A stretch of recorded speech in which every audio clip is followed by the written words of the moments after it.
Chapter 51, Carapace Centurion, Shadow Slave. Monsters did possess some rudimentary intelligence, however, they could not compare to humans. At their core, they were still predators who acted mostly on instinct. Their cunning was beastly in nature and was not that hard to overcome. That gave the three sleepers a chance to leverage their advantage. After finalizing the plan, they made some preparations. While Changing Star was getting ready, Sunny had retrieved the soul shards from the 8 dead scavengers. After delivering them to the silver-haired girl, he watched as she brought them to her chest and crushed them in her fist one after another, absorbing the essence of each shard into her soul core. After a few minutes, when the changes caused by the absorption were over, Nephi's opened her eyes and slowly inhaled. To a sleeper, consuming the shards of 8 awakened beasts was equivalent to slaying 16 dormant creatures. While not tremendous, it was still a significant boost in physical ability. Her body had become stronger, faster, enhanced in every way. They were going to need every bit of that strength to survive. Because of how attuned Nephi's was to her physicality, getting accustomed to her new limits did not take long. Very soon, she looked at him and asked,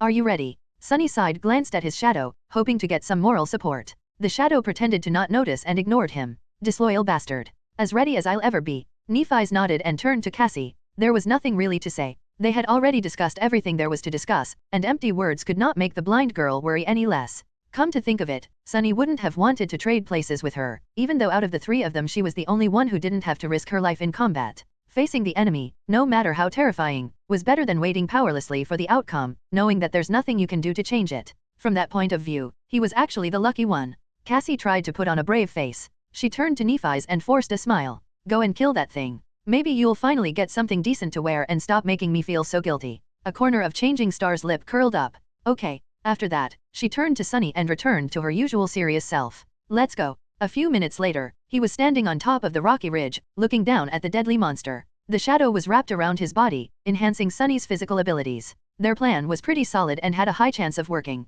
However, he still couldn't get rid of the ominous feeling that this was not going to end well. "I don't like this." With a sigh, Sunny raised his hand and summoned the silver bell. Then, he lightly shook it, causing the clear melodic ringing to resound amidst the storm. Immediately, the monster below moved, turning its massive torso around and looking for the source of the sudden noise. As he saw Sunny, a mad crimson flame ignited in its eyes. However, Sunny did not see any of this, because he was already facing the other way. As soon as the bell rang, he turned around and jumped down from the ridge without a second of hesitation. The ridge wasn't very tall, but there was still a considerable distance to the ground. Sunny hit the rocks hard and rolled, trying to disperse the force of the impact. As soon as he got back to his feet, he ran, trying to get as far away as possible. A moment later, the ridge exploded behind his back. The monster simply crashed into it with its hulking body, breaking through the layers of rocks as though they were paper. Simultaneously, there was a flash of lightning and a thunderclap, drowning the loud rumble of the falling debris. The creature locked onto retreating Sunny and lunged forward, trying to pierce his body with one of its scythes. Shards of rock were flowing like a torrent from its spiked carapace. Luckily, Sunny was already far enough. Without slowing down, he lowered his body, ran for several more meters, and then turned around. The picture of the monster, who was more than 3 meters tall, rushing at him like a speeding train was enough to make any person falter. However, Sunny stood his ground, raising the azure blade above his head. After all, he was the bait. Half a dozen meters away from him, the monster finally reached their trap. Almost unnoticeable in the darkness and the pouring rain, the golden rope was strung between 2 massive boulders at the height of the creature's leg joints. Earlier, Sunny had lowered his body to run beneath it. Overwhelmed by bloodlust, the monster did not notice the tautly drawn rope and ran into it at full speed. If it was a normal rope, it would, without a doubt, immediately snap. However, the golden rope was a memory, and being incredibly sturdy was one of its attributes. The rocks it was tied to, unfortunately, were quite mundane. They shattered almost immediately. But the damage was already done. With its front legs suddenly jerked backward, the Scythe Slayer lost its balance and crashed into the ground face first, sliding forward on wet stone and leaving behind a shallow trench. Sunny jumped away. The monster was unperturbed. Almost immediately, 2 bone scythes pierced the ground, jerking its massive body to a stop.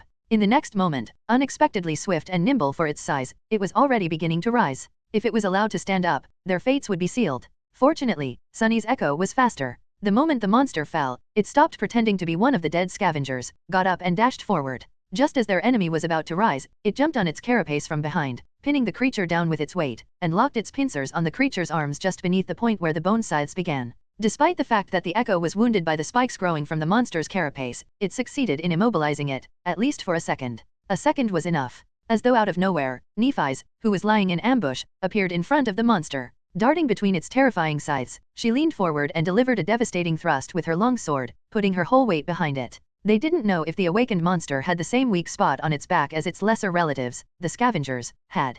However, there was no reason to assume that there was no gap between its carapace and torso armor. It was a mechanical issue. Anything that had to be flexible could not be too rigid. The tip of Changing Star's sword plunged into the narrow gap. Then, the sword disappeared into the monster's body, penetrating so deep that its hilt ended up brushing against the chitin. Hell yes, Sunny thought, triumphant. However, in the next second, his expression dimmed. Because the creature didn't even seem to notice the wound that was supposed to be, if not fatal, then at least heavily debilitating. Straining its body a little, it suddenly twisted, throwing the echo off its carapace, and rose to its feet. The bone scythes scraped against the rock as it pulled them out from the ground. Defenseless, Nephi's was right in front of it, her sword still stuck in the monster's flesh. Oh no, Sunny was too far away to do anything, circling around the massive creature to attack it from behind. The echo was on the ground, still reeling from being thrown off the enemy's back. It didn't seem like it could help either. For the moment, Changing Star was on her own. The scythes pierced the air, aiming for her flesh. At the last moment, however, a pair of pincers locked one of them into an iron grip. That gave Nephi's another fraction of a second to react. Letting go of the sword, she dove under the creature's body, hiding in the blind spot of the remaining scythe's attack range. As far as hiding places went, this one wasn't optimal, since all the monster had to do to crush her into a bloody pulp was to lie down. However, in that moment, Nephi's had no other choice. This is bad, this bad. By then, Sunny was already behind the creature. Hoping to buy Neph some time, he brandished the azure blade and slashed down. The sword connected with the joint of one of the monster's rear legs, drawing azure blood. However, unlike how it was in the battle against a scavenger, he failed to completely sever the limb. It was too tough and thick. In the next moment, the leg disappeared from Sunny's field of vision. Crap. As that thought appeared in his mind, Sunny raised his head and looked at the monster. Somehow, it had already turned around and was now facing him, two crimson flames burning with bloodlust in its eyes. Before Sunny could properly react, the sharp tip of a bone scythe hit him in the chest with the force of a siege ram. The only thing he managed to do was to transfer the shadow from his body to the puppeteer's shroud. Because of this lightning-fast decision, the armor held. He wasn't pierced through the heart and impaled on the scythe. However, it was a small consolation. The force of the blow was still enough to make his ribcage cave in and send his body flying through the air like a rag doll. Somehow, Sunny found himself lying on the ground. His body felt weird, and he couldn't breathe. Something bitter was flowing from his mouth, making him choke. It was blood. He was drowning in his own blood. Weakly, Sunny tried to move, but his limbs wouldn't listen to him. Only the shadow listened, enveloping his body and delaying the inevitable a little. I'm hurt. With his thoughts moving slower and slower, as though submerged in a dense fog, he looked up, hoping to see the stars. Instead, he saw two burning crimson eyes approaching him from the darkness. Chapter 52, Clarity. Shadow Slave. In that moment, hovering on the edge of nothingness, Sunny realized that he was about to die. He had to struggle against the fog that permeated his mind, slowing down his thoughts and dampening all emotions. All except for fear. Despite the fact that his body was broken and his mind was paralyzed, some stubborn part of Sunny was still refusing to give up. He wasn't ready to die, at least not without giving his all to survive. He was revolted at the thought of giving the world the satisfaction of the win. That would be so infuriating. Hadn't he told Hero that he was going to survive no matter what, to spite them all? That's right. He might be a shameless liar, but a promise was still a promise. But, how was he even supposed to survive? No matter how he looked at it, the situation seemed to be hopeless. As the Scythe Slayer approached, its eyes shining menacingly with bloodthirsty crimson light, Sunny tried to pierce through the fog that enveloped his mind. However, his attempts were aimless and weak. It was hard to find purchase in the fog. He needed an anchor. Suddenly, a simple thought caught his attention. It was something that he had repeated 1,000 times, burning it into his mind. Repetition, experience, clarity. Clarity. He remembered what Nephi's had taught him. The essence of combat was murder. Any action performed during a battle served only one of two purposes. It was either to kill your enemy or prevent the enemy from killing you. If he could learn that, he would have enough clarity to master the mind. Back then, he didn't really understand the profound meaning behind the simple word clarity that Nephi's had used. But now, with his mind in shambles, he was finally able to grasp it. The two truths behind the essence and purpose of combat were simple and solid, almost tangible. Even in his half-conscious state, he was able to use them as a stable foundation in the fog. Then, he reformed his mind around this foundation, building it along the stark lines of that truth. Suddenly, he was able to think again. What's more, his thoughts were clear and incredibly fast, free of all unnecessary distractions. This was clarity. Sunny looked up at the advancing monster, calmly weighing his options. His body was pretty much useless. He couldn't move his limbs at all. The shadow still followed his commands, but it was busy doing an important job keeping him from dying immediately. Even with its help, he wouldn't be able to last long. But this was a useless thought. He couldn't do anything about it, so there was no sense in wasting time considering it further. With his body immobilized, memories couldn't be used. That left only the echo. The carapace scavenger was going to have to be his only tool to either kill the enemy or prevent the enemy from killing him. The monster was quickly approaching Sunny. Its mandibles moved, viscous saliva flowing down from them in a torrent of transparent mucus. In a flash of lightning, he was able to see and instantly register every spike, every scratch, every abrasion on the creature's carapace. The handle of Changing Star's sword was still protruding from its body, washed in azure blood. What an ugly bastard. Sunny was being hypocritical. Truth be told, with its black carapace painted with crimson patterns and a mighty body specially designed for mayhem and slaughter, the Scythe Slayer looked striking and incredibly menacing. It was almost majestic, in a terrifying, murderous kind of way. Unable to move, he had to look helplessly as the monster closed the distance between them and loomed over Sunny's broken, bleeding body. Its scythes rose into the air, ready to strike down. Looking right into the monster's burning eyes, Sunny thought, "Go to hell, you overgrown bug." The scythes shot toward his body. In the last moment, something massive and furious rammed into the monster from the side, throwing it away. It was Sunny's carapace scavenger. Not bothering with its own safety anymore, the Echo entwined itself with the enemy in a chaotic mess of limbs as they rolled on the ground. Despite the fact that it was smaller and weaker, its crazy assault and complete disregard for its own life were enough to give the bigger monster some pause. The Echo lashed out with its pincers, ramming them against the creature's carapace in a crazy whirlwind of blows. For a moment, the howling of the wind was drowned out by the clamor of Kaidan striking against Kaidan. The Slayer's carapace mostly held, but a couple of cracks did appear on its black surface. However, it was still superior to the scavenger in every way. Even with one of its sides pinned awkwardly under its body, the monster was more than able to repel the sudden attack. With an angry screech, it sliced with the other scythe, cutting one of the scavenger's pincer arms clean off. Then, it strained its legs and threw the smaller creature away. In the process, the rear leg that was already wounded by Sunny broke off, but the monster didn't pay it any attention. Burning with madness and fury, it untangled its limbs and slowly stood up. Another deafening screech resounded in the howling darkness of the storm, hurting Sunny's ears. Now what? He thought, momentarily lost for ideas. But then, something very unexpected happened. As the Slayer moved to finish off the Echo, it had to slightly raise and lean its torso back to account for the loss of a rear leg and keep its balance. At that moment, a bolt of lightning landed right in the middle of the small island. With how tall the monster was, the lightning was immediately attracted to the handle of the sword that was still sticking from its body, aimed at the sky at a slight angle. At that moment, Changing Star's long sword suddenly became a lightning rod. Instantly, hundreds of millions of volts of electricity coursed through the Slayer's body. In a blinding flash of light, it was thrown to the ground. Wisps of smoke rose from the cracks in its carapace. In a strange turn of events, arcs of residual electricity danced on the monster's chitin, slowly accumulating on the crimson patterns on it. Under that influence, the crimson pattern changed its color, becoming white and incandescent. Sunny stared at all this in bewilderment. It's glowing. For a second, he hoped that the monster was dead. But no, a single strike of lightning was not enough to kill a creature like that. Just a few moments after being electrocuted, the Slayer moved, slightly shaking its body. Although it was in a rather bad shape, it was still alive and full of murderous intent. Looking somewhat dazed, the monster gathered its limbs and tried to stand up. Slowly but surely, it was coming back to its senses. The bone scythe scraped against the rocks, helping it rise. However, before it did, Nephi's was suddenly right in front of it. Grabbing the hilt of the long sword, she grimaced as the heat burned her hands. Then, she twisted the blade, making the Slayer's body twitch, and pulled it out, breaking apart a large portion of its lower torso armor. The monster tried to slash at her with a scythe, but Changing Star was quicker. Dashing to the side, she simultaneously lashed out with her sword. The glowing, white-hot blade caught the creature's arm right below the joint and cleaved through it, sending the terrifying bone scythe flying through the air in a rain of azure blood. The Slayer screeched and swatted her away with one of its legs. Nephi's was thrown back and rolled on the rocks, losing her grip on the sword. Her eyes momentarily lost focus. The monster, on the contrary, was back to its sense. It seemed as though the sudden pain of losing a limb had shaken it wide awake. Raising to its full height, it opened its ugly mouth and let out a deafening, enraged shriek. Then, it lunged toward Neph with all-consuming hatred burning in its eyes. But it didn't get far. Right as the livid monster was beginning its attack, the battered Echo appeared in its path. Its one remaining pincer shot forward, plunging into the wide gap in the armor created by Changing Star's sword. Twisting its arm, the scavenger pushed it inside the enemy's body, wreaking havoc on its innards. In the end, it even lifted the whole monster in the air a little, its pincer going in almost up to the shoulder. The Slayer lashed out with its scythe, piercing the Echo's chest through. Then, it twitched a couple of times and fell still. The scavenger screeched angrily and jerked its pincer, tearing the bigger monster's torso clean off its carapace.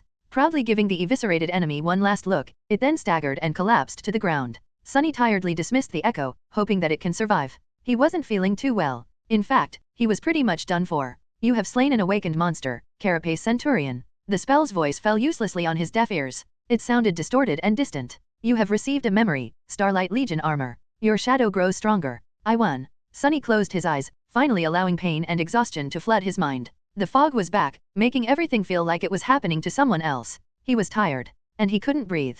Drowning in blood was not very pleasant. As his conscience began to slip, he heard the sound of someone's hurried steps. And then, two soft hands gently touched his face. Chapter 53, Immortal Flame. Shadow Slave. Somewhat surprised, Sunny struggled to open his eyes. As his vision slowly focused, he saw Neff's pale face looming above him. Her short silver hair was wet, sticking close to her skin. She was standing on her knees beside his broken body, caressing his face with her hands. In her eyes, there was a strange expression. It was as though she was frightened, but resigned to something. Her pupils were wide and dark. What? Greeting her teeth, Nephi's moved her hands to his collapsed chest and pressed them lightly against it, causing a pulse of pain to radiate through Sunny's body. Then, a soft, radiant brilliance suddenly ignited beneath the skin of her palms, reflecting in her gray eyes like two dancing white sparks. Almost immediately, Changing Star's face contorted in a grimace of excruciating agony, and she let out a terrible, muffled scream. Her skin became white as a sheet of paper, and as she bit her lower lip, drops of blood soon rolled to her chin. As the radiance grew in intensity, Nephi shut her eyes tightly, tears streaming down her tortured, bloodless face.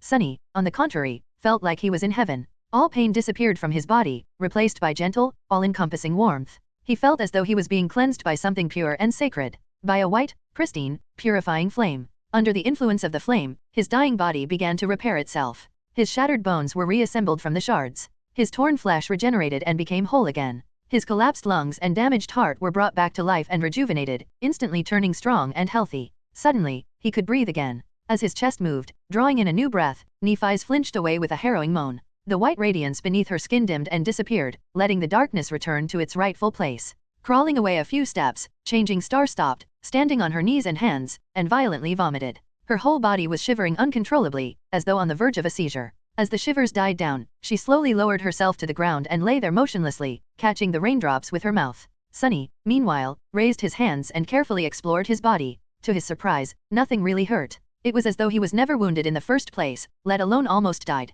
With the help of Nephi's and her mysterious aspect ability, he was completely healed. It was a miracle. By the time the storm was over, it was already deep into the night. Sunny, Nephi's and Cassie huddled together for warmth and slept as though they were dead, too tired to make someone keep watch. If anything were to happen, the shadow would probably alarm them in advance. If not, so be it. They were just too exhausted to care. Luckily, the rest of the night went without incidents. In the morning, no one was in a hurry to make any plans or suggest leaving the cliffs. They just gathered some meat from the dead Carapace Centurion and the scavengers, collected the 2 soul shards and moved to the opposite side of the small island, afraid that the remains would attract some creature's attention. As it turned out, they were right. Not long after the group left the place of the battle, a dark spot appeared in the sky. Soon, it became larger and approached the cliffs, landing near the corpse of the Centurion in a whirlwind. Sunny had never seen anything like it. The creature was massive in size, easily weighing twice as much as the Carapace monster. Its body was white as a corpse and muscular, like that of a lion. It had 2 mighty paws in the back and 6 in the front, protruding messily out of its wide chest. Each ended with long, sharp talons. The neck of the flying monstrosity was covered in long black feathers, as well as its enormous wings. Its head resembled that of a raven, with large round eyes and a terrifying black beak. While they hid behind rocks, the creature feasted on the dead Centurion, easily breaking its carapace apart with its talons and beak. Then, satisfied, it grabbed a few scavenger carcasses with its paws and rose back into the air, creating a small hurricane with each flap of its black wings. The creature left the cliffs and flew back the way it came. It was moving west. Following the black dot as it disappeared into the distance, Sunny sighed. Neff, what do you think that thing is? Nephi's was also looking at the sky. After a few seconds, she lowered her gaze. I have no idea. Sunny simply nodded and went about his business. He still had to perform his 1,000 strikes. After making a fire, they roasted the Centurion's meat and had a delicious, hefty breakfast. Then, stuffed, the 3 of them lied down and lazily rested. After fighting against 2 scavengers at once, running away and barely surviving the sudden flood, climbing tall cliffs in the middle of a storm and battling an awakened monster all done in a single day, they deserved some time off. Plus, Sunny needed to sort himself out. Truth be told, he was feeling a bit strange. The reason for this was not his traumatic near-death experience, although it had a lot to do with it. The thing was that, after the unexpected epiphany he had while trying to fight against the deathly mind fog, Sunny felt as though he had been changed. Because the clarity he gained never went away. It was still here, at the center of his being. He felt as though his very way of thinking and perceiving the world was now completely different. It was stark, streamlined, and dauntless. Sunny felt that he had become calmer. He was now able to think much faster and act without hesitation. Many things that previously seemed obscure and frightening suddenly became predictable, and thus surmountable. It was as though he had discovered an underlying order to the world that wasn't there before. That inner understanding gave him an advantage that was hard to explain with words. In a sense, this change was even more profound than the transformation of his body at the end of the first nightmare. He felt that he had made a big leap in his combat ability and overall power, even though it wasn't tied to the number of consumed shadow fragments or unlocked aspect abilities. Looking at the sky, Sunny wondered if this was how Nephi's always felt. Probably. Mastery of the body, mastery of the mind. Right. He was still far away from being a master, but it felt as though he was on the right track. Some time later, Sunny approached the western edge of the cliffs. Nephi's was sitting there, her feet dangling over the edge. She was looking west, lost in her thoughts. He sat down beside the silver-haired girl and followed her gaze, trying to guess what she was thinking about. Just like always, he failed. Changing star was hard to understand. Sunny shifted, feeling incredibly embarrassed. Finally, he gathered his courage and said, "You saved my life twice yesterday." Nephi's glanced at him and turned away again. "I did." He hesitated, trying to find the correct words. In the end, he couldn't come up with anything and simply said, "Thank you." This time, she looked at him a bit longer. Her face was calm and indifferent. "There's no need to thank me. Without you and your shadow, we would have drowned before reaching the cliffs or been torn apart by a large group of scavengers after stumbling on them in the labyrinth." After that uncharacteristically long sentence, she fell silent and added after a while, "We're allies." Sunny nodded, knowing that she was right. Still, Nephi's went above and beyond to keep him alive. Even if he had also done his part, not everyone would have gone to such lengths to return the favor. However, he didn't say anything about it, mostly because he could already imagine her answer. Staring right at him, she would stay quiet for some time and then say something like "I just wanted to" or "It is what it is" in a flat tone. And then there would be an awkward silence. With a subtle smile, Sunny looked away. A minute or two later, he said, "It's you, Flaw, isn't it? The pain you feel every time you use your ability." Nephi's was silent for a while before answering. Then, she simply said, "Yes." Sunny looked at her. Changing Star's profile was calm and distant. The wind was playing with her short silver hair. "What does it feel like?" She was staring into the distance. "Like burning alive." He sighed, trying to imagine what kind of suffering someone being burned alive would have to endure. As always, the spell was vile and cruel. "I'm sorry," he said quietly after some time. Nephi shrugged, not turning her head. "It's just pain." Sunny looked away, trying to hide his expression. Just pain. These might have been the saddest words he had ever heard. Chapter 54, Spoils of War. Shadow Slave. For a long while, they just sat quietly together. Nephi's was looking at the horizon, thinking about something only she knew about. Sunny's mind was strangely empty. From time to time, he would cast a glance inside his soul sea, observing the recuperating echo. The scavenger managed to survive its fight against the Carapace Centurion, even if it was just barely. Now, enveloped in a cocoon of light, it was flowing in the calming darkness of Sunny's soul and slowly regenerating. If an echo managed to retreat into the sea of soul alive, it would eventually recover from any wounds. The holes on the scavenger's carapace were already beginning to close. Its lost pincer arm, however, was not growing back anytime soon. Sunny sighed and summoned the runes. He decided to go over the spoils of the harrowing battle. Shadow Fragments, 28/1000. Since it was his echo that delivered the final blow, the kill was considered to be his. Thus, he received 4 shadow fragments, 2 for each of the Centurion's awakened cores. The shards of the cores themselves went to Nephi's as per their agreement. She decided to consume one herself and give the other one to Cassie. The reward was sizable, but seemed disproportionate to the amount of trouble they had gone through to get rid of the terrifying monster. Ultimately, dormant humans like them were really not supposed to battle awakened nightmare creatures.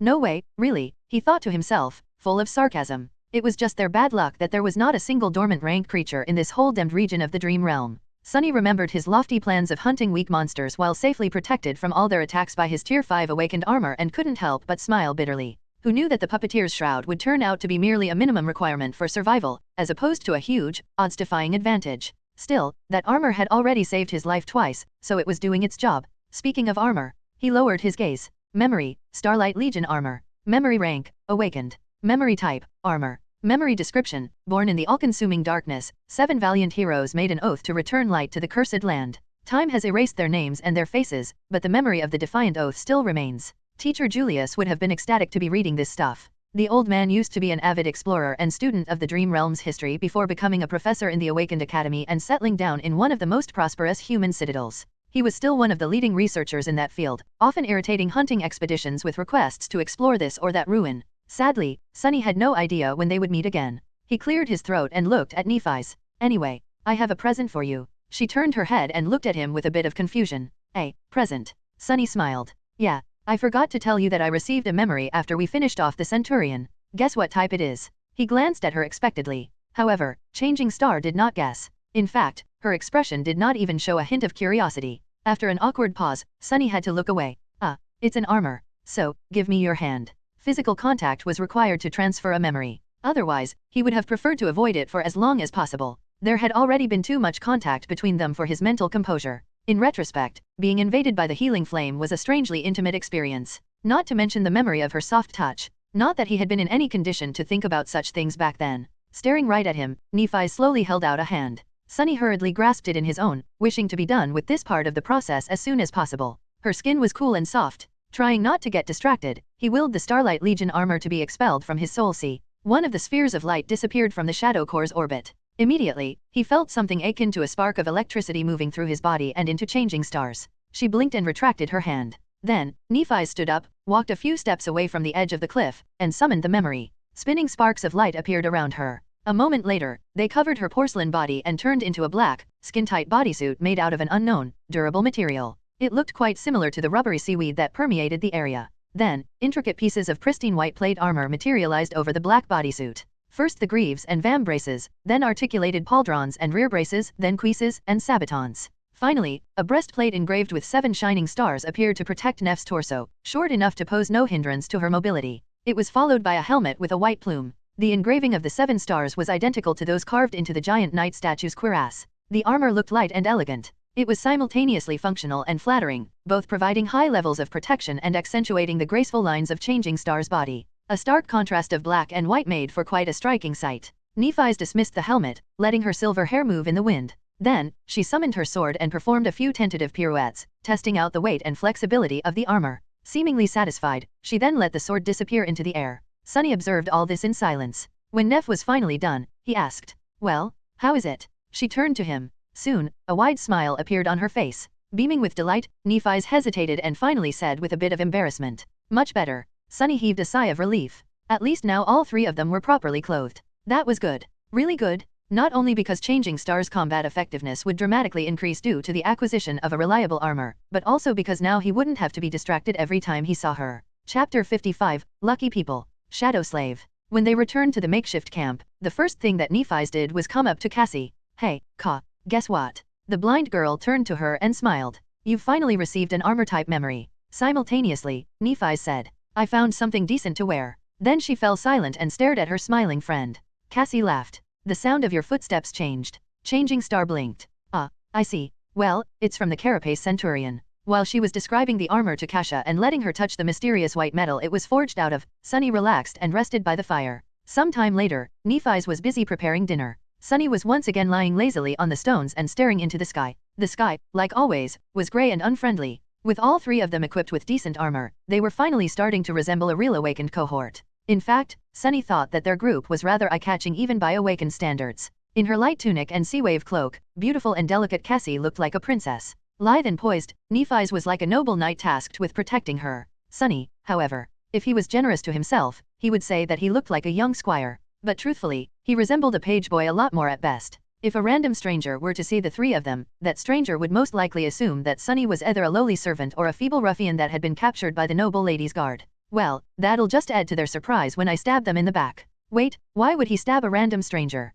Ah, who cares? I'm sure there'll be a reason. At that moment, Cassie sat down by his side. Sunny turned his head, looking at the blind girl with a bit of surprise. She bit her lip. "Nephi's told me that you almost died yesterday." "Oh, so that's what this is about." He shrugged. "Yeah." Then, with a silent sigh, Sunny added, "But don't worry about it too much. It's not my first brush with death." Although it was, as far as he knew, the closest. The memory still sent shivers running down his spine. Cassie was silent for a while. Then, she quietly said, "I'm sorry." Sunny raised his eyebrows. "Sorry? What are you sorry for?" The blind girl lowered her eyes. "For being so useless." Sunny frowned and looked away. A second or 2 later, he said in his usual careless tone, "You're not useless." Cassie softly chuckled. "Aren't I? If I want to walk, I need to be leashed to you or Neff. If I want to eat, I need to wait for one of you to feed me. That's my life now. I can't do even the simplest of things without your help, let alone be of use to either of you in return." Slowly, her voice turned raw with emotion. This was the first time Sunny had seen her mask of resolve slip a little, revealing the desperate, angry, frightened face beneath. He was silent for a long time. Then, he said, "Hey, have I ever told you about my first nightmare?" The blind girl shook her head. Sunny half closed his eyes. "My first nightmare was as bad as it gets. To tell you the truth, the situation was pretty hopeless. I was a slave destined to die of cold or mistreatment. Chained, bleeding, defenseless. What's worse, my aspect turned out to be completely useless. I mean, literally. If I remember correctly, the phrase the spell chosen to describe it was a useless wretch with no skills or abilities worth a mention." Cassie turned her head slightly, visibly drawn in by his words. "Then, how did you survive? Did things change for the better?" Sunny smiled. "Gods no. In fact, they quickly turned worse. Much, much worse. But, what would you know? In a strange twist of fate, my useless aspect turned out to be the only thing that could guide me through that mess alive. In that regard, I was incredibly lucky. He shifted a little and glanced at the delicate girl, noticing a thoughtful frown on her face. But here is a thing about luck. People usually speak about it as though luck is something that just happens to you. It's not. Luck is 50% circumstance and 50% your own ability to grasp it. Luck is something you have to make happen yourself. I fought with everything I had to survive. That's one of the 2 reasons I'm still here. Saying that, Sunny remembered the cold, dark mountain and shivered. Then, pushing the chilling memories away, he continued. The second reason is the spell itself. I won't go as far as to call it reasonable, but it is fair, in its own, perverted way. The spell takes with one hand and gives with the other. It was like this with my first nightmare, and it is the same with you. Cassie's frown deepened. Sunny chose his next words very carefully. Eventually, he said, your flaw is the most debilitating one I have ever seen or heard of. You are right, without help from someone like Neff, it would have been a certain death sentence. And people like her, well, I'm not even sure that someone else like that exists. But, the blind girl gritted her teeth. But what? Sunny looked at her with a serious expression. But that also means that the other side of the flaw, your power, is equally as extraordinary. You just haven't found the way to grasp it yet. When you do, believe me, you'll remember this conversation and feel very embarrassed about how naive and foolish you were. Cassie's expression changed to one of doubt and confusion. Do you really think so? She whispered. There was a hint of desperate desire in her voice. However, the question itself almost made him laugh, for an obvious reason. Trust me, I'm the most honest person in the world. 2 worlds, in fact. Sunny would actually love nothing more than to be less honest, but, sadly, he was physically incapable of doing so. Of course, she didn't have to know that. Cassie was silent for a long time, lost in thought. It looked as though she was in the throes of some inner struggle. Sunny almost assumed that their conversation was over, but then she suddenly said in a low, raspy voice, I had more visions than I told you guys about. Chapter 56, The Heaviest Thing in the World. Shadow Slave. He blinked, staring at the blind girl with surprise and a bit of apprehension. Her sudden statement really threw him off. Why would she keep something like this secret? And why tell him now? Confused, he asked carefully. More visions? Why haven't you told us? A fleeting, tired smile appeared on Cassie's face.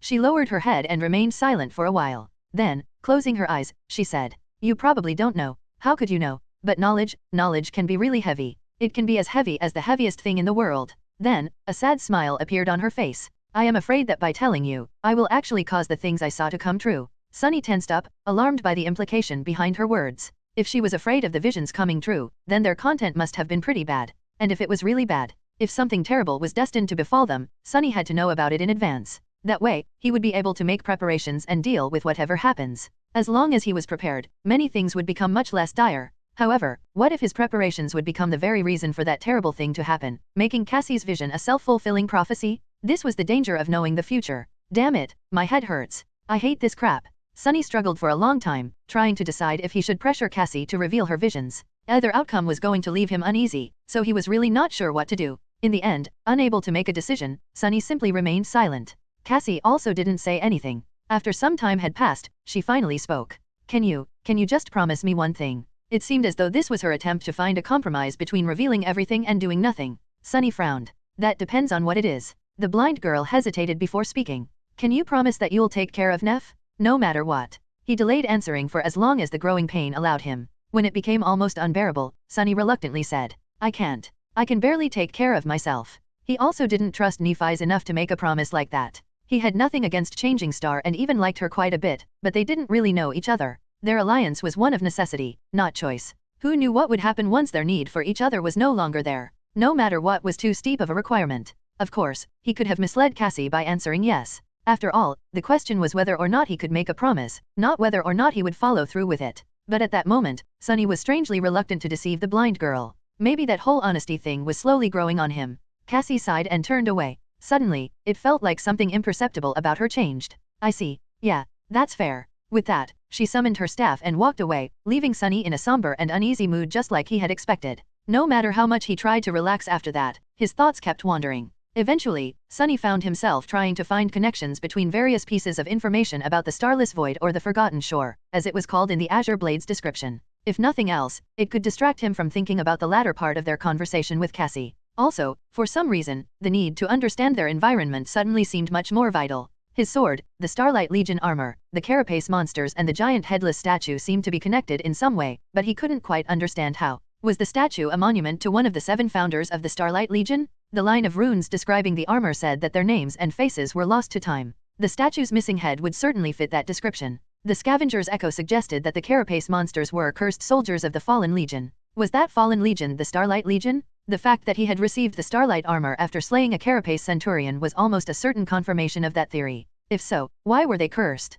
Starless Void, Starlight Legion, what did all of it mean? The 7 heroes were described as being born in the all-consuming darkness. Their oath was to return light to the cursed land. What light did they seek? Starlight? And what was the nature of the all-consuming darkness? Was it the manifestation of the curse that befell their land? And if so, was it the same curse that eventually turned soldiers of the Starlight Legion into carapace monsters? If the curse was still around, was Sunny going to wake up one day with patches of chitin growing over his skin? What a creepy thought. The 7 heroes were forgotten, but the memory of their oath, apparently, still remained. On this forgotten shore, only Stell remembers, that was the Azure Blade's description. Was there a hidden meaning behind these words? Were the memories received on the forgotten shore hiding a secret? Inwardly, Sunny groaned. So many questions, and not a single answer. And then there was the main mystery, Cassie's vision, the one she chose to reveal to them. She dreamt of a boundless darkness locked behind 7 seals. Once the seals were broken, the darkness escaped. She also saw a crimson spire with 7 severed heads guarding 7 locks. Were these locks connected to the seals? And was the giant knight's missing head one of the 7 guarding them? Or was he completely wrong about everything, leaping to conclusions and forcing connections where none existed? Sunny sighed, knowing that his curiosity would not be quenched anytime soon. He had too little information to make a proper theory. If so, there was no point in torturing himself right now. Maybe things would become clearer in the future. The word future made him frown. Chapter 57, Use of Weapons. Shadow Slave. In the evening, Sunny continued to practice with the sword under Nef's watchful eye. With his new insight, every movement felt different from before. After the 1,000 strikes were finished, he sat down to rest and studied the Azure Blade, tempted to continue obsessing over the abundant mysteries of the Forgotten Shore. After a while, Sunny asked, "Do you think I'm well suited to use a sword? Should I consider switching weapons in the future?" Nephi shrugged. "That depends on your goals. However, the sword is considered to be the king of weapons for a reason." Sunny smiled. "And why is that?" She tilted her head and deliberated for a few seconds. Then, she asked, "Do you know how natural selection works?" He raised an eyebrow. "Survival of the fittest? The strongest species survives." Changing Star glanced at him. "Somewhat correct. But actually, it's not the strongest species that survive, it's the most adaptable. Otherwise, lions and tigers and bears would have been the ones ruling the world instead of humans." Sunny knew about lions and bears from archival footage, but he had no idea what a tiger was. Probably another extinct predator. Meanwhile, Nef continued, not at all like her usual taciturn self. She seemed to be much more eloquent when talking about subjects she was confident in. The same logic can be applied to combat. A sword is not the most effective tool in every situation. A spear is more useful against enemies with long reach. A warhammer is much better against armor. A mace is easier to maintain. However, swords are the most versatile. She cast a gaze at the Azure Blade. A sword can pierce, it can cut, it can bash. It can be used effectively at a variety of ranges. It is swift and maneuverable. Every part of the sword, from tip to pommel, can be used to attack. While wielding a sword, you won't be the best at everything, but you'll be the most adaptable. Nephi's turned to him. "Do you understand?" Sunny thought for a bit before answering. "I think I do." She gave him a nod and looked away. "But in the end, you must remember one thing. It doesn't matter that much what's in your hands. A sword, a spear, a club, that's just tools. You are the weapon." He sighed and dismissed the Azure Blade. As always, Changing Star's lesson gave him a lot to think about. You are the weapon. He repeated it in his mind, feeling as though another piece of the puzzle had fallen into place. Together, they watched the sunset in comfortable silence. As the night approached, the sea was coming back, flooding the crimson labyrinth like a rush of darkness. Far below them, scavengers were scurrying to find a hiding place. A few of them were climbing the cliffs, hoping to spend the night on the small island. Sunny's shadow was keeping an eye on them. "We're going to have guests soon," he said, disheartened at the thought that their short respite was about to end. Nephi sighed. "That's all right. With the higher ground advantage, dealing with them won't be too hard." Sunny nodded and looked at the disappearing sun. Suddenly, his mood turned solemn. Doubt raised its ugly head, plunging his mind into the gloomy embrace of anxiety. Staring into the distance, Sunny hesitated and asked, "Do you think we'll be able to reach that castle?" She glanced at him with no particular expression on her face. "Yes." He turned to her and forced a smile. "Why are you so sure?" In the blood-red blaze of the sunset, Changing Star's calm eyes seemed to burn with heavenly fire. Looking west, she summoned her sword and answered, "If that is our will, who dares to stop us?" Dealing with the climbing scavengers, indeed, turned out to be comparatively easy. Sunny and Nephi's just had to ambush and push the bulky creatures off the cliff before they could find stable purchase. He received 4 shadow fragments practically for free, increasing the overall number to 32. Sadly, the soul shards couldn't be retrieved. They spent another day on the cliffs, resting and training. Sunny practiced with the sword while his shadow explored the nearby paths of the labyrinth. With the echo still recovering, their group was not in its optimal condition. That's why there was no point in hastily abandoning their current camp. However, very soon they were going to resume the journey west, moving from one height to another in hopes of reaching the mysterious human citadel. This time they were not going to travel without sufficient preparations. Knowing that a sudden storm can come at any moment, covering the world with darkness and summoning the sea back before sunset, the three sleepers decided to thoroughly scout a route before committing to moving their camp to the next landmark. Nephi spent the day meditating. Her eyes were closed. From time to time, it seemed as though a soft white glow was radiating from behind her eyelids. However, when Sunny looked closely, it was always gone, making him think that he was just imagining things. He suspected that Changing Star was training herself to endure the pain of her flaw. If so, he wished her luck. Cassie behaved like her usual self, being cheerful and friendly. It was as though their strange conversation had never happened. However, Sunny could feel that something about her was different. He couldn't quite put a finger on what exactly had changed about the blind girl, but she seemed to possess more resolve. It wasn't a bad thing. They spent some time chatting and remembering their time in the academy. Sunny told her about his lessons with teacher Julius and various strange things he had learned from the old man. Her reaction to the idea of studying dead languages of the dream realm was exactly the same as Sunny's initial protest and bewilderment. Soon, the night was upon them again. This time, no scavenger tried to climb the cliffs, so Sunny and Nephi's could rest easy. However, they still slept in turns, keeping watch over the camp in case something unexpected happens. In the morning, they ate the last of the Centurion's meat and prepared to climb down into the labyrinth. It was time to continue their journey. Chapter 58, Survival of the Fittest. Shadow Slave. Days later, Sunny was sitting on top of a dead scavenger, calmly cleaning the azure blood off his face. Your shadow grows stronger. His sword was still stuck between the plates of chitin armor, trembling slightly as the beast's body convulsed before falling still. Somewhere behind him, the sound of breaking carapaces announced that Nephi's was already digging out soul shards from the corpses of the creatures they had slain. After dozens of such battles, the two of them were nothing if not efficient. Glancing back, he evaluated the scene of carnage. The path between two crimson walls was littered with corpses. Initially, they were simply planning to lure the carapace centurion that had been tracking them for the past few days into this narrow passage to turn its size against the monster. However, things quickly took a turn. Attracted by the noise of the battle, both the scavengers and the weird centipede creatures that were waging war against the Carapace Legion in this part of the labyrinth showed up to join the fight. In the ensuing mayhem, Sunny and Nephi's used the animosity between the two tribes of monsters to their advantage and ended up as the only victors. Not far from him, the Echo was mutilating the corpse of the centurion.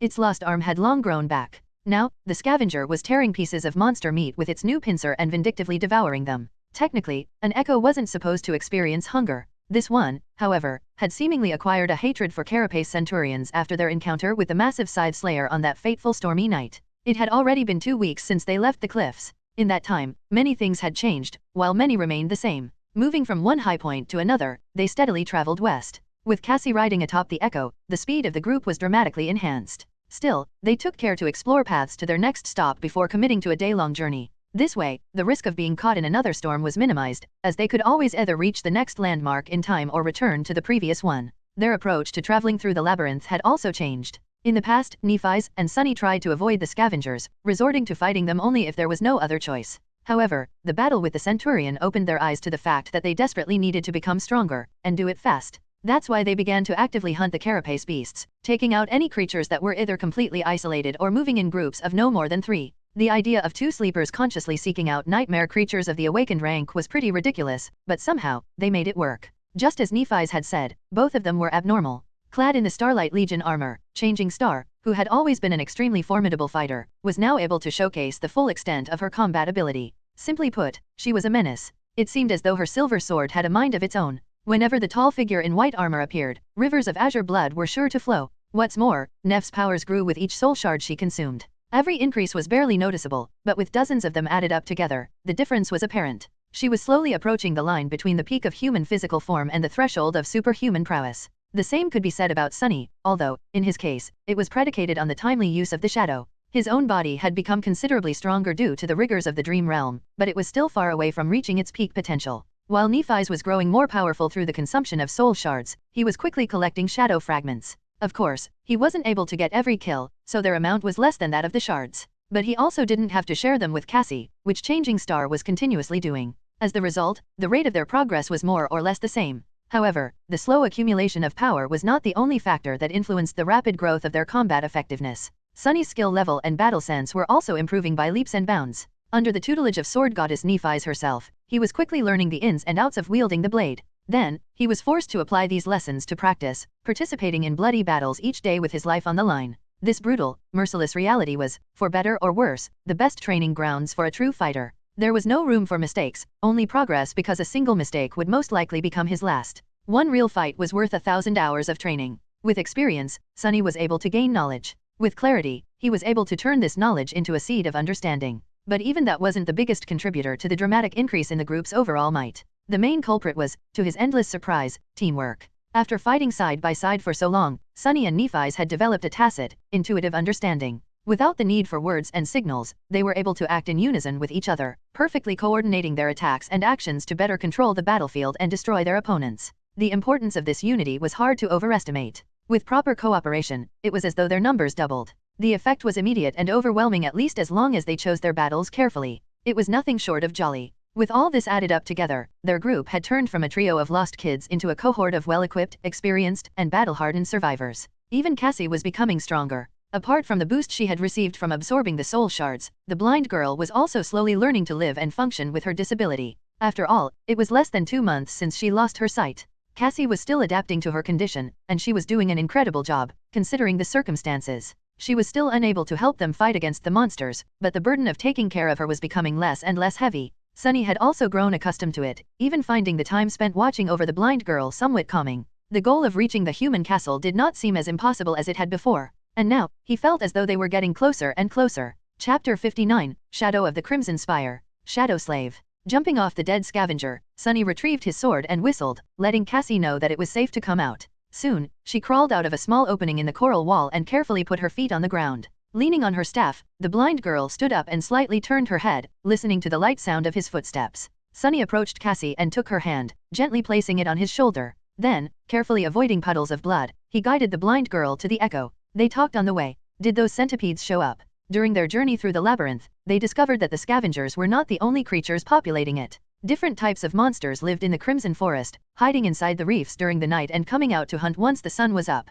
There were sentient colonies of carnivorous worms that attacked from beneath the black mud, flesh-eating flowers that strangled their prey with blood-sucking vines, and weird transparent tentacles that they had once seen dragging a desperately resisting scavenger into a dark, cavernous crevice. They still didn't know what type of creature had been hiding in the crevice. Sunny hoped that they would never find out. In short, the labyrinth was home to all kinds of horrors, every one of them at least of the awakened rank. They were all carrion eaters, living off the remains left behind by the monsters of the Dark Sea. Given the opportunity, they were also more than willing to devour each other, not to mention the 3 juicy humans. Luckily, the Carapace Legion turned out to be extremely territorial and seemed to have the upper hand in this region of the Crimson Reef. While their armor, size, and physical strength made the scavengers formidable opponents, dealing mostly with one type of creature was infinitely better than constantly facing unknown danger. The centipede monsters were the latest enemy of the Carapace Legion they had met. Some of these critters were more than 3 meters long, with glistening red chitin and hundreds of tiny, scurrying legs. They were abhorrently fast and agile, being able to move through mud, climb the coral walls and even drop on the unsuspecting victims from above with incredible speed. What's worse, their bodies were able to secrete a corrosive black oil that melted through the strongest armor in seconds. The only redeeming quality of the centipede monsters was that their chitin shells weren't very tough and could be easily pierced by a sword. Sunny answered without turning back. Yeah, 6 of them. And a few scavengers, too. We let them fight each other and then finished off the survivors. Cassie gulped. Were you hurt? Nothing our armor couldn't handle. What about the Centurion? He glanced at the half-devoured carcass and smiled. It's not going to bother us again. This was the second awakened monster they had slain after entering the Dream Realm. Compared to the first encounter, this battle went much smoother. No one died, no one was seriously injured. The Echo even kept both of its pincers. How many soul shards did we get? Sunny counted. Should be 11. Now it was Cassie's turn to smile. That's our biggest haul so far? By a lot. He nodded. Yeah. However, they had once again failed to receive a memory. Sunny wasn't sure if his bad luck was to blame, but neither he nor Nephi's had been able to acquire a single one for the past 2 weeks. It was almost as though the spell had decided that they had already gotten enough. There can never be enough. He sighed. One of the games he and Cassie liked to play during camp was to discuss what they would buy after coming back to the real world and becoming rich. However, he had to collect a few memories to auction off first. Otherwise, where would the money come from? Consumed by greed and avarice, Sunny approached the Echo and looked up at it with disapproval. Hey, you, stop chewing. The scavenger obediently froze, a piece of meat still hanging from its mouth. Spit it out. Shaking his head, Sunny helped Cassie climb to her seat and handed her the reins. This weirdo actually gobbled up almost half of the Centurion. What's up with that? Of all the Echoes in the world, why did I have to get stuck with a defective one? His shadow solemnly nodded, expressing that it completely understood his sentiment. Sunny squinted at it. What a rare show of solidarity. The shadow didn't have any echoes, though. What defective individual was it stuck with? Cheeky bastard.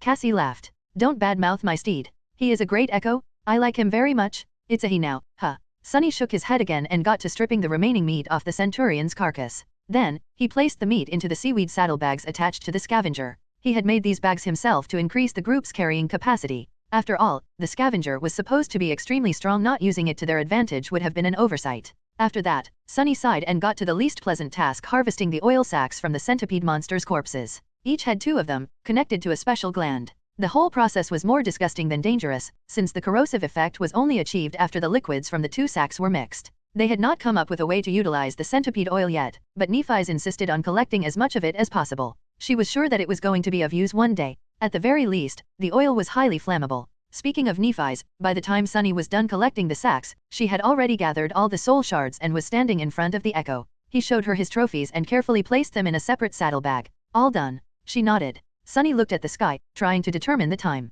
The sun was right above them, high in the gray sky. There was still plenty of daytime left. What do you think? We're right in between the flat hill and the bone ridge. Should we return or try to reach the ridge today? The ground level of the labyrinth was not uniform. Some parts of it were situated higher than the others. Currently, they were in one such area. The dark sea was much more shallow here, which meant that there were more natural features that remained above water during the night. That made for shorter distance between them. Nephi's thought for a bit, then said, let's push to the bone ridge. They had already scouted most of the way to it yesterday, so there wasn't much danger of getting lost in the labyrinth and not making it on time. With the carapace centurion dead, the unpredictable element that had been making their lives harder for these past few days was also gone. Considering this, changing Star's decision seemed proper. Sunny nodded. Okay. With that, he sent his shadow forward. Some time later, they were approaching the bone ridge. The sun was preparing to set, but there was still enough time to get to safety. Sunny, however, felt alarmed and uncomfortable. This feeling began to pursue him soon after they had left the cliffs. It always appeared close to the evening and persisted until the last minutes of the sunset, then disappeared, leaving him puzzled and uneasy. The further west they traveled, the stronger the feeling became. It was as though something was not quite right with the world during that time. But no matter how hard Sunny tried to understand what that wrongness was, he couldn't. In the end, he decided to share his uneasiness with the group. After listening to him, the girls were surprised. It seemed that they did not notice anything strange. Even Cassie, whose affinity to revelations provided her with an incredible intuition, didn't experience the strange feeling. However, she did suggest a theory. Since Sunny was the only one susceptible to the feeling, it was logical to assume that there was something unique about him that made it possible. And the only difference he had from the girls in terms of perception was his shadow sense, which meant that the source of the wrongness, most likely, had something to do with the behavior of shadows. Guided by her advice, Sunny was finally able to understand the reason for his discomfort. As it turns out, Cassie was right. In the hours closest to sunset, when the sun was hanging low in the western skies, a vast shadow moved through the labyrinth, affecting his senses and making his skin crawl. The shadow was too distant and colossal to be seen, but he could still feel its presence. When he told Cassie about the immense shadow, she nodded, as though it explained everything. Then, she said, "That is the shadow of the Crimson Spire." Chapter 60, Bone Ridge. Shadow Slave. Back then, it took him a couple of seconds to realize what she was talking about. The spire from your vision? The one with 7 seals. Cassie nodded. Yes. In my dream, it seemed to be as tall as a mountain. I could even see it from the walls of the human castle, looming in the distance like a crimson spear piercing the skies. When the sun sets, the spire's vast shadow falls over the castle and stretches east, as far as you can see. She was silent for a moment, then added, "The feeling I got when looking at the Crimson Spire was very similar to what you had described, only much more intense." Sunny frowned, trying to remember the exact words Cassie had used to describe her vision. 7 severed heads guarding 7 seals, a dying angel being devoured by hungry shadows, feeling of extreme terror and loss. What was the deal with that spire, exactly? Is it crimson because it's made out of the same stuff as the labyrinth? The crimson coral surrounding them was not, in fact, coral. It's just what they called it based on some resemblance, for the sake of simplicity. The actual nature of the strange material remained a mystery. Cassie hesitated. Maybe it's the other way around. Maybe the labyrinth is made from the same stuff as the spire. In other words, the Crimson Spire might have been the source of all this madness. Still, it was just a theory. There was too little information to confirm it. However, Sunny did feel that the spire was, in one way or another, at the center of all things that they had encountered. He just hoped that it wouldn't be their final destination. Knowing the reason behind his restlessness, Sunny was able to endure it much better. He even found a hidden benefit to this situation. As long as he sensed the shadow of the Crimson Spire, he could pinpoint the direction to the human castle, since it was situated somewhere between their location and the source of the shadow. In a sense, the Crimson Spire had become his inner compass. Get ready. Neff's voice took Sunny out of his reverie. Shaking off the distracting thoughts, he focused on the task at hand. They were getting close to the Bone Ridge. This name came to their minds as soon as they had first laid their eyes on this towering landmark. It was visible from quite a distance, sharply contrasted against the crimson coral and the grey sky in all its ivory splendor. The bone ridge was, in fact, made of bone. The skeletal remains of a colossal sea monster lay on an enormous mound of chaotically growing coral, with its arching spine protruding especially high above the ground. It was impossible to say what the terrifying creature had looked like while it was still alive, but one thing was certain: it was gargantuan even by the standards of the Dark Sea. This wasn't the first giant skeleton they saw during their journey. In fact, the labyrinth was littered with remains of dead leviathans, their massive bones forming natural arches and palaces throughout it. They were easy to spot because the coral formations were especially tall and dense in their vicinity, as though trying to bury any sign of whiteness in the sea of crimson. Sunny, however, had a feeling that the situation was actually reversed. To him, it seemed as though the coral was actually growing out of the old bones and spreading in every direction, slowly consuming the world. When he looked at the crimson mounds surrounding the colossal remains, he couldn't help but see them as rivers of ancient, solidified blood. He was almost sure that if they were to dig deep enough into the black mud to find the roots of the crimson forest, they would find nothing but endless layers of bones. What a scary image. Regardless of what Sunny thought about the nature of the labyrinth, the beast whose remains formed the bone ridge was especially large. Thanks to that, a portion of its long spine was tall enough to remain above the water during the night. That's why they had chosen it as the next stop on their journey. With the evening approaching, the next task was crucial. They had to scale the dead leviathan and make sure that no other creature had decided to take shelter in its remains. If something did, they had no choice but to try and kill it, since there was no time to retreat to their previous safe haven. The last step was often the riskiest. Coming to the base of the coral mound, the group moved around it, searching for a convenient path up. Eventually, they arrived in front of the creature's cracked, misshapen skull. With its lower jaw missing or buried under the mud, the upper formed a vast, cavernous cave. Feeling shivers running down his spine, Sunny passed beneath the terrifying palisade of teeth and entered the cave. With his shadow leading the way, they made way to the back of the creature's skull and soon entered the hollow expanse of its spine. Inside the spine, the bone surface under their feet was as wide as a road. Actually, it looked a lot like a highway running through a long tunnel, with stark beams of light falling through the gaps between the massive vertebrae. The tunnel was inclined upward, most of its length hidden behind the bend of the ceiling. When the echo entered the spine, its chitin legs produced a loud, echoing clatter. Nephi's grimaced. Any movement? Sunny checked with the shadow and shook his head. Changing Star looked forward and slightly lowered her chin. Let's proceed. Despite the fact that the shadow had not noticed any danger, they still summoned their swords before moving forward. It was not their first time being ambushed at the edge of safety. Luckily, their precautions turned out to be unnecessary. Nothing was hiding inside the gargantuan remains, so they were able to reach the highest point of the spine without having to cut their way through an unknown number of monsters. By the time they got to safety, the sun was already setting. The dark sea was returning, filling the inside of the sea monster's spine with the echoing sound of rushing water. Sunny took the saddlebags off the echo and dismissed it, making their camp instantly feel much roomier. All three of them were in desperate need of a bath. Leaving the girls alone to give them an opportunity to wash themselves, Sunny walked some distance away and sat down, letting his tired body rest. His shadow returned to the lower parts of the spine, watching the black, dim water slowly rise and devour the ivory whiteness. He had to make sure that nothing would crawl out of the water at the last minute. With half of his mind preoccupied with observing the rising tide, the other half was free to wander. Sunny summoned the runes and checked the number of shadow fragments in his possession. Shadow fragments, 96/1000. Not bad, he only had 12 at the beginning of all this. In less than a month, the amount increased dramatically. He was stronger and faster now. He was also more experienced. However, that still left him far inferior to even the weakest nightmare creatures of the Forgotten Shore in terms of raw physical might, even with the help of the shadow. How long before I'm able to wrestle a scavenger with my bare hands? The answer was pretty obvious, not to mention extremely disappointing. Not before his own shadow core had awakened, which could only happen after returning to the real world. Sunny sighed. Soon, it was his turn to wash. Taking the bottle of endless water from refreshed, rosy Cassie, he walked back to his secluded spot and dismissed the Pupitor's shroud. A cold breeze touched his pale skin, making Sunny shiver. He looked down, shaking his head at the amount of dirt, sweat, and dried blood that was covering his body.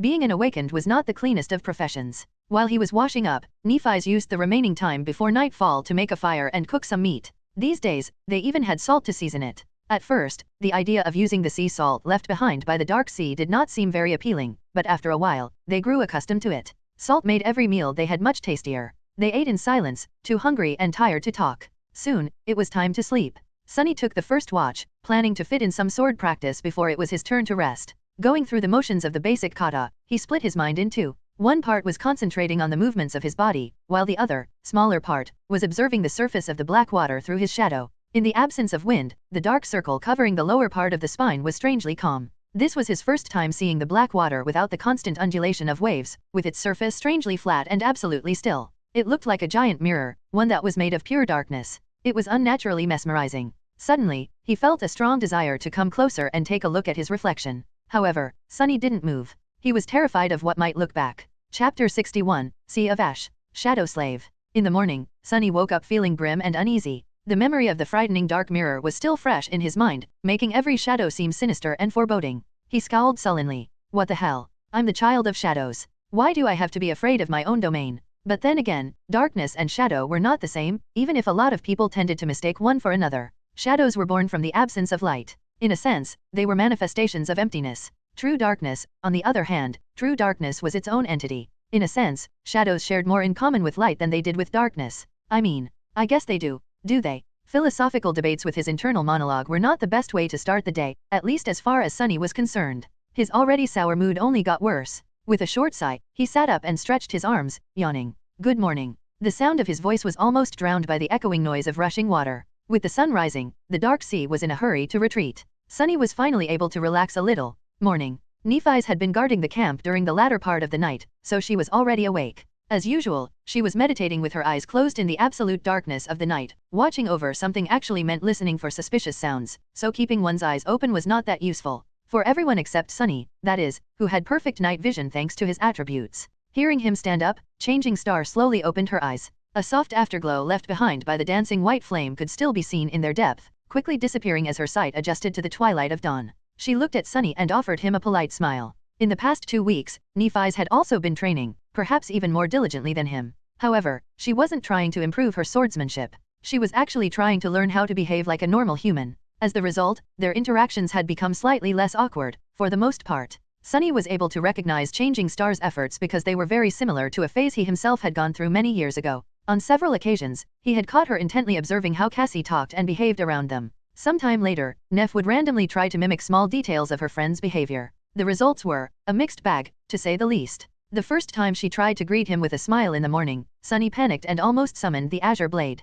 However, Nephise was very smart and persistent. Today, her polite smile looked almost natural. He had no idea why Changing Star decided to work on her social skills, of all things, during their perilous journey through the monster-infested hellscape that was the Forgotten Shore. But he didn't mind. It was actually rather entertaining to watch. Watching her torture herself every day, enduring terrible pain in hopes of learning to better control her aspect ability, on the contrary, was not fun at all. They never talked about it, but Sunny knew that every time Nephise pretended to meditate, she was actually subjecting herself to the excruciating agony of her flaw. When he thought about it, his heart ached. Sunny wasn't used to feeling such things, but he suspected that this was what other people called compassion. At least it was similar to how it was described in books and dramas. Not that he knew a lot about that stuff. After they had breakfast, Nephise stood up and looked at the beam of light falling through the nearest gap between giant vertebrae. Turning to Sunny, she said, "Let's study the surroundings." They needed to get the lay of the land and decide on their next step. Usually, that implied looking for the nearest natural features that were high enough to stay above the surface of the sea and deciding on which one they would try to reach next.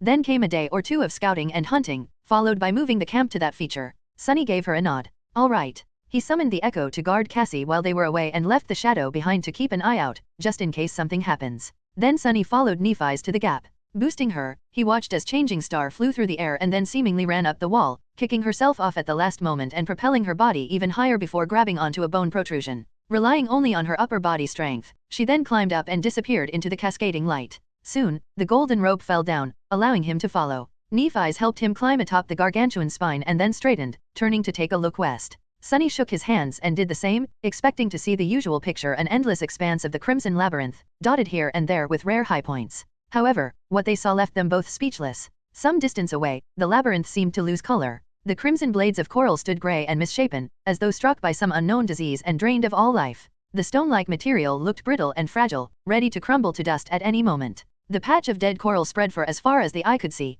Further away, the walls of the labyrinth seemed to have collapsed into a sea of ash-gray sand. This ashen wasteland looked so alien and strange after weeks of seeing only the endless crimson pathways that Sunny felt a shiver run down his spine. The fact that they didn't notice even a single monster moving through the mud beneath made him feel even more disturbed. There was only one visible high point to the west of them. Far away into the distance, the ground rose, forming a tall hill. The hill was probably the largest they had seen, easily capable of becoming a real island once the water rose in the night. Its shape reminded Sunny of a colossal barrow. Covered in the gray sand left behind by dead coral, the hill resembled a mountain of ash. That mountain was crowned by a giant tree. The tree rose into the sky like a tower, its branches wide enough to cover the whole island in their shade. The bark of the giant tree was as black as the water of the dark sea, while its leaves were red as blood.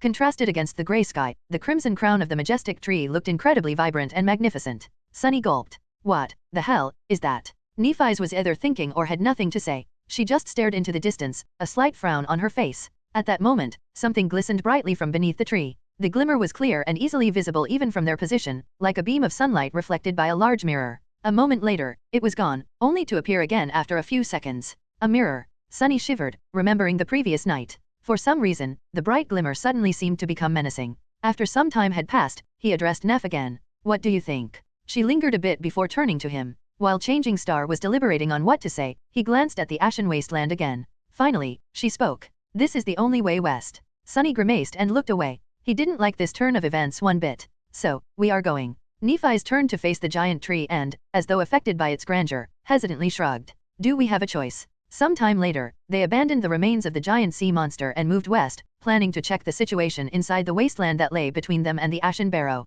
Initially, they weren't planning to approach the strange island. However, things turned out to be rather unusual once they entered the wasteland. With grey sand under their feet and dead coral walls surrounding them, the group was fully prepared to face unknown danger. Despite the fact that they had not seen any monster moving through this area from the top of the Leviathan's spine, neither Sunny nor Nephi's truly believed that no one was going to attack them in this strange region of the labyrinth. There were too many ways for the nightmare creatures to hide themselves, and if there was one thing the sleepers had learned during their time on the Forgotten Shore, it was that everything here was either deadly or concealing something capable of killing them. In that regard, their first encounter with the carnivorous worms was especially traumatic. However, their common sense turned out to be wrong this time around. The wasteland was quiet and empty, completely void of any signs of life. The absence of monsters was, in theory, supposed to make Sunny feel better, but he felt even more nervous than usual instead. This whole situation reeked of danger. It was strange and unnatural. If even the monsters were afraid to approach this place, what were they doing walking deeper and deeper into the wasteland of their own free will? Were they fools not to turn around and run away immediately? Soon, they reached the point where the walls of the labyrinth had crumbled into dust. Now, there was nothing but a vast expanse of grey sand between them and the hill crowned by the giant tree. Nothing could hide on that ashen flat. However, they would also be unable to conceal themselves from anyone's gaze. Sunny glanced at Nephi's. Are you sure you want to do this? Changing Star scowled and lowered her chin. Then, looking forward, she scowled and said, Let's go. Chapter 62, Hide and Seek. Shadow Slave. As soon as they left the familiar confines of the labyrinth and stepped into the vast expanse of the ashen wasteland, Sunny felt strangely uncomfortable. It was as though he had unknowingly turned slightly agoraphobic while traveling through the complicated madness of the Crimson Maze. He had grown accustomed to being surrounded by tall walls of coral, with endless tangled paths stretching in all directions for as far as he could see. Despite the fact that the labyrinth was hiding numerous dangers, it also offered a strange sort of safety. At least in the case of Sunny, who had the advantage of being able to see beyond its twists and turns thanks to his stealthy shadow scout. Now, with grey sand beneath and nothing to break the line of sight, he had lost that advantage. The idea of not being able to hide from the enemy made him feel naked. Keep cool. There's no one here. That thought, which was supposed to calm him down, had the opposite effect instead. Indeed, there were no nightmare creatures anywhere in the desolate wasteland, but why was that? What made them so eager to avoid this place? Nephi's was walking in the front of the group, with Sunny right behind her. The Echo was in the rear, moving at a slow pace. He looked around and, after a bit of hesitation, said in a low voice, I don't like this. Nephi's glanced at him with her usual indifferent expression. Turning away, she simply said, Stay alert. They continued forward in silence, sand squeaking under their feet. A dozen or so minutes later, Changing Star raised her hand, gesturing them to stop. Turning to Sunny, she asked, Has your shadow noticed anything? He shook his head. No, there are some irregularities here and there, like small knolls or shallow pits, but nothing is moving. Mostly, it just seems flat and lifeless. He turned to Cassie and asked hesitantly, Do you hear anything? In some cases, her keen hearing was more effective than his shadow sense. When they were caught by the storm, Cassie had been able to sense that something was wrong long before her seeing companions noticed anything. However, this time it was of no use. She simply shook her head, indicating that there were no unusual sounds around them. Nephi sighed and lowered her head, thinking. Then she cast a gaze at the distant Ashen Barrow. Let's continue. However, she did change the direction of the group slightly, aiming to approach one of the knolls that Sunny had noticed. By the time they approached it, it was already noon. The sun was right above their heads, making their shadows small and shapeless. Sunny's own shadow had returned and was now hiding beneath his feet, looking like a formless blob of darkness. This time of day was its least favorite. Nephi summoned her sword and slowly approached the knoll, trying to determine its nature. There was nothing remarkable about it except for the fact that everything around was flat, and it was not. The knoll was about as tall as Sunny, somewhat oblong, and covered in the same grey sand as the rest of the wasteland. It didn't seem dangerous, but there was no harm in checking. Well, most likely. Maybe it could provide them with some useful information. Just as Changing Star was about to stretch her hand and touch the surface of the knoll, Sunny's shadow suddenly noticed something moving in the distance, back at the edges of the labyrinth where they had come from. Acting on instinct, Sunny jumped toward the echo and hissed to Neff,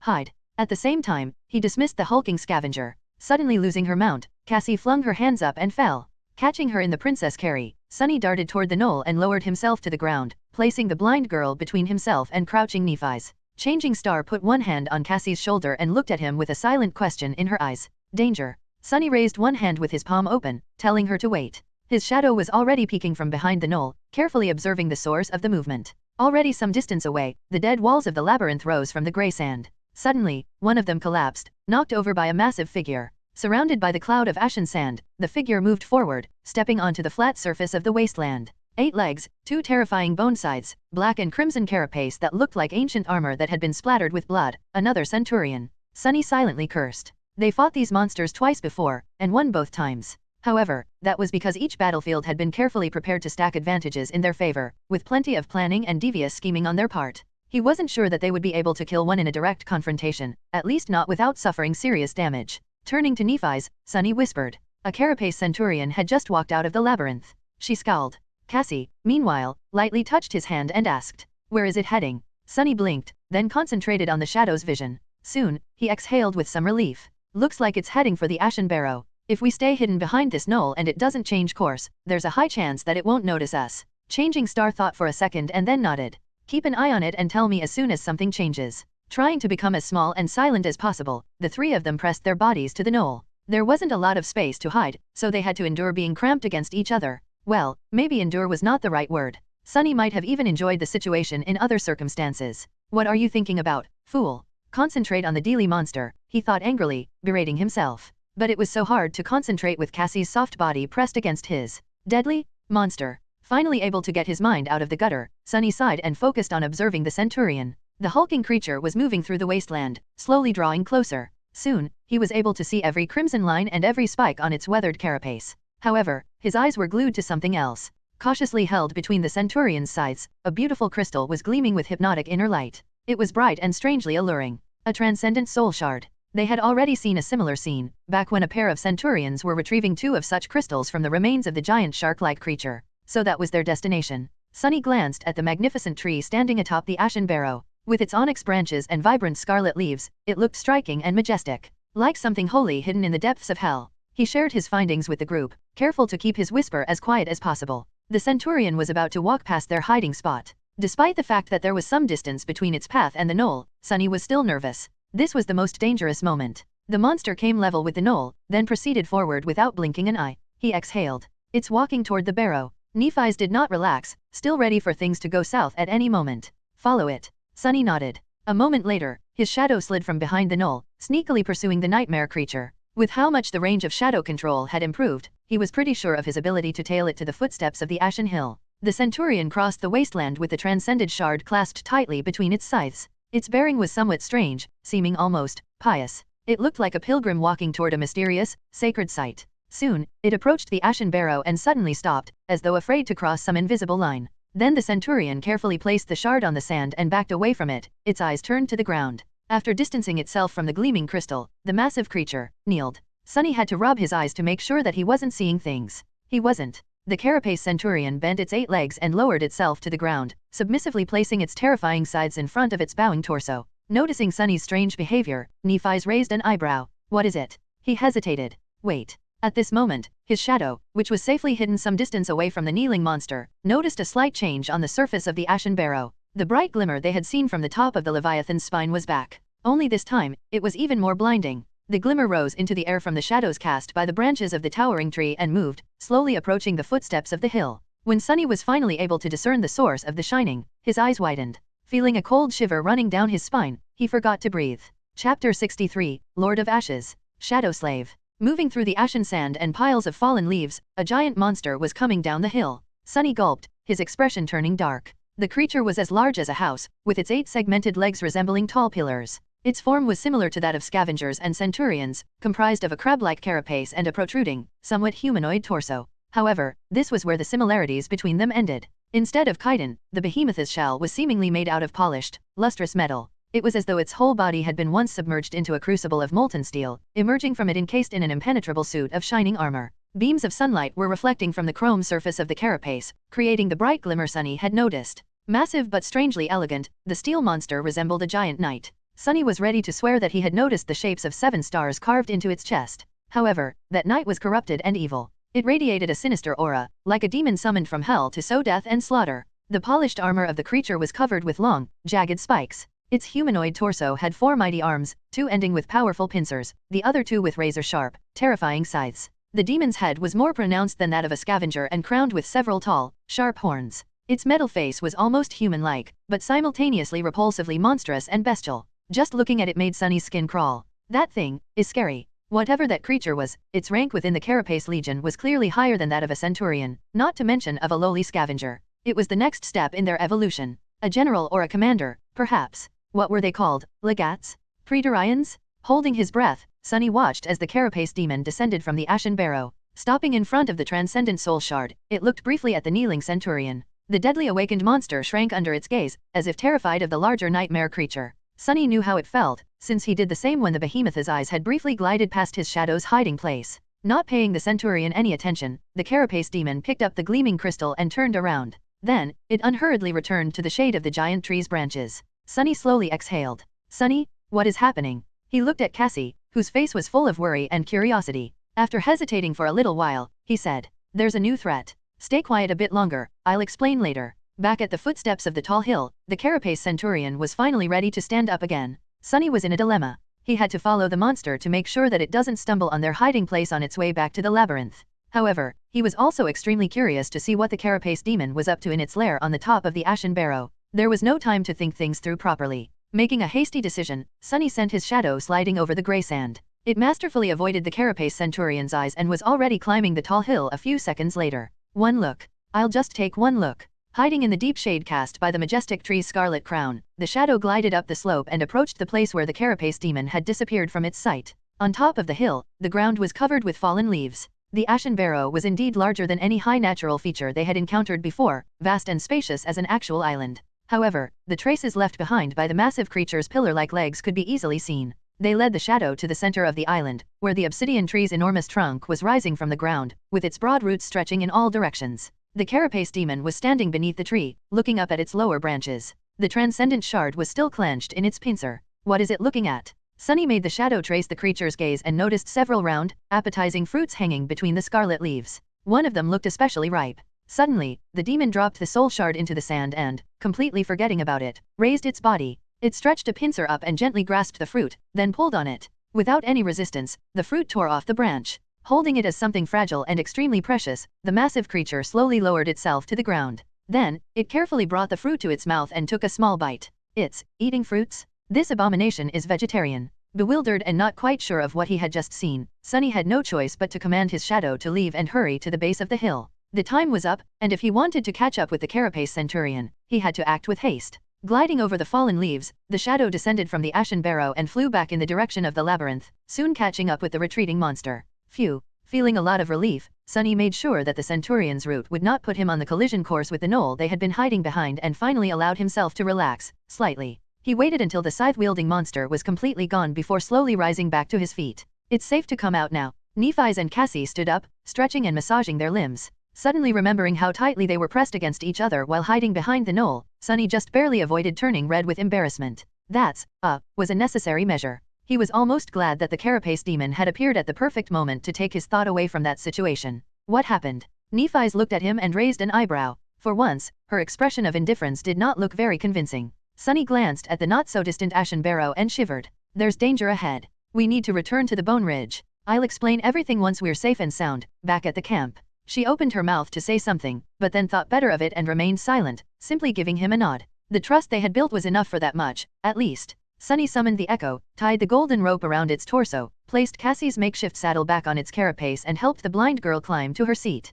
Picking up the saddlebags, he fixed them back onto the scavenger and took a step away. They were ready to go. Before that, however, Sunny had one more thing to do. Coming close to the knoll, he used his hands to brush the sand off its surface. Soon, the onyx black surface was revealed beneath. It was the same exact color as the bark of the colossal tree growing from the center of the ashen barrow. The knoll was, in fact, just a small portion of one of the tree's giant roots, raised slightly above the ground in this part of the wasteland. Sunny looked around, trying to calculate the size of this sea of ash. Finally, he was starting to understand what had drained all life from the giant patch of the Crimson Labyrinth. Back inside the Bone Ridge, they were sitting around the fire. The delicious smell of roasting meat filled the air, making Sunny's stomach produce embarrassing sounds. However, it wasn't time to eat yet. He was in the middle of telling the girls about what he had seen. After the Centurion kneeled, another carapace creature came from the top of the ashen barrow. Only this one was not one of those we had seen before. It was easily twice the size of the Centurion, 6 or 7 meters tall. I can't even imagine how much it weighs. It looked like a moving house. Nephi's frowned, clearly not happy to know that there was such a behemoth barring their way.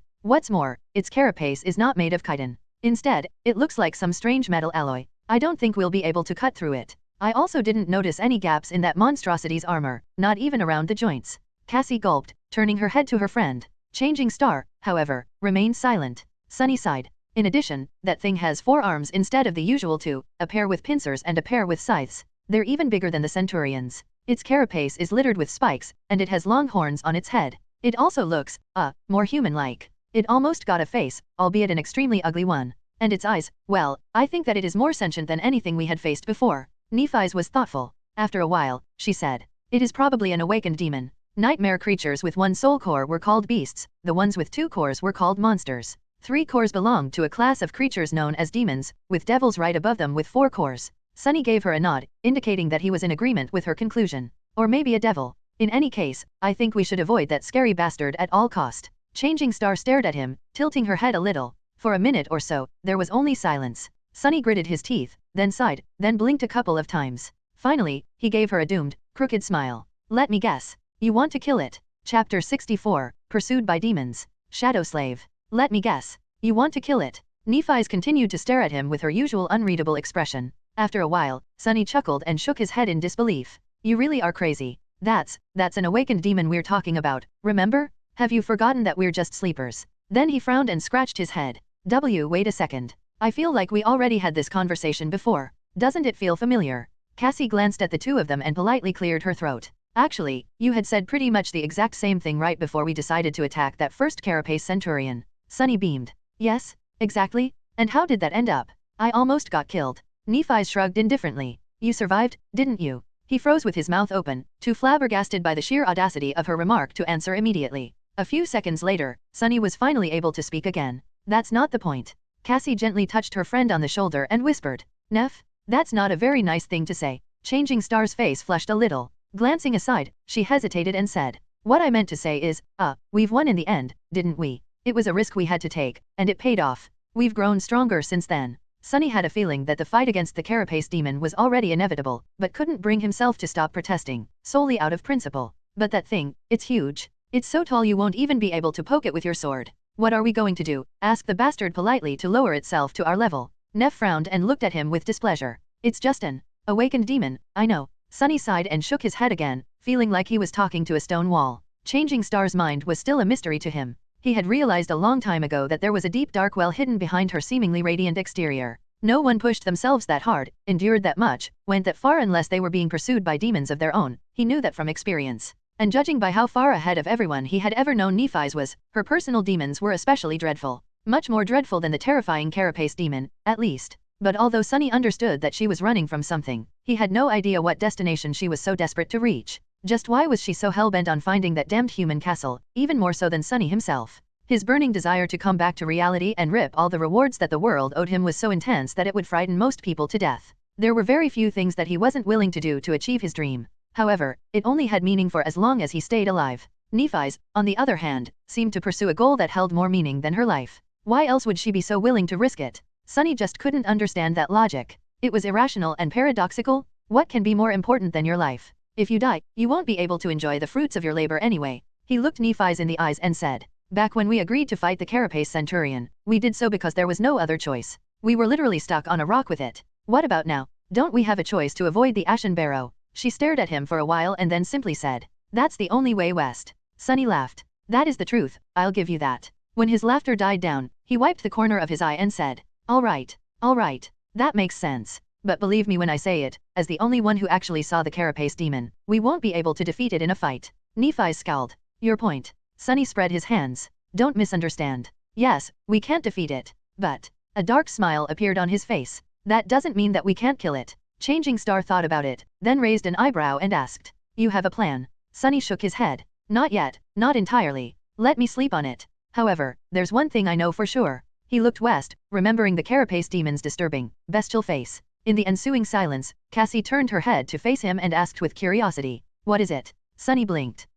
Oh, yes. It's pretty simple, really. Unlike the scavengers and centurions, that thing appears to be rather intelligent. Which means that it can be deceived. They spent another uneventful night inside the dead Leviathan's spine. As far as their camps went, this one was probably the safest. There was a certain comfort in being surrounded by walls from all sides, even if they were made out of bone. Sleeping on top of cliffs and coral mounds, just meters away from the surface of the dark sea, exposed to elements, was not very restful. Sunny even entertained the thought of suggesting to Nephis that they should stay here for a while, a few weeks, or even months if needed. They could slowly explore the surrounding areas, hunt monsters, and grow stronger. Then, after absorbing hundreds of soul shards and shadow fragments, armed with dozens of memories and even a few more echoes, perhaps, they could attack the carapace demon and be more sure of success. However, he quickly realized that it was a bad idea. The Forgotten Shore was perilous and unpredictable. They were rather successful in conquering its dangers so far, but it was too easy for the situation to change. One moment of bad luck was enough to doom them. One wrong turn, one unfortunate encounter, one more enemy than they were able to handle, and their lives would be over.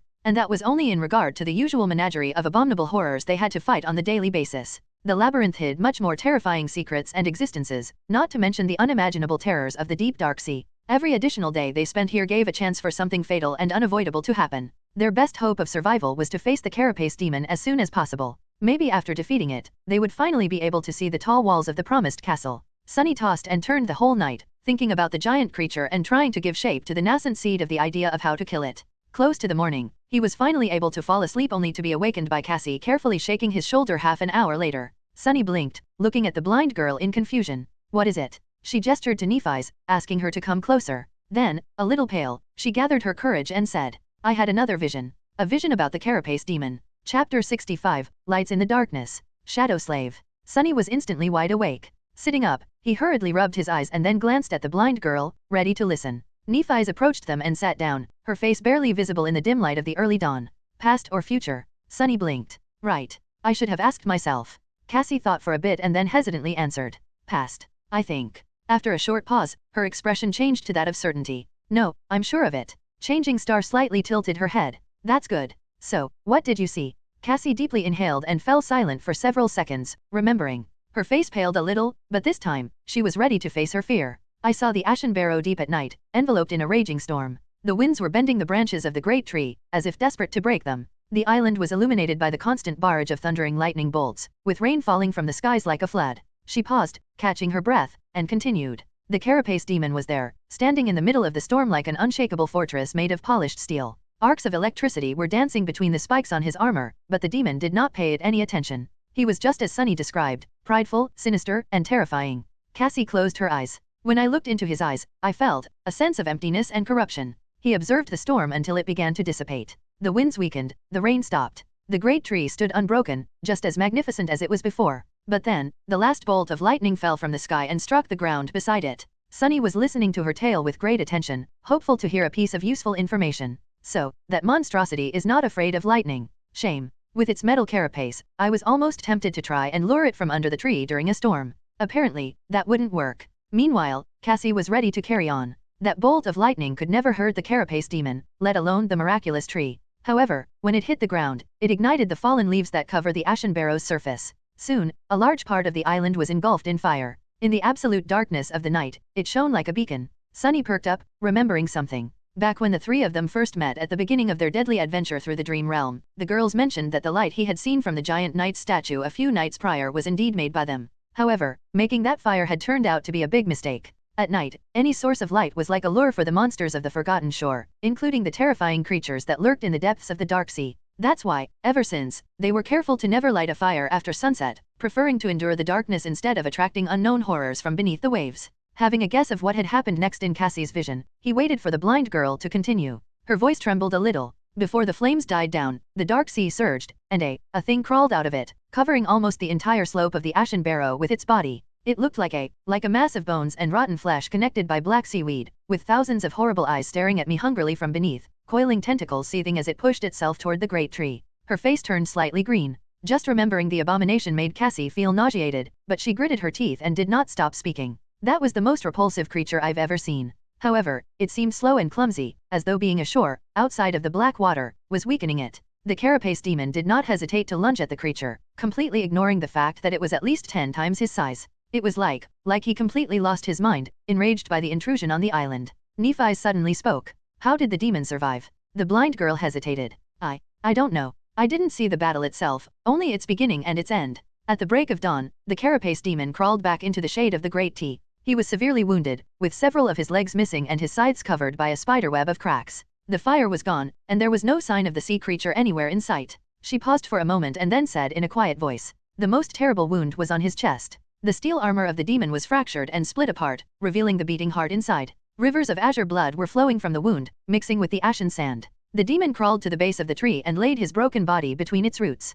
Cassie sighed. The last thing I saw was the passage of time. I don't know how long it took, but eventually, the carapace demon was able to recover from his wounds. His sides restored themselves, his legs grew back. The fracture on his chest was the last to heal. However, it wasn't healed completely. Hidden from sight, there's still a weakness in his armor. Both Sunny and Nephi's were silent for a long time, thinking. Changing Star was the first to break the silence. So it's not impenetrable after all. Then she looked at Sunny and asked, how's your plan coming along? He blinked, extricating himself from the swarm of thoughts. Glancing at his companions, Sunny smiled.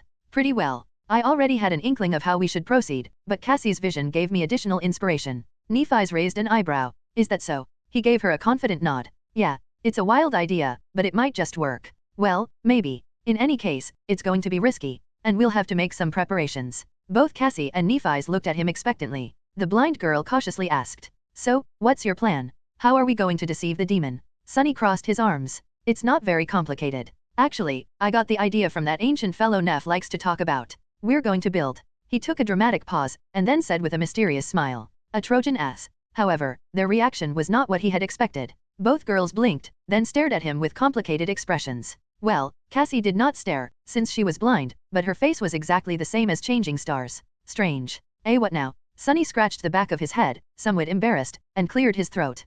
Did I use the wrong word? I thought that Odysseus guy built a wooden animal? Donkey. Nephi's raised a hand and put it on her forehead, closing her eyes. Weird. Does she have a headache? Are you alright? She sighed deeply, then said in a flat tone. A horse. It was a horse. The next day, they returned to the place of the battle between the Carapace Legion and the centipede monsters. A few days earlier, they had lured a Carapace Centurion here to ambush it, but ended up causing a massive confrontation between the two tribes of nightmare creatures. The carcasses of some of the monsters were still there, buried slightly in the mud. Of course, there was no meat left on their skeletons. The inhabitants of the labyrinth were for the most part carrion eaters, after all. However, the three sleepers were not interested in meat. They came for something else. Stopping in front of the Centurion's empty shell, cleaned of any flesh by some unknown beasts, he looked at the black and crimson carapace in satisfaction. Nephi's walked over and stood by his side, an unreadable expression on her face. Is this what you wanted? Sunny smiled. Yeah, exactly. I knew that nothing would be insane enough to chew on the chitin, but, in this place, you never know. I wasn't sure about its condition, but the condition was good. In fact, it was perfect. Chapter 66, First part of the plan. Shadow Slave.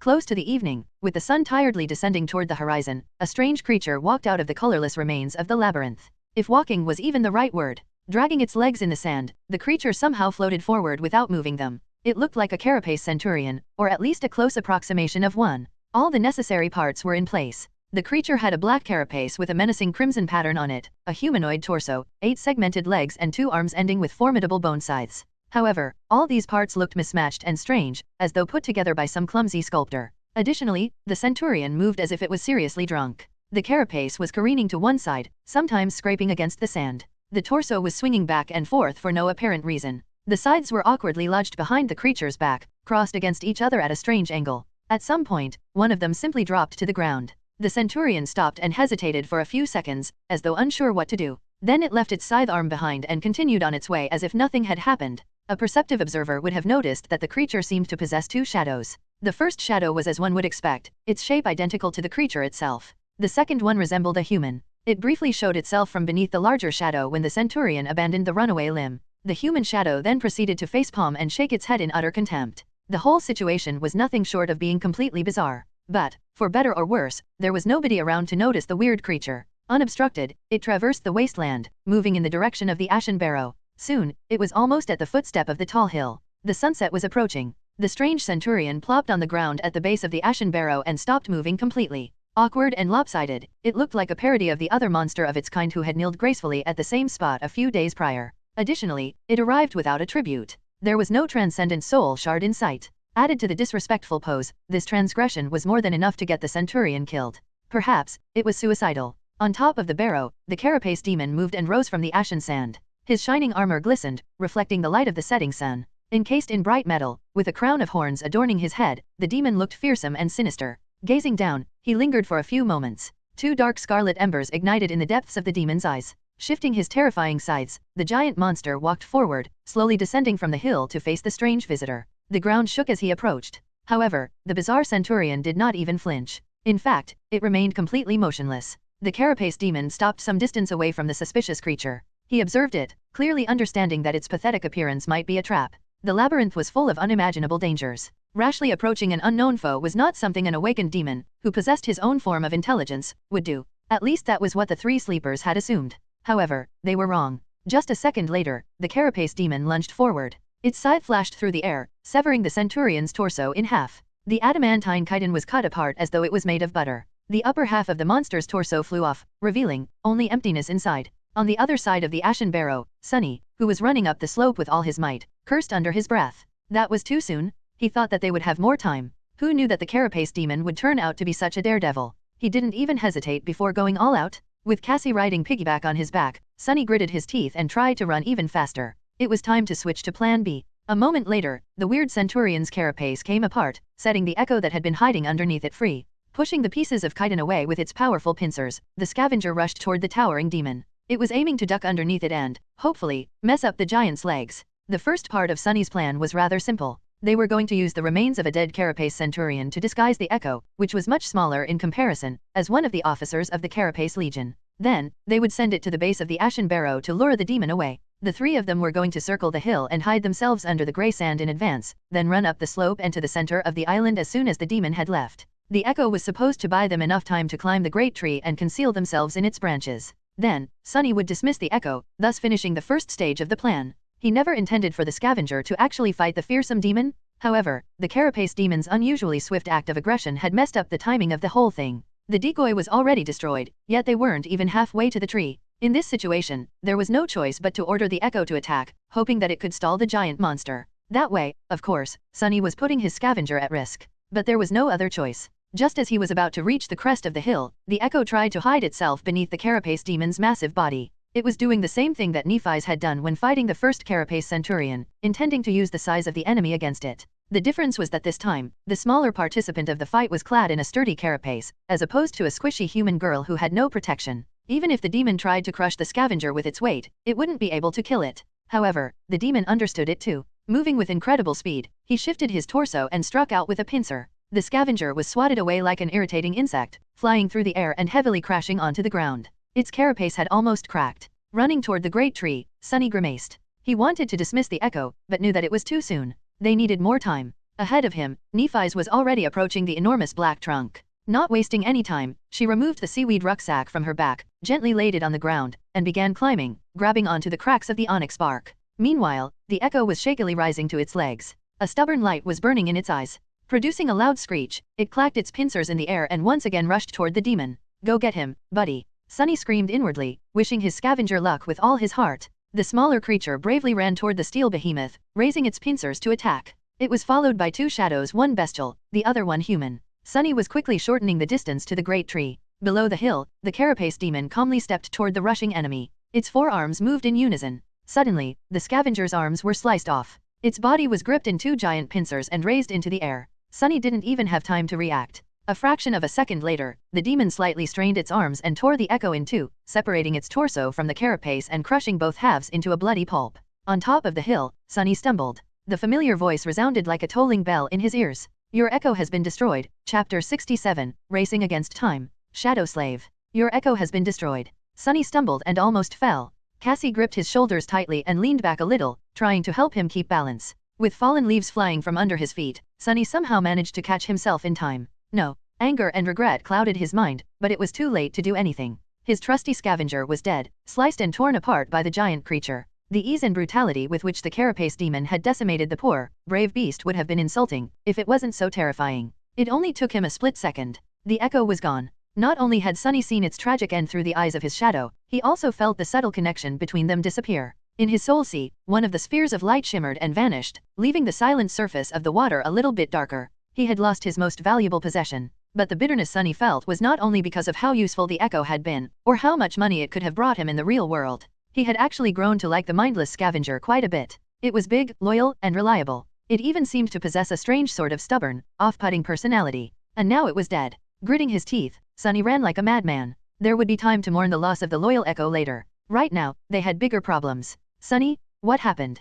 Cassie's whisper sounded worried and tense. She must have felt the change in his mood through his posture and body language. To be completely honest, Sunny was in no shape to talk. Running up the hill at top speed, with the blind girl on his back, no matter how delicate and light she was, had been a tall task for him without the support of the shadow. He was struggling to breathe, and there was still a considerable distance to the great tree. However, Sunny had to answer, his voice hoarse and rugged. He killed the echo. Then, there was no time for words anymore. Because things were turning from bad to worse. Down at the bottom of the hill, the carapace demon was standing above the mutilated remains of the scavenger, looking at them with contempt. Heavy drops of azure blood were falling from each of his 4 upper limbs. Suddenly, the corpse of the echo began to shine with soft light. Then, it shimmered and dissolved into a river of tiny sparks, which then fell to the ground and disappeared, leaving no trace of the hulking scavenger behind. Even its blood on the demon's scythes and pincers was gone. After all, the echo was just a manifestation of a slain nightmare creature and not the real thing. It came from nothing and was now returned to the state of nothingness. However, the carapace demon was not looking at the unexpected light show.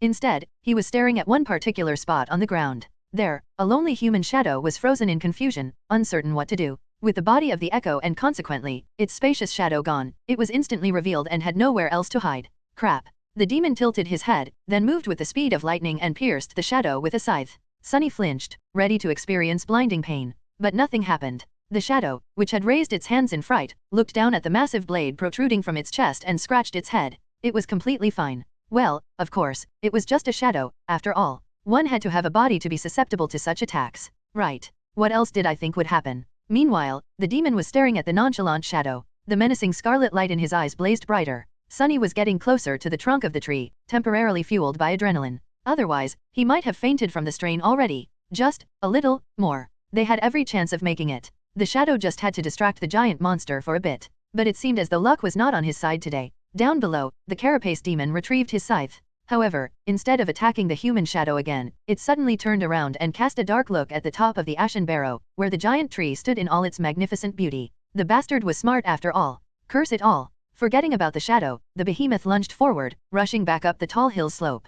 It moved with frightening speed, covering a dozen meters with each second. Get back here. Sunny screamed to his shadow as he approached the trunk of the tree. Helping Cassie climb down from his back, Sunny picked up the rucksack that Nephi's had left behind and handed it to the blind girl. Be gentle with that? Cassie nodded, well aware of the contents of the rucksack, and carefully hung it on her shoulder. At that time, Changing Star had already reached the lowest branches of the great tree. Not wasting any time, she moved to a spot above her companions, summoned the golden rope and threw one of its ends down.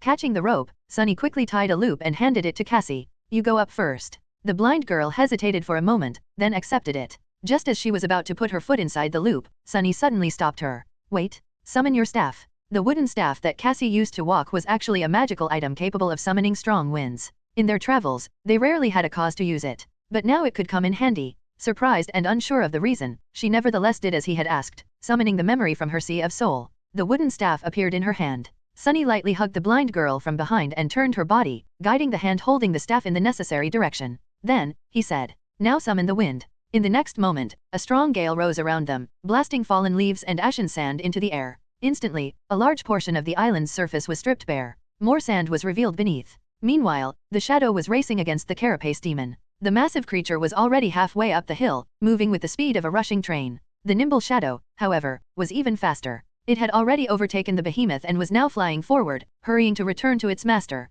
Good, now go. Sunny helped Cassie put her foot into the loop and stepped back, watching as Nephi's pulled the rope up. She was going as fast as she could, which was really fast by human standards. But was it fast enough? Sweating, he counted seconds and waited. His life now depended on whether or not the rope would return before the demon arrives. Every moment felt like an eternity. He could already hear the distant, but quickly approaching sound of the carapace demon's 8 towering legs stomping furiously through the sand. Finally, Cassie was at the level of the giant tree's lower branches. Nephi's helped her step out of the loop and settle on the wide surface of the branch, then threw the rope down again. The demon was approaching the tree, still hidden from sight by its massive trunk. The shadow slipped beneath Sunny's feet and wrapped itself around his body. Catching the rope, Sunny practically flew up, climbing with incredible, adrenaline-fueled speed. Landing on the branch beside the girls, he quickly turned around and tried to pull the rope up. The monster could not notice the golden shine of it, otherwise, it all would have been for nothing. But there was less than a second left. Oh no, Sunny thought, his heart skipping a beat. But then Nephi simply dismissed the memory, making the golden rope disappear into thin air.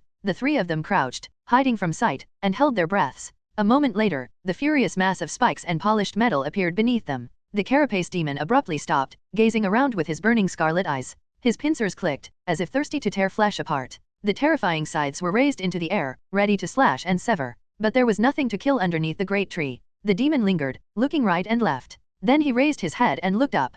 Thankfully, the branch the three sleepers were hiding on was very wide, more than enough to hide them from his sight. They remained motionless and silent, afraid to produce even the smallest of sounds. After a while, the behemoth finally lowered his gaze and carefully observed the ground, looking for the traces of possible intruders. However, the ground was clean and bare, all signs of their passage erased by Sunny with the help of Cassie's staff in advance. Not finding anything, the carapace demon had no choice but to walk away, moving on to explore other parts of the island. Sunny was finally able to exhale. Some distance away, the demon reached the edges of the area affected by the magical gale. There, he finally found 2 sets of footprints, one left behind by Nephi's, the other one by Sunny. With an angry roar that sounded like the clamor of tearing metal, the giant creature rushed down the slope of the Ashen Barrow, following the footprints to the wasteland beneath. However, the grey desert was desolate and empty, with no living creature in sight. It was colored crimson by the setting sun. At that moment, the ground shook slightly, and a thunderous rumble resounded throughout the labyrinth, bringing with it chilling wind and the smell of salt. The dark sea was returning.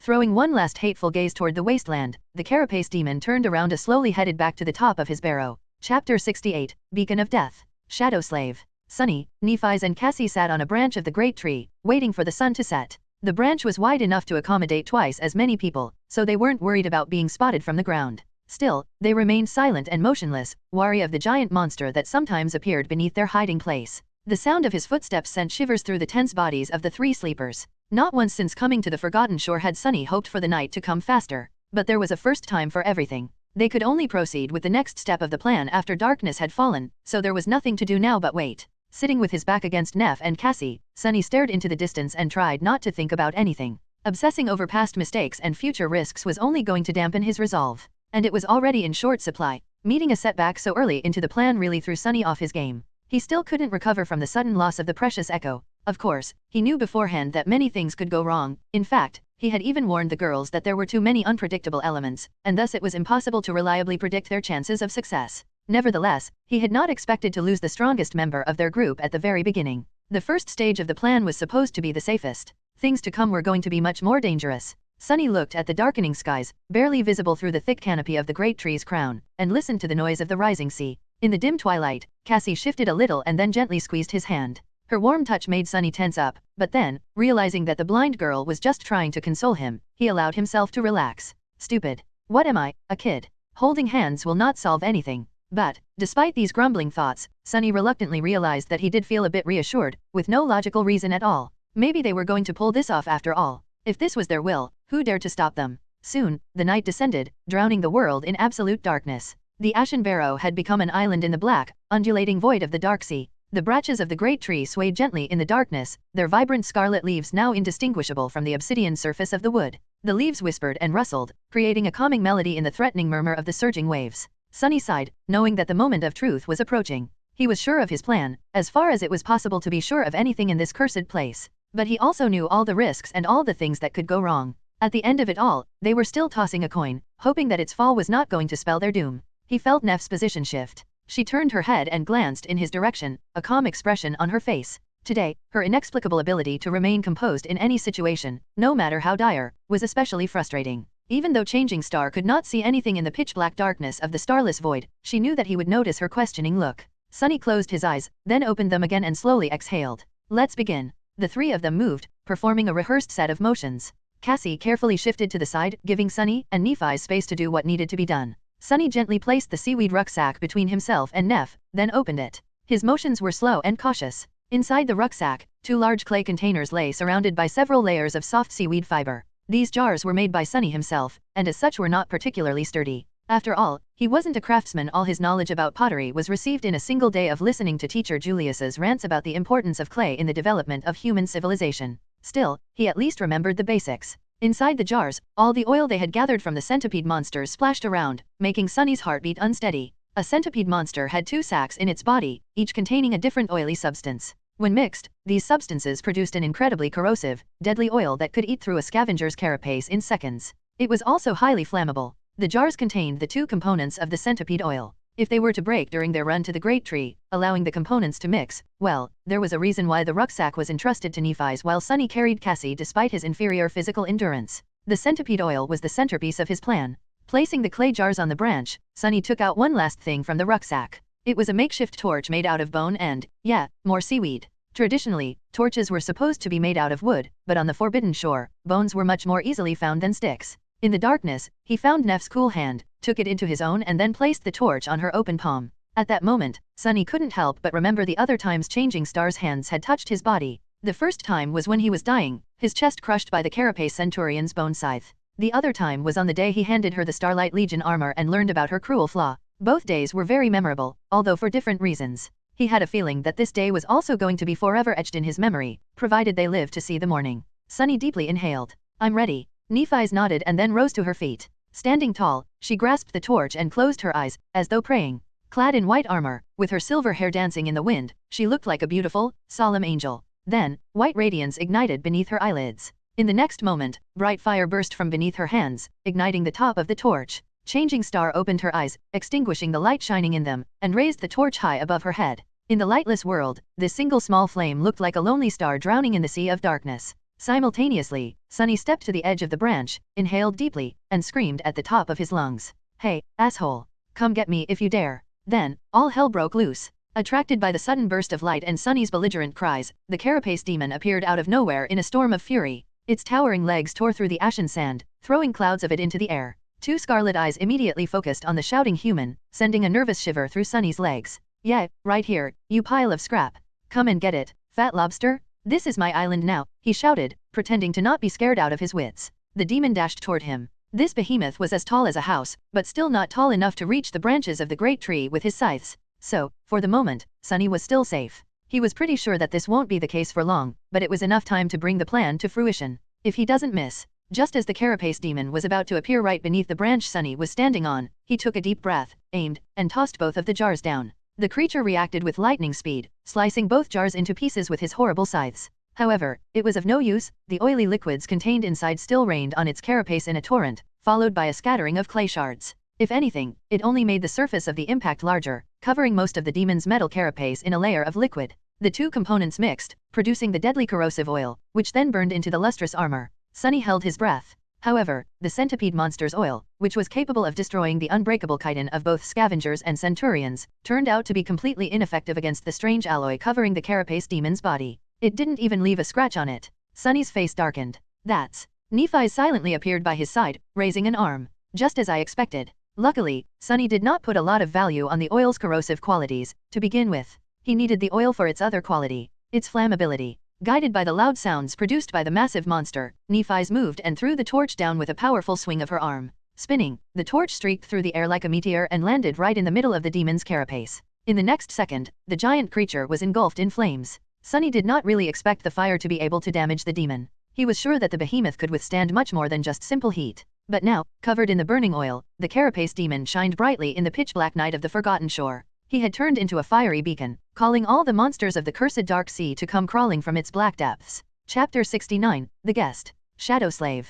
The giant demon was engulfed in flames, shining like a bright beacon in the hungry darkness of the night. His polished armor blazed with reflected light, sending radiant glints in all directions. Drops of burning oil were falling to the ground, flaring up as they hit the ashen sand. For a second, it seemed as though time had stopped. Sunny was staring at the incandescent glow of the fire, his eyes wide, almost failing to believe that they had actually pulled this insanity off. Nephi's was frozen by his side, her hand still outstretched after the throw. But they really did, they pulled it off. Sunny never seriously considered facing the Carapace demon in an honest battle, if a battle between a giant death machine and 3 powerless humans could even be called honest. However, their lacking strength did not mean that they could not murder the evil creature. They just had to be smart about how to do it. For example, they could find something stronger to do the dirty work for them. That's why he had concocted a plan to sneak onto the Ashen Barrow, wait for the night to come, lit the behemoth aflame and watch it be torn apart by the terrifying monsters of the Dark Sea. And now they were halfway to making that plan a reality. Of course, the most dangerous part was yet to come. They still had to survive the attack of the creatures of the Black Water themselves.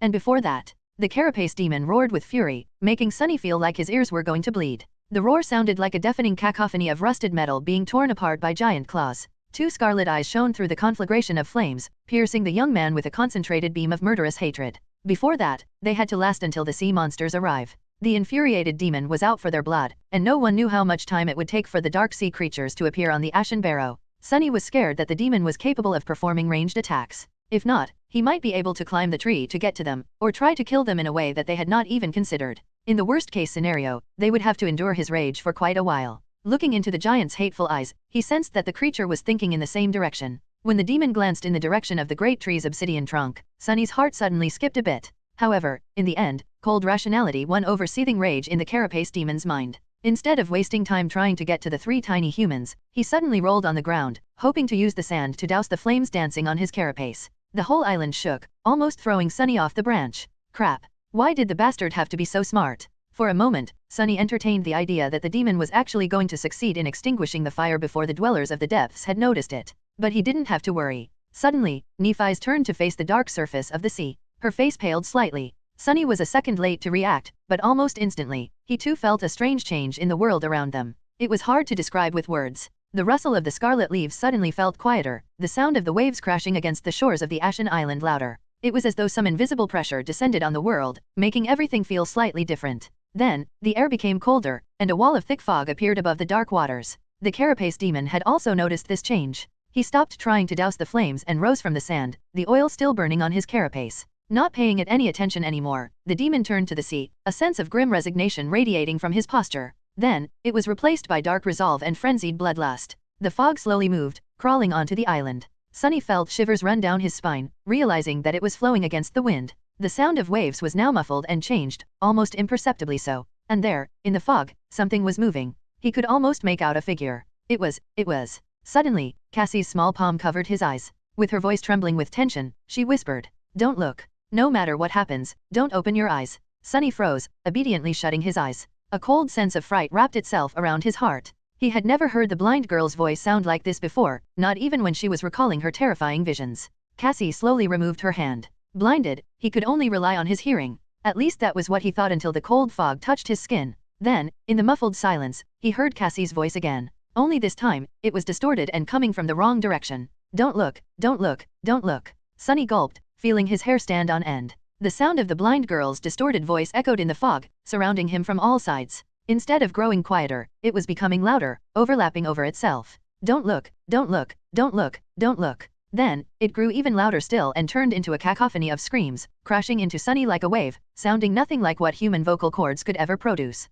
"Don't look, don't look, don't look, don't." Sunny stood paralyzed, stunned by the onslaught of inhuman shrieks. All he could do was try not to fall to his knees. And then, when his resilience was almost broken, everything suddenly stopped. The abrupt silence enveloped the world, making him exhale with relief. It was over. A few seconds later, Cassie whispered into his ear, "Open your eyes." After hearing the clear sound of her voice, Sunny was about to do as she told. Then he stopped. Her voice did not sound terrifying and distorted. It was just as usual, sweet and melodic. It even came from the right direction. But something about it was wrong. What? He lingered, keeping his eyes closed. Why was it so calm? Why didn't he feel the warmth of her breath as she leaned close to whisper into his ear? And how could she lean, if he was taller? Sunny froze, afraid to even breathe. Cassie's clear, familiar voice repeated, "Open your eyes, open." Then, mere centimeters away, it exploded with cold, malevolent authority. "Open your eyes." But he didn't. A second passed, then another, then one more. Each of them felt like an eternity. Sunny trembled, practically feeling his body aging. Finally, the voice returned. But this time, it felt as though it was further away, withdrawing. No matter, no matter. Soon, he was able to hear the rustling of leaves and the sound of waves again. He could also hear Cassie and Neff breathing ruggedly beside him. It seemed that they were also assaulted by the terrifying mimic. And also, somewhere beneath them, the Carapace demon roared and hit his sides against each other. The loud clamor of steel resounded beneath the great tree, sending an almost palpable wave in all directions. This wave seemed to expel the unnatural fog, creating an enormous sphere of clean air. Sunny still kept his eyes shut. In the next moment, the whole island trembled as the demon clashed with the unknown horror that had been hiding in the fog. Something shattered with a deafening thunder, and the ground shook again, causing the branches of the great tree to sway. With his hands trembling, Sunny outstretched them and grabbed onto his companions, drawing them close.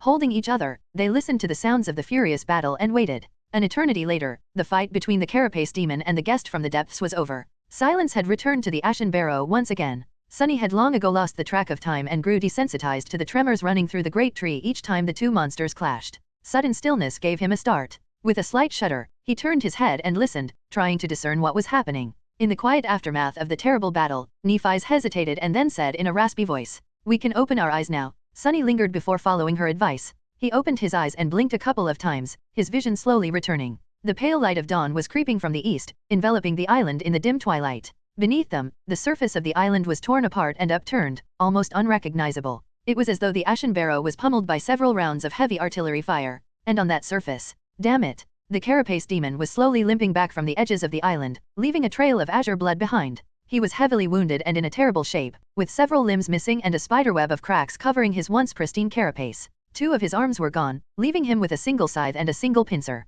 Most of his rear legs were either broken or severed, forcing the behemoth to walk in a strange, unsteady gait. However, he was still alive. More than that, none of the armor plates covering his vital organs were seriously damaged, his metal shell still strong and impenetrable. Sunny clenched his fists and glanced at Neff, a dark expression on his face. What do we do? Changing Star looked down. There was a cold glint in her calm, grey eyes. Stretching her arm to the side, she summoned her sword and said, "Finish him off." Chapter 70, Judgment of the Blade. Shadow Slave. Sunny looked at the wounded demon, a grim look of resolve on his face. At this point, there was no reason to argue. They had no other choice but to face the guardian of the island themselves. Sunny's bag of tricks was all empty anyway in the end, their fates were still going to be decided by sharp blades. Someone was going to get killed, and someone was going to be the killer. How are we going to deal with his armor? Nephi's weighed the sword in her hand and glanced down. I will break through the armor. Can you create an opening? Sunny nodded, not wasting time on unnecessary questions. If Changing Star was certain of her ability to cut through the demon's carapace, he had no reason to doubt it. Creating an opening, that was not going to be easy. Even though the monster had suffered terrible injuries, he was still a force to be reckoned with. His size alone was going to pose difficulties. They would have to bring the behemoth down to his knees before even thinking of carrying out any sort of an effective attack. And he was not just going to stand still under their assault, either. But what else was there to do? While Nephi's was tying the golden rope to the branch, Sunny walked over to Cassie and lightly squeezed her shoulder. She tried to force a smile. I take it that the carapace demon is still alive. Despite the heavy, cold, dark feeling gripping his heart, Sunny tried to make his voice sound relaxed and carefree. Yeah, but just barely. Don't worry too much. This whole thing will be over in no time. One way or another, he added inwardly. Cassie's smile weakened. She was clearly not convinced by his clumsy attempt to reassure her. Sunny hesitated. Hey, have you ever eaten demon meat? The blind girl was clearly surprised by his question. What? No. Sunny grinned. How about a demon steak? I'm an excellent cook, I'll have you know.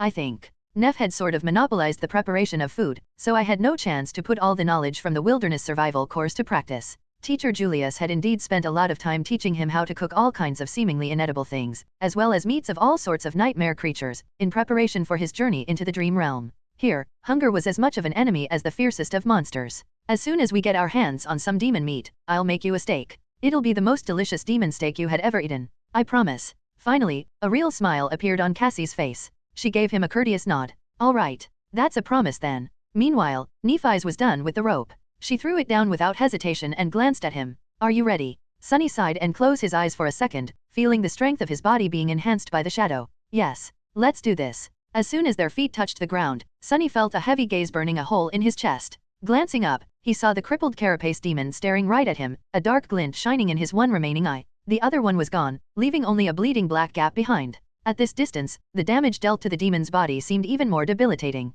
Its carapace was fractured in several places and covered in cracks, each seeping with azure blood. Sadly, none of the cracks were near the vital organs. His horns were shattered, as was one of his front legs in addition to several rear ones that were either broken or torn off completely. The stumps of his 2 severed arms were pressed tight against his torso to stem the heavy bleeding. The other 2 were hanging to the ground, almost brushing against the ashen sand. The giant monster looked broken and tired. However, it was still terrifying, perhaps even more so than before. because, despite the horrible wounds, his gaze was still firm and full of evil intelligence. It was still radiating madness and bloodlust, which was now concentrated on Sunny and Nephi's, the architects of his sorry state. The first beams of the rising sun shone on the spikes covering the demon's once lustrous carapace, painting them in shades of burning crimson. Sunny summoned the azure blade and glanced at Nephi's. Be careful. He's lightning fast. He was the only one who had seen the terrible creature in action. As such, only he knew how dangerous the demon really was. Nephi's nodded, not taking her eyes off the enemy, and stepped forward. The two of them walked toward the waiting carapace demon.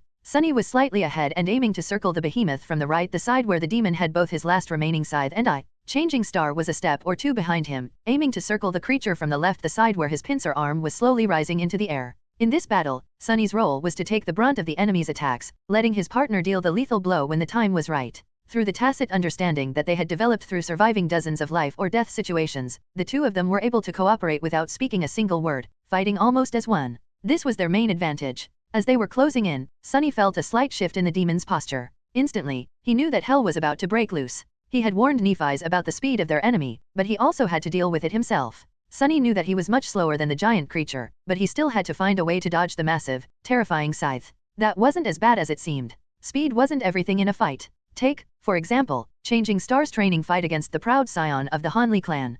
Castor possessed an aspect ability that made him 10 times faster than the silver-haired girl at least. However, in the end, he only won by a hair's breadth. Nephi's had almost smashed his face with an unexpected elbow strike. She had been able to catch Castor unaware not because of her fast reaction with that big of a difference between their speeds. No amount of reaction could have helped her. Instead, she was able to predict and manipulate the opponent's attacks, starting the strike even before Castor himself knew that he was going to end up in the path of her elbow. She was in control of the battlefield. And now, they had to repeat that feat against the ancient demon of the Forgotten Shore. Luckily, his speed advantage was not nearly as insane as Castor's. Almost simultaneously, Sunny and Nephi's lunged forward, attacking the behemoth from different sides. He also moved, ready to tear them apart. Both his pincer and his scythe rose into the air. Sunny was running as fast as he could, the azure blade outstretched behind him. A fire of cold resolve was burning in his heart. He was ready to live or die by his blade. However, in the next moment, his leg seemed to slip in the sand, and as his eyes opened wide, Sunny stumbled. Not wasting the opportunity, the carapace demon attacked.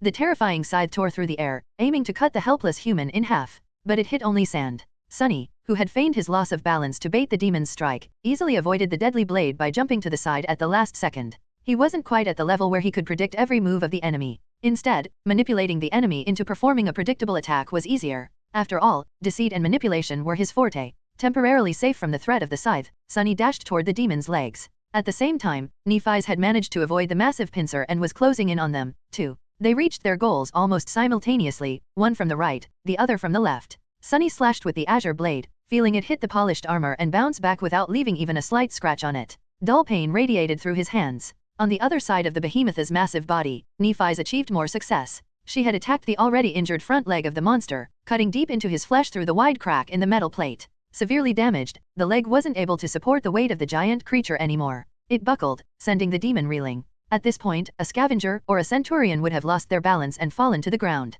However, the carapace demon was too smart and experienced. He compensated for the loss of another leg by shifting his body weight to the opposite side and thrusting his scythe into the ground to remain stable. Damn it! Sunny had really hoped that the bastard would fall down, because then he wouldn't have had to do what he was about to do next. But now there was no other choice. Cursing inwardly, Sunny briefly looked up at the massive body of the giant demon. Heavens only knew how much that thing weighed. Then, he held his breath and ducked right beneath the carapace demon's steel abdomen. Chapter 71, One Small Mistake. Shadow Slave. With the carapace demon using his deadly scythe to support the weight of his body, Sunny was temporarily safe from its sharp blade. Of course, the monster had other means of attack. Each one of his towering legs was like a siege ram, dangerous and capable of devastating destruction. But at the moment, his position was too precarious to lash out with them. Sunny had at least a second to do whatever he wished to, with no risk involved. The only thing he had to avoid was going directly under the behemoth, thus putting himself in danger of being crushed to death by the demon's giant body. Coincidentally, that was exactly what he had to do. Crap, crap,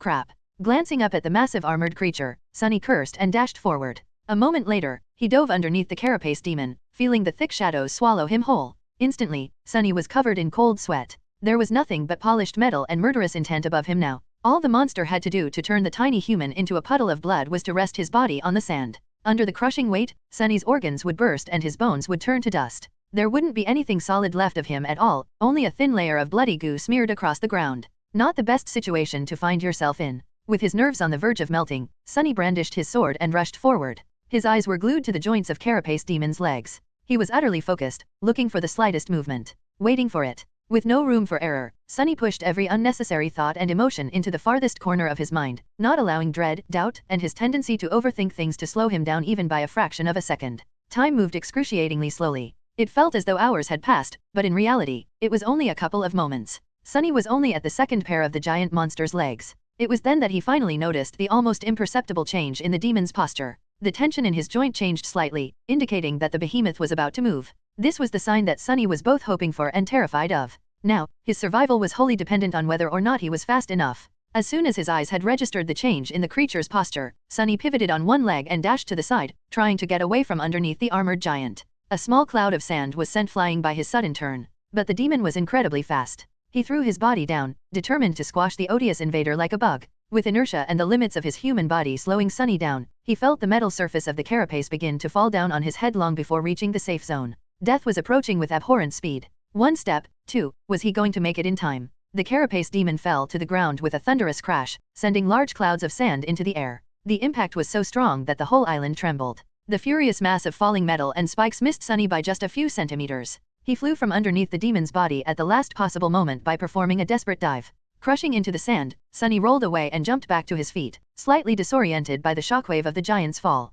I actually managed to survive. Sometimes, life was full of surprises. But, all jokes aside, he was not really astonished. His actions, while potentially fatal, had been deliberate and calculated. He was not in the habit of putting his life at risk without being sure that there would be at least a moderate chance of making it out alive. His actions were also always purposeful and pursued a specific goal. In this case, it was to bring the carapace demon down. Only by forcing the giant creature down to the ground, in reach of their blades, could they hope to kill it. In that sense, this dangerous gamble ended in resounding success. The bastard was now lying on his abdomen, his carapace, and humanoid torso, where all the vital organs were situated, well in the changing star's attack range. Now Sunny just had to create an opening for her to deal the fatal blow, although he still had no idea about how she was planning to bypass the impenetrable barrier of the demon's armor. However, creating that opening was not going to be a trivial task. Despite the fact that the monster's mobility was now severely reduced, the distance between him and the two sleepers was also much smaller, which made dodging his attacks that much harder. Sunny was about to experience that hardship for himself. He was barely back on his feet when the terrifying scythe flashed through the air, threatening to slice his body in half. Sunny had no idea how Nephi's was doing on the other side of the creature's enormous body against the pincer, but dealing with the scythe was almost beyond his abilities. The burning eye of the demon that followed his every move was not helping the situation at all. With very little time to react, Sunny did the only thing he could think of. He jumped as high as he could and pulled his legs up to his chest, performing a very awkward forward somersault. Because of the number of shadow fragments he had consumed and the physical enhancement brought by the shadow, the height of his jump was nothing short of impressive, by human standards. The scythe's blade whistled beneath Sunny, so close that he could feel the wind brushing against his face. Landing on the ground, he dashed forward. Sunny knew that the scythe would come back, but he had a second or two to change his position, getting in front of the behemoth. He had to make the giant creature forget about Nephi's completely and concentrate fully on dealing with him, and him alone. To do that, he had to get in range of both the scythe and the pincer. What a lovely task. Feeling that his time was running out, Sunny spun around and raised the azure blade. Just as he thought, the carapace demon was already bringing the scythe down at him again, this time in a ruthless horizontal thrust. The sharp tip of the scythe was flying through the air, aimed at his chest. However, he had slightly underestimated the demon's reaction time. As the result, there was already no time to dodge. One small mistake was the difference between life and death on the Forgotten Shore. The scene of their first fight against a carapace centurion flashed in Sunny's mind. The situation was eerily similar to this one, with the inescapable doom approaching him at the speed of lightning, too swift and close to be avoided, brought by the blade of a carapace creature's scythe. But Sunny wasn't the same as he was before. Since that fateful battle, he had spent every day training, gaining experience, and gathering power. He had fought his way through this hell, paying a price of blood for every step. He wasn't that easy to kill anymore. Instead of soft flash, the scythe was met by the hard steel of the azure blade. Not only did Sunny block the blow, he even managed to angle the sword in a way that would deflect most of the impact instead of absorbing the full force of it. One of his hands was placed on the hilt, the other gripped the tip of the blade with enough strength to prevent the edge from cutting his fingers off. The residual force was still enough to send him flying back, but it was not enough to break the bones in his hands. Not with the shadow enhancing the resilience of his body. The azure blade, however, was not as lucky. With a sorrowful ring, the blade shattered, breaking off near the crossguard. Beautiful shards of blue steel fell to the ground. Sunny gritted his teeth, knowing what would happen next. The spell spoke, announcing the destruction of his trusty sword. Your memory has been He didn't get to hear the rest of the sentence, because, in the next moment, his body collided with the ground. Sunny bounced a couple of times, feeling flashes of pain radiating through his bones, rolled, and finally came to a stop. He was comparatively fine. Standing up, Sunny stumbled and barely managed to remain on his feet. He glanced around and noticed that the trunk of the great tree was not that far away. 24 meters away, the carapace demon was slowly turning his head, planning to concentrate his murderous rage on Nephi's. This was the exact opposite of what Sunny had to achieve. He had to attract the monster's attention somehow, but what could he do? As the remains of the azure blade began to shine with soft light in his hand, ready to disintegrate into a rain of sparks, Sunny raised his hand and threw the broken sword with as much force as he could gather. However, he didn't throw it at the demon. Instead, he threw it at the miraculous tree, as though trying to harm it. Not far away, the demon suddenly froze, even if only for a second. His scarlet eye followed the shining memory as it flew through the air, approaching the trunk of the great tree.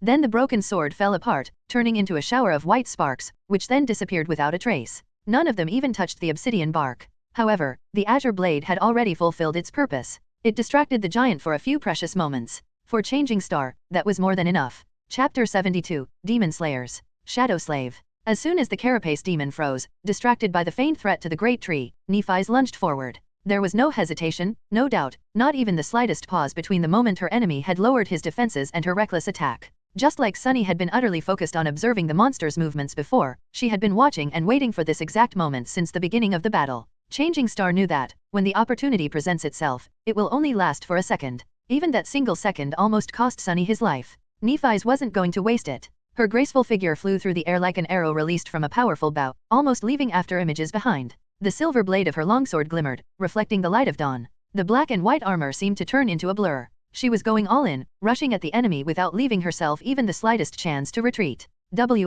Things were happening too fast for Sunny to form a coherent thought. He could only watch, time slowing down to a crawl, a storm of emotions raging in his mind. The demon reacted almost immediately, recognizing the threat, but almost didn't count on a battlefield. A moment of distraction was all it took to lose everything. That one mistake, no matter how small, had been enough to seal his fate. If Nephi's was really capable of breaking through the creature's indestructible carapace, that is. Otherwise, it was all for nothing, and they would be the ones dying. Instead, the fearsome giant moved his scythe, trying to slice her apart. The pincer flashed from the other side, threatening to crush her body into pulp. But he was a fraction of a second too late. Changing Star was just a tiny bit faster. As she ran, something changed about the cadence of her steps. Sunny couldn't see her face behind the visor of her helmet, but if he could, he would see a grimace of agony contorting Neff's pale face. In the next moment, a soft white radiance ignited beneath the skin of her hands. However, this time, it didn't stay there. Instead, the white flame flowed outward, into the hilt of the silver sword, and then into its blade. The sword suddenly turned into a sharp radiant edge, burning with incandescent white light. It shined so brightly that Sunny felt the desire to close his eyes. However, the radiance wasn't soft and warm anymore. Instead, it seemed to be capable of reducing anything it touched to ash and sharp enough to cut the fabric of the world itself. Perhaps, it was even sharp enough to cut the strings of fate. Sunny remembered how Nephi's had described her aspect ability. It can be used for healing. Back then, he had suspected that this phrase of hers implied that there was more to it. He even marveled at how precious and rare such an ability would be. It seemed as though he was right. Changing Star's miraculous flame was capable of both healing and destroying. It possessed an enhancing effect similar to his own shadow control, at least when applied to weapons. Who knew what else it could do? An incredible ability indeed. Looking back, he understood that Nephi's had not tortured herself in vain. All the times she pretended to meditate while enduring the excruciating agony of her flaw in secret were meant to make this moment possible, to give her enough fortitude to use this ability in battle without passing out from the pain. She succeeded. The question was, would that be enough? Was her sword strong enough to break the mighty carapace of the awakened demon? After all, no matter how incredible the ability, it was still powered by a weak dormant soul core of a lowly sleeper.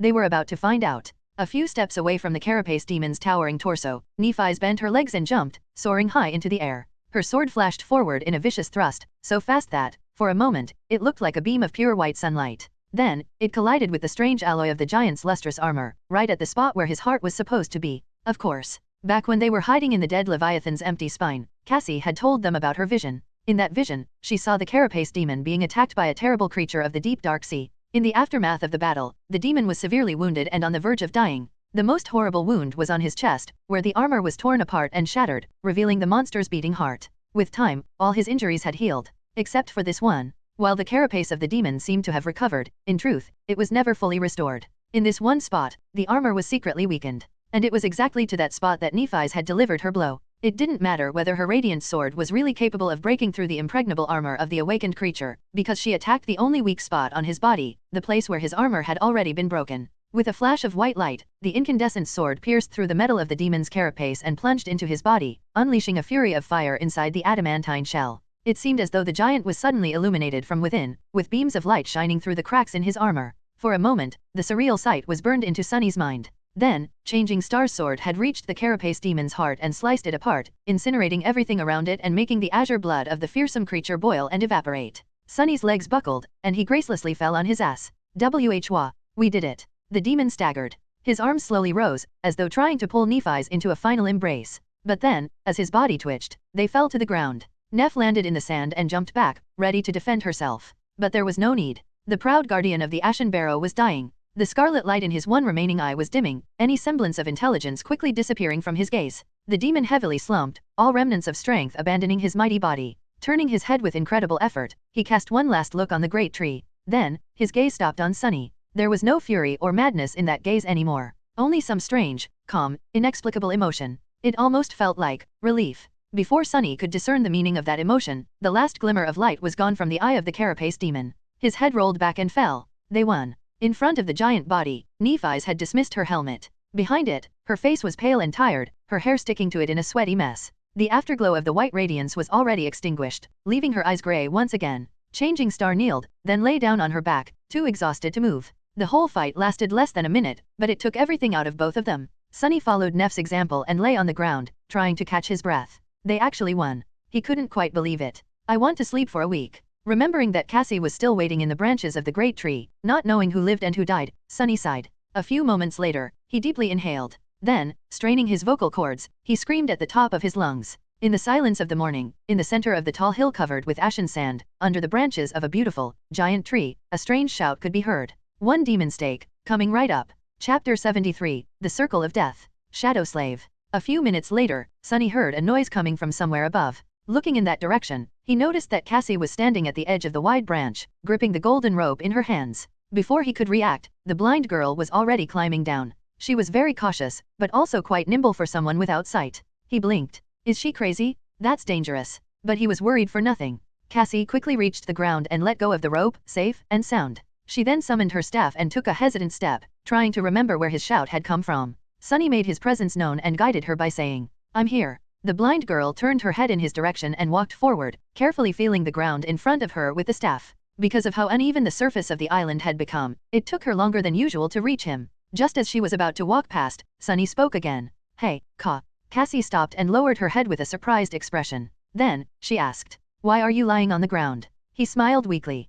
It's very comfortable." Suddenly, the blind girl frowned and asked in a worried tone, "Are you hurt?" Sunny shook his head with a sigh. His sense of humor was not always appreciated. In fact, it had often landed him in hot water in the past. "Just bruised all over. Nothing serious. I'm just really tired." That one was really intense. Since Cassie was still frowning, he thought for a moment and added, "Neph is also fine. She's resting a bit further away." Finally, the delicate girl relaxed. Her face cleared, and she offered him a hesitant smile. "You really killed that demon?" Sunny cast a gaze at the giant corpse and closed his eyes. "Yeah. He's very dead." Both of them were silent for some time. Sunny was on the verge of falling asleep when Cassie carefully asked, "So, you're just going to continue lying here?" He opened his eyes and blinked, trying to remember what was going on. "Oh, right. It's morning. There are things we have to do." The last day was excruciatingly long and exhausting. They had to make preparations to execute the plan, race to the top of the hill, climb the great tree, hide themselves in its branches, risk their lives to set the demon on fire, not to mention all the stuff that happened after. All culminating in the short but terrifying battle against the creature itself. And yet, it was not time to rest yet. They had to take basic precautions, at least. Straining his exhausted body, Sunny stood up and offered Cassie his shoulder. After she placed her hand on it, he walked over to the carapace demon's corpse, stopping at the spot where Nephi's was sprawled in the sand. She greeted them with a tired glance. "Good morning." Out of habit, Changing Star tried to force a polite smile. However, today it did not look very convincing. I give it 3.6 out of 10. Not great, not terrible. Soon, the three of them were sitting in a circle, passing around the glass bottle full of cold, refreshing water. Sunny was in the middle of describing their fight with the carapace demon, so he got distracted for a few moments. That's when Neph attacked. She used her aspect ability to ignite her sword and struck at the weakened patch of armor on the demon's chest, the one you told us about. It really was not as strong as the rest of his carapace, so the sword went through and pierced the bastard's heart. Sunny noted that Cassie did not seem surprised at the mention of Changing Star's new trick. Either she knew all along because Nephi's had told her, or she saw something in one of her visions. Regardless, he decided not to press the topic. The demon was already severely wounded from his fight with the thing from the sea, so it was enough to finish him off. A few seconds later, he was dead. Cassie shook her head in astonishment. That is incredible. 2 sleepers killing an awakened demon. I thought that stuff like that only happens in webtoons. Nephi's corrected her. 3 sleepers. Without your vision and advice, we wouldn't have been able to do anything. The blind girl lowered her face, a little embarrassed. Still, 2 or 3, it doesn't really change a lot, does it? Sunny looked from one girl to another, then finally turned to Cassie. You're right, it's not something one would expect to happen. But, anyway, I promised to cook demon meat for you after this is over, didn't I? Are you ready to witness my incredible culinary talent? He smiled, already tasting the juicy, tender meat in his mouth. However, Cassie suddenly frowned, a hesitant expression appearing on her face.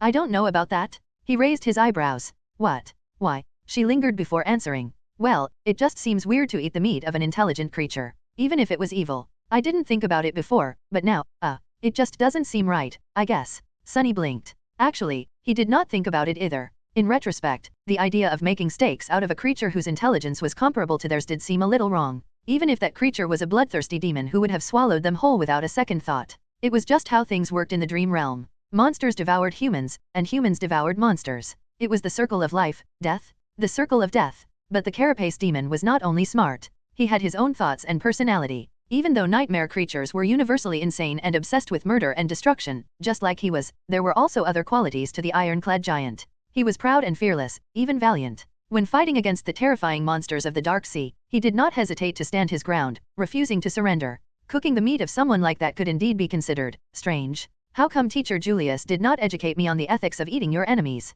What an oversight. Misunderstanding Sunny's silence, Cassie blushed and said, Sorry. I know it seems ridiculous, but that's just how I feel. You and Neff don't have to do the same. Sunny shook his head. No, you might be right. I understand, sort of. It's just that we didn't bring any supplies with us, so we won't be able to eat anything unless we go hunting. The blind girl sighed. Then, her face brightened and she said, What about the great tree's fruits? I bet they're delicious. Sunny looked at her in amazement. Are you serious? Cassie was visibly confused by his question.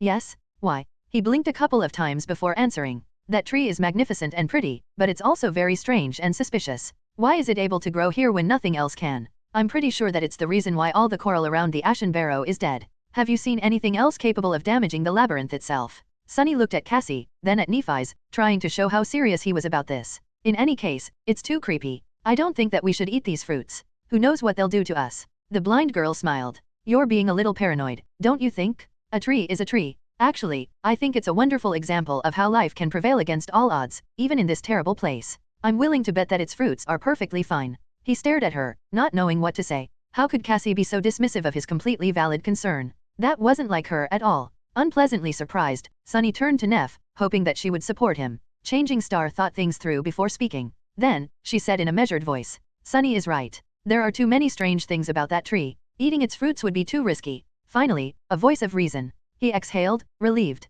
However, his heart was still inexplicably gripped with worry. As Cassie sighed with disappointment, Changing Star turned to him and asked. The echo was destroyed. Sunny's face darkened. He was still pained by the loss of his loyal scavenger. Yeah, the demon acted faster than I had expected. He killed it before I could do anything. Nephi's frowned. Too bad. Our speed will be severely reduced. Have you no heart, woman? At least pretend to be sad. My poor echo is gone. His shadow shook its head, amazed at the childishness of its master. Sunny was also surprised by his reaction, considering that his own first thought after the echo had died was about how much money he wouldn't be able to make by selling it. Yeah, it's a pity. Changing Star gave him a nod and then asked. You also lost your sword. Sunny sighed and gritted his teeth. Yes, it shattered when I blocked the demon's scythe, which hurt even more than the death of his scavenger. Azure Blade was his first sword. He fought and trained with it for a long time. It was already like a part of him, and now it was gone. Nephi's raised a hand. Well, you're in luck. I received a memory after killing the carapace demon. It's a weapon. Chapter 74, Midnight Shard. Shadow Slave. Sunny's heart skipped a bit. Instantly, he forgot all about the Azure Blade. Yes, that sword held a certain sentimental value, but who the hell cares about sentimentality? It came from a carapace scavenger, which wasn't bad at all for his current rank. Few sleepers got to wield awakened weapons. But this new memory came from an actual awakened demon? A demon? That made it an awakened memory of the third tier, 2 whole tiers above the Azure Blade. There were 7 tiers in total, corresponding to the 7 classes of nightmare creatures, from beasts to titans. Strictly speaking, a higher tier did not always mean that a memory will be more powerful, but generally, the more advanced a creature was, the more unique and formidable memories it left behind. That's why the Puppeteer's Shroud, which came from an awakened tyrant and was thus considered to be a tier 5 awakened armor, was so precious. Please, be awesome. Sunny tried very hard to not let his excitement show on his face. Pretending to be nonchalant, he kept his voice even and said, "Really? That's good." Nephi's took his hand, ruining all Sunny's attempts to appear calm, and closed her eyes. Hiding the startled expression on his face, Sunny felt a spark of energy travel from her body to his. It was just like that time he transferred the Starlight Legion armor to her, only in reverse. "You have received a memory, Midnight Shard. Huh. Cool name." He summoned the runes and impatiently searched for the description of his new weapon. Memory, Midnight Shard. Memory rank, awakened. Memory type, weapon. Memory description, forged from the shard of a fallen star, this stalwart blade is firm and unyielding. It favors those who are willing to fight to the last drop of blood and knows no surrender. Interesting. Not wasting any time, Sunny summoned the Midnight Shard. Immediately, an elegant sword appeared in his hand. The sword looked a bit like the Azure Blade, but only in the sense that it was single-edged and had a long hilt suitable for 2 hands. However, this was where the similarities ended. For starters, its blade was much longer, somewhere between 70 and 80 centimeters, and slightly curved. It was forged out of the same bright, lustrous metal as the Carapace demon's armor. It was incredibly sharp. The hilt was made out of polished black wood, quite similar in appearance to the onyx branches of the great tree. The crossguard was round in shape and more pronounced than that of the Azure Blade, offering better support and protection to the wielder's hand. The sword had no decorations, no ornaments, no embellishments. It was simple and austere, like a true weapon designed for battle and battle alone. It seemed to radiate a cold, fearsome aura. As soon as his hand touched the Midnight Shard, Sunny felt that this sword possessed an unbreakable will. Its blade was strong enough to withstand devastating blows without suffering any damage. With this sword in his hand, nothing would be able to leave Sunny unarmed again. More than that, there was a strange new sensation somewhere deep in his heart. When Sunny held the Midnight Shard, he could feel a subtle presence, as though there was a deep well of power hiding inside of him, just beyond reach. He couldn't quite understand how to access that power yet, but it was certainly real. "I guess I'll have to win its favor first. But how do I do it?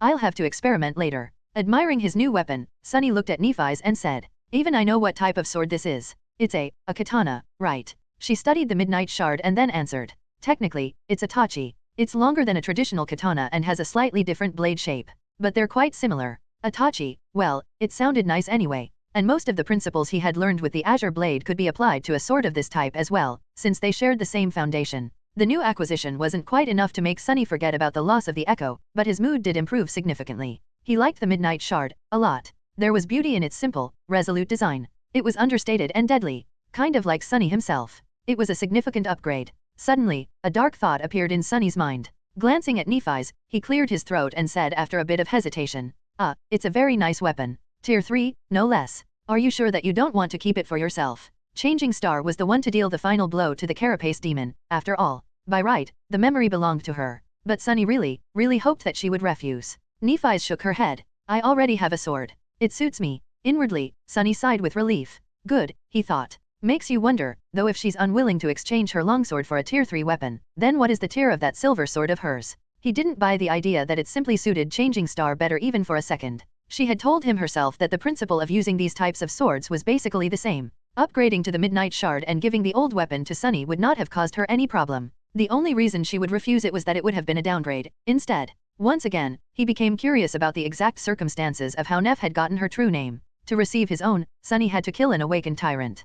Could it be possible that she had done the same? Or even, something more incredible? But he was too tired to try and fish for information. They all were afraid that the strange winged creature they had seen devouring a dead centurion would appear again, this time to claim the remains of the Carapace demon. The 3 sleepers relocated to a far side of the island and hid behind the trunk of the great tree. Only when they were sure that nothing would be able to notice them from above did they finally allow the exhaustion to prevail and went to sleep. Sunny fell into dreamless darkness almost instantly, happy to finally be able to rest. However, this time something strange happened. He actually saw a dream. Strange, Sunny thought. This isn't supposed to happen in the dream realm, right? Then, there was no more time to think. Chapter 75, Broken Dreams. Shadow Slave. Sunny woke up from the insistent sense of alarm coming from his shadow. Groggy and disoriented, he opened his eyes and sat up. What's wrong? He looked down at the shadow and saw it repeatedly pointing up with a tense expression on its, well, it didn't have a face. He could just tell that it was nervous. Trouble. Sunny looked up and saw nothing but the scarlet leaves of the great tree. The sky was hidden, but he could easily tell that the sun was still up.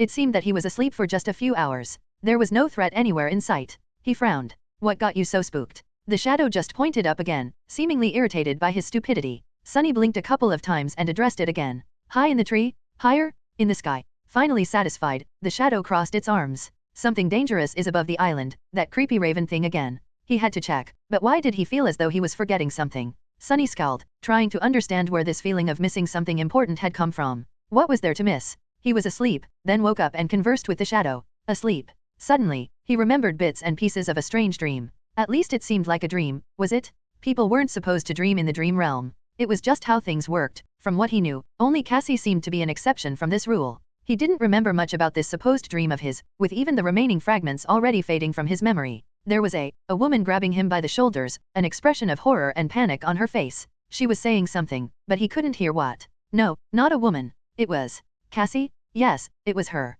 And the thing she was saying. Sunny strained his memory, trying to catch the pieces of the dream before they completely disappeared. Yeah, I think she was saying, Suddenly, he could clearly hear Cassie's frightened, tense voice as she was hurriedly telling him to remember something, repeating the same sentence over and over again in a begging tone. You have to remember, Sunny. 5? It's 5? Remember? You have to remember. It's 5. What a strange dream. Sunny cast a glance at Cassie, who was sleeping peacefully near Neff, and shook his head in bewilderment. He wasn't sure if this memory of his was really a dream or some strange scene he had imagined right before falling asleep. With how the dream realm worked, he was leaning toward the latter possibility. Still, I better tell the girls when. He was distracted from this thought by the shadow, which waved its hands impatiently. Oh, right. There's a threat in the sky. Instantly, Sunny had forgotten all about his intention to share the contents of this strange memory of his with Nephi's and Cassie. In fact, he had forgotten that it was strange and possibly important altogether. This lapse in his judgment was sudden and unnatural, but since Sunny couldn't remember things that he had forgotten, he didn't notice anything amiss and went about his business as if nothing had happened.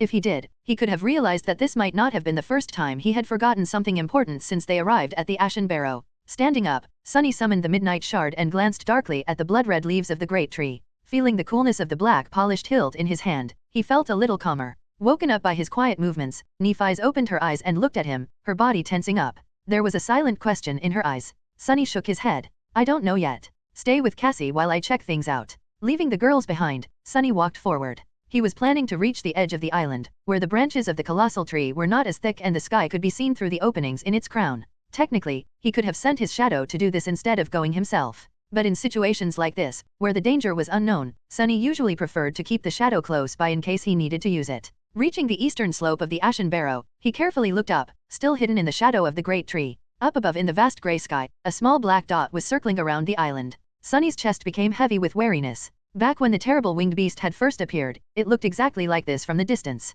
Leaving the shadow behind to keep watch on the black dot, he returned and briefly told Nephi's and Cassie about his discovery. Right now, it's just flying above the island. I don't know if it's the same creature or not, and when it is going to land. Changing Star frowned. Last time, it wasn't very interested in searching for live prey. Perhaps it's mostly a carrion eater, and thus is only interested in the carapace demon's carcass. Cassie offered her own opinion. Maybe we're too weak and little to satiate it? After all, it never came for the corpses of the scavengers we had slain. As if eating mere beasts is beneath it. Sunny shook his head. Back then, it did come for the carapace centurion's meat. But it took a few scavengers with it as well before leaving. So it'll be too optimistic to think that this abomination will not try to devour us too if given a chance. Nephi's thought for a while, then gave him a nod. You're right. The best course of action would be to stay away from the carapace demon for now and hide when it decides to land. Then, looking up, she added, but first, we must observe it to make sure that it's the same creature and confirm its intentions. Not having an argument against this logic, Sunny led the girls to the spot where he had left his shadow.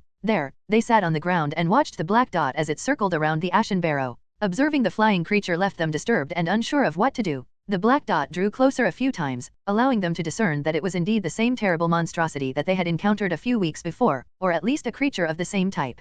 However, it never got too close to the crown of the great tree, as though hesitating to land in its shadow. What's worse, as hours passed by, it was joined by 2 other abominations of the same breed, each as horrifying and repulsive as the first one was. Now, 3 black dots were circling in the skies above their heads, filling Sunny's heart with dread. One of those creatures, with its corpse-like white body and raven-black feathers, with an unnatural mess of powerful limbs protruding from its wide chest, each ending with a set of terrifying talons, was enough to wipe out their entire group.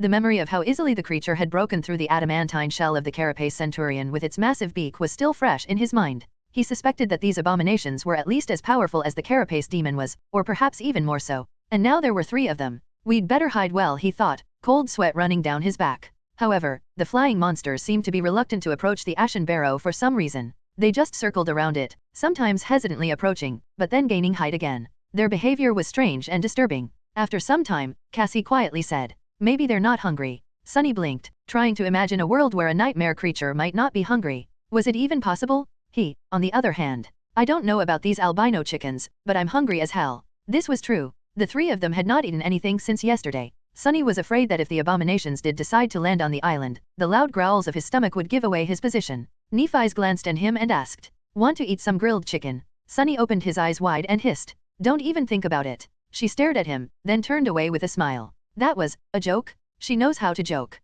Well, at least someone's sense of humor was worse than his. In the end, their worst fears did not come true. After the sun began to roll toward the horizon, the three flying abominations finally made a decision and left the skies above the ashen barrow, flying west in a loose wedge formation. They never descended low enough to notice the three sleepers, let alone landing on the surface of the large island. Sunny was left drenched in sweat and tired from anticipating a disaster, almost disappointed at the fact that all this worrying had turned out to be for nothing. Looking at Cassie, who couldn't see that the danger had passed, he said, "They're gone?" The blind girl exhaled with relief and relaxed, the frown disappearing from her face. Thank heavens. Sitting here and waiting was 5 times worse than hiding from one of them at those cliffs. For some reason, Sunny flinched a little. What did you say?" "I said that waiting for them to land was very tiresome." He blinked, not understanding why he had reacted so strangely to this innocuous sentence. Did he see a dream having to do with Cassie and number 5? Right, he did. Not that it was anything to think twice about. Oh, yeah, you're right. Then he turned to Nephi's and asked, "What do you want to do now?"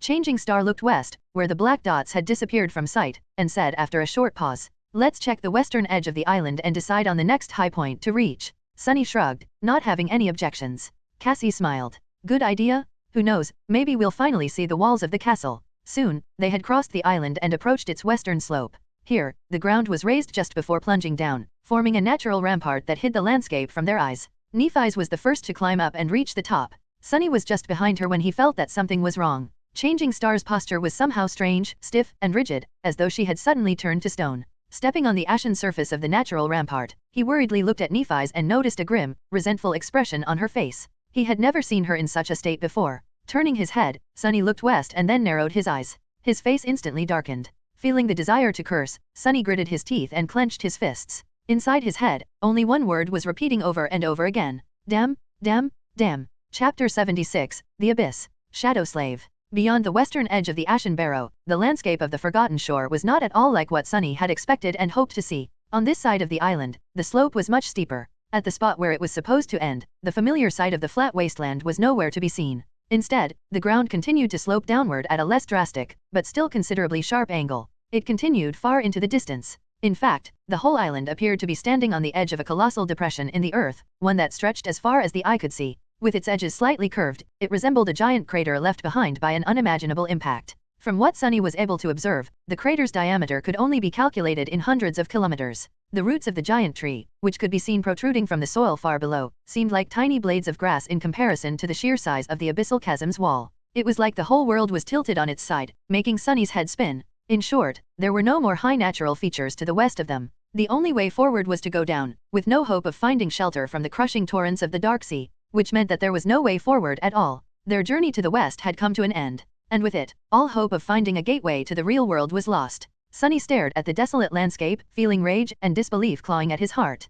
He just couldn't believe that all their struggles were for nothing. But the proof was right in front of him, real and undeniable. Damn it all. He tried to think of some cunning way to solve the situation, but there was nothing his imagination could come up with. The Dark Sea with all its horrors drowned the world every night, and the only way to escape it was to climb high enough before the sunset. With no heights anywhere in sight, what could he do? Sunny glanced at Nephi's, who seemed to be even more crestfallen than him. Her face had turned into an icy mask, a dark look full of bitterness and resentment in her eyes. He opened his mouth, trying to come up with something to say, but no words came to his mind. In the end, they both remained silent until the distant rumble announced the return of the Dark Sea. Deep in the colossal crater, dark torrents appeared from beyond the horizon, rushing to fill it to the brim. A little bit stunned, Sunny watched as the water level rapidly rose, finally turning the endless chasm into a vast sea of black. Then, it began to overflow, sending an unstoppable flood of water into the wasteland. Flowing past the Ashen Barrow, it rushed inland, crushing against the coral of the Crimson Labyrinth. Soon, the whole world was covered in seething black water.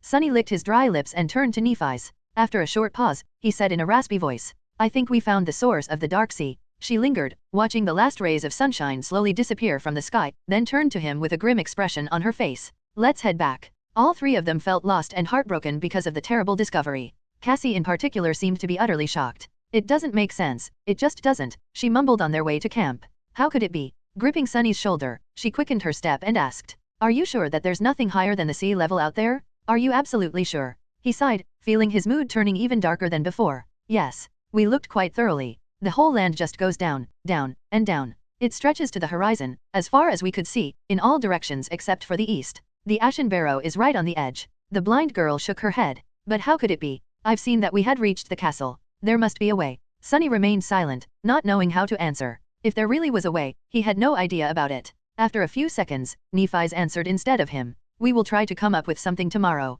Worst case scenario, we'll have to go around the whole thing. Sunny trembled at the thought. A journey like that would take months. To circle around the colossal crater, they would have to cover many times more distance than they had in the prior weeks, each day bringing the risk of stumbling onto something beyond their ability to resist. And each night bringing the risk of something stumbling onto them. The chances of surviving several months in this hellish place were nothing if not abyssal. Ha, ha, abyssal. With a grimace, he tried to not think of the worst-case scenario. The darkness of the falling night was not the best environment for scary thoughts. Tomorrow. We'll rest, recharge, and think of something tomorrow. It is just like Cassie said, since she saw us entering the castle, there must be a way. They reached their temporary camp just before the sun had completely disappeared. Lying on the makeshift bed of fallen leaves, Sunny tiredly closed his eyes and thought, I hope I won't see any dreams today. Then, he slightly frowned. Dreams? Since when am I capable of dreaming in this place? Oh, right, there was that one dream, or was it a memory? What was it about again? I can't seem to remember. With that thought disappearing from his mind, he fell asleep.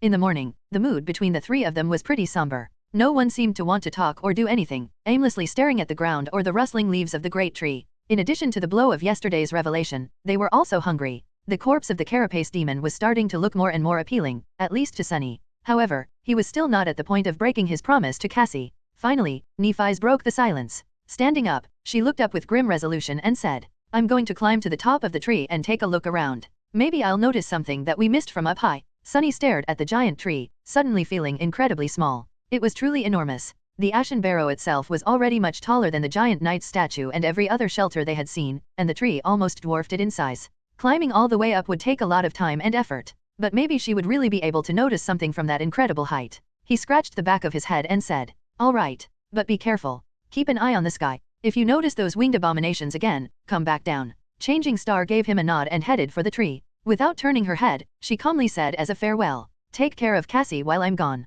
It shouldn't be more than a few hours. Sunny waved a hand and watched her walk away. Then, he tried to think of something to do. On a usual day, he would have already started his morning training. But today, he was too hungry. Come on. Hunger is not an excuse. Do you think you'll always have a full stomach before a battle? No? So get up and train. Don't you want to try how the midnight shard feels in your hand? With a sigh, Sunny got up. He trained for an hour, enjoying the swift and reliable feeling of his new sword. The long tachi was truly incredible. It was light, maneuverable, and unrelenting. Its edge sang as it cut the air. Sunny already felt as though it was a part of him. His movements were fluid and measured, almost elegant. After the training session was over, he decided to do something useful. Walking over to the carapace demon's corpse, Sunny spent some time prying the soul shard out of it. In the end, he gathered all three of the crystals with some effort and stashed them into the seaweed rucksack. What to do now? After a bit of pondering, he suddenly got an idea and tried to find the place from his memory, the one where the carapace demon had dropped the transcendent soul shard into the sand. That shard had been brought to the Ashen Barrow by the subservient centurion and would be a real treat for Neph or Cassie.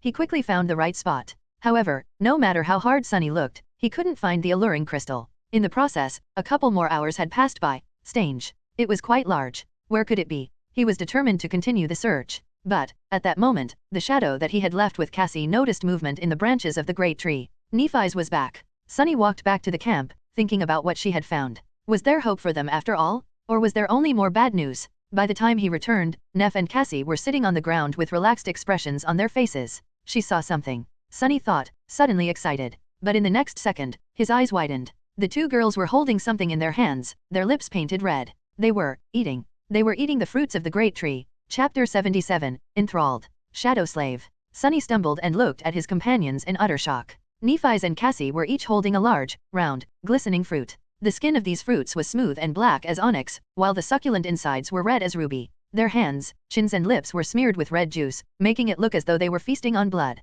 The air was filled with an alluring, sweet aroma. Sunny recoiled. But his stomach involuntarily growled, reminding him how hungry he was. Nephi's looked at Sunny and offered him a relaxed smile. Hey. He stared at her, lost for words. Finally, after a few seconds had passed, Sunny collected himself and screamed. What do you mean, hey? What the hell are you doing? His voice was loud, full of disbelief and anger. Both Neff and Cassie turned to face him. They were visibly confused. Why are you shouting? Sunny gaped at them, feeling like he had lost his mind. Why were they so nonchalant about this? What was going on here? Trying to find some sense in the situation, he took a cautious step forward and looked at Nephi's. Did she? Wait, what was he thinking about? He was so hungry. It was hard to concentrate on anything except for food. Shaking off the unexpected memory lapse, Sunny remembered what he was about to say and pressed. Why did you change your mind? Changing Star frowned. Changed my mind? About what? He clenched his teeth, thinking that she was trying to fool him. About the fruits? I thought we had agreed to avoid eating them. Nephi's blinked, a confused expression appearing on her face.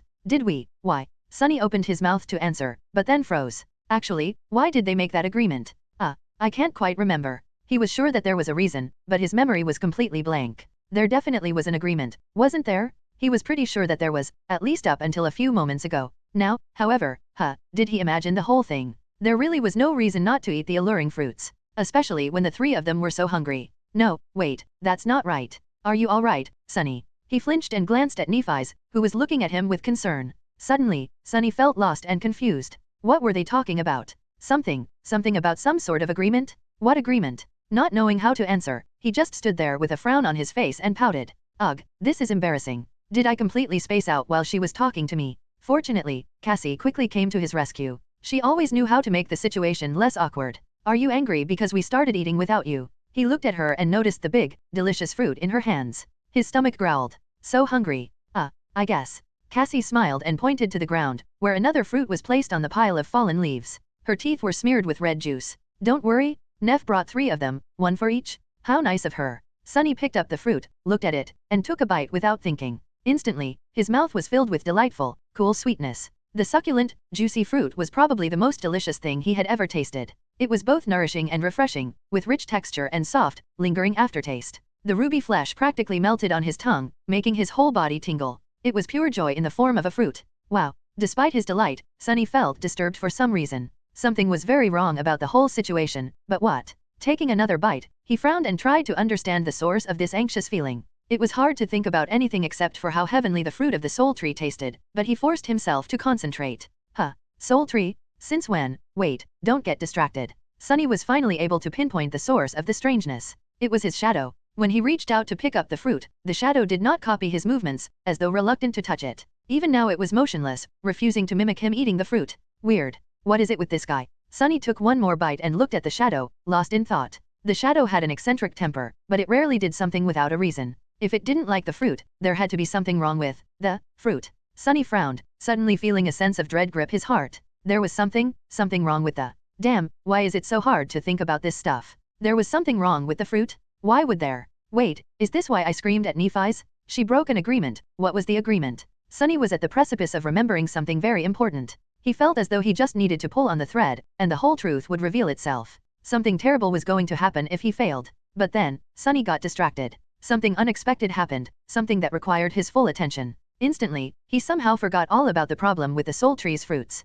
Because at that moment, the spell was talking into his ear. Your shadow grows stronger. What? He blinked, then looked at the delicious fruit in his hands. The spell announced the increase in his power right after Sunny swallowed his third bite. Stunned, he raised his head and looked at Nephi's. Changing Star, too, was staring at her fruit with a strange expression on her face. Feeling his gaze, she looked up. Sunny licked his lips. Did you? At the same time, Nephi said. I just absorbed a point of soul essence. Without saying anything, they both turned to Cassie. The blind girl was enthusiastically devouring the fruit. Red juice was flowing down her chin and dripping to the ground. Stopping for a moment, she smiled. Actually, I received mine a few bites ago. Sunny's eyes widened. Excitedly, he summoned the runes and found the right cluster. Shadow fragments, 97/1000. He really received a fragment? He received a shadow fragment without risking his life in a battle against deadly monsters? Finally, Sunny was able to realize why the carapace demon had been so fixated on the soul tree and its fruits. These fruits were pure magic? Forgetting all about the uneasy feeling, he raised his hand and greedily bit into the succulent, delicious, nourishing flesh. Late in the evening, when the sun was already hidden behind the horizon and the dark sea had once again turned the Ashen Barrow into a lonely island, the three of them were preparing for the night. They had moved their camp to rest between the roots of the great tree. With newfound energy received from consuming miraculous fruits, all their worries seemed to fade. With no way to move further west, Nephi's, Sunny, and Cassie had decided to rest for a few days before making any decisions. They deserved a short vacation. The Ashen Barrows was a perfect place to recuperate. There were no monsters in the surrounding wasteland. It was large enough to protect them from the horrors of the sea, and they had plenty of food thanks to the Soul Tree. What's more, that food could even provide them with power. Where else would they be able to grow stronger without risking their lives? As far as hell goes, this place was almost a paradise. Sunny lay on the makeshift mattress of fallen leaves, feeling relaxed and optimistic for the first time in many days. Things seemed to be getting better. Before falling asleep, he glanced at the mighty branches of the great tree and thought with a bit of regret. With the carapace demon gone, there's no one to protect this magnificent tree anymore. When we continue our journey, it will be completely defenseless. What a shame. His consciousness was already half asleep. However, one last thought entered Sunny's mind right before he completely slipped into the embrace of darkness. What a shame that no one will be here to serve it, and feed it, and help it spread its seeds. Chapter 78, Bliss. Shadow Slave. In the morning, Sunny was woken up by the gentle rustling of leaves. Opening his eyes, he saw rays of sunshine falling through the scarlet crown of the Soul Tree, painting the world in soft shades of pink. The sight was beautiful and tranquil. It felt as though none of the dangers and terrors of the dream realm could reach him here. A soft breeze touched his skin, bringing with it coolness and the smell of fallen leaves. For the first time in a long while, Sunny felt at peace. Is this what a vacation feels like? If so, their decision to have one was the best decision ever. He sat up with a yawn and lazily looked around. Cassie and Nephi's were already awake. Seeing them put a smile on Sunny's face. Why the hell am I grinning? Shaking his head, Sunny put on a serious expression and said, "Good morning." The girls greeted him. Then, Nephi slightly tilted her head and asked, "Hey, do you remember why we didn't leave anyone to keep watch last night?" Sunny blinked. Indeed, why hadn't anyone guarded the camp? No, I guess we were too tired. Plus, it's so safe here. Why deprive ourselves of sleep? She frowned. Sunny expected Changing Star to berate them, but, unexpectedly, she just shrugged. I guess. That's not like her. Am I not the only one in a great mood? To make Neff feel better, he pointed down and said, "Don't worry. My shadow would have warned us if anything had happened." She seemed to have forgotten about her question already, returning to whatever she had been doing before. All three of them were easily distracted these days. Sunny sighed. "So, what are you guys going to do today?" Cassie turned to him with a smile and answered in a teasing tone. "Nothing. We're on vacation, remember? So we're just going to rest and relax. Sounds like a plan." Speaking about plans. At that moment, Cassie scowled and said with a comically strict expression, "You too, Sunny. You are not allowed to plan, plot and scheme. Just sit back and enjoy the day." "All right." Sunny scratched the back of his head. "All right." He felt as though he was forgetting something. But what? Looking at Nephi's, Sunny hesitated and asked, "Remind me, why did you climb the Soul Tree yesterday?" She glanced at him in confusion. I don't really remember." "To get the fruits." Sunny smiled at the mention of the miraculous fruits and nodded. "Yeah, that makes sense." A few days passed by. Sunny, Nephi's and Cassie spent them idling away, not concerned with anything in the world. Their tired bodies and minds needed time to rest. They slept until noon, ate the delightful fruits and sat around the fire, talking or simply soaking in the warmth. Sometimes, they would play games or engage in other forms of entertainment. Other times, they would keep to themselves, enjoying the almost forgotten feeling of privacy. Sunny had been a loner for most of his life, so these past few weeks that he had spent side by side with other people, without even a minute to himself, were a taxing experience. He relished the opportunity to be alone with his thoughts once again. Luckily, the island was large enough for the three of them to stay apart if they didn't wish to be disturbed. Not that it happened often. At first, he had expected that lazing around doing nothing would very quickly grow boring, but surprisingly, it did not. He felt perfectly fine simply laying on the ground and staring at the gently swaying branches of the Soul Tree, caught in a blissful reverie. In moments like these, he would lose track of time, often realizing that entire hours had passed only when the sun was about to set. The concept of time, in general, had become strangely hard to grasp. Sunny wasn't entirely sure how many days they had spent on the peaceful island. He was pretty sure that it was less than a week, but couldn't remember the exact amount. Not being able to remember something had become a common occurrence. All three of them were turning increasingly absent-minded and forgetful. Sometimes, Sunny would catch himself straining to remember details of his previous life or notice the strangeness of their behavior. But a minute later, he would forget about these concerns, distracted by some innocuous thought or occurrence. His memory was becoming hazier and hazier. The only clear things in it were how delicious and refreshing the magical fruits were, how pleasant it was to live under the shade of the Soul Tree, and how magnificent it was. The tree was beautiful, benevolent, and generous. It protected them from the cursed blight of the Crimson Labyrinth, kept the monsters away and provided nourishment both for their bodies and for their soul cores. Sunny was becoming increasingly convinced that finding the majestic soul tree was a true blessing. The thought of leaving its gifts behind and returning to the horror of the outside world seemed less and less attractive. Why leave when they were perfectly happy here? Well, at least two of them were. While Nephi's was as carefree and tranquil as Sunny and Cassie in the beginning, as time went by, she grew strangely despondent and gloomy. It seemed as though she had reverted back to her old, distant, and unsociable self. Instead of chatting or relaxing with them, Changing Star ended up spending most of her time sitting on the western edge of the island alone, staring into the distance with bleak eyes. Sunny had no idea what was wrong. He was worried about her. Not even the frequent, insistent lapses of memory managed to overcome his concern about Neff. On one of the evenings, Sunny approached the western slope of the island, feeling as though his head was about to split from pain. For some reason, he kept forgetting the reason for this visit on the way here. It took all of his willpower to hold on to his intentions. He wanted to check on Nephi's. Just like always, she was sitting at the ridge of the western edge, gazing into the distance. Sunny climbed onto the ridge and sat down, looking at her with hesitation. Hey, Neff. Changing Star glanced at him. Her indifferent expression was back, making any attempt to understand her true emotions futile. However, it was clear that she was not all right. Hey. Sunny scratched the back of his head. Was he seeing things, or was her hair a bit longer than before? Why aren't you enjoying the vacation? Changing Star frowned. After a while, she said. Don't we need to keep moving west? He raised his eyebrows, surprised. West? What is in the west? Neff's frown deepened, turning into a scowl. I don't remember, but I feel.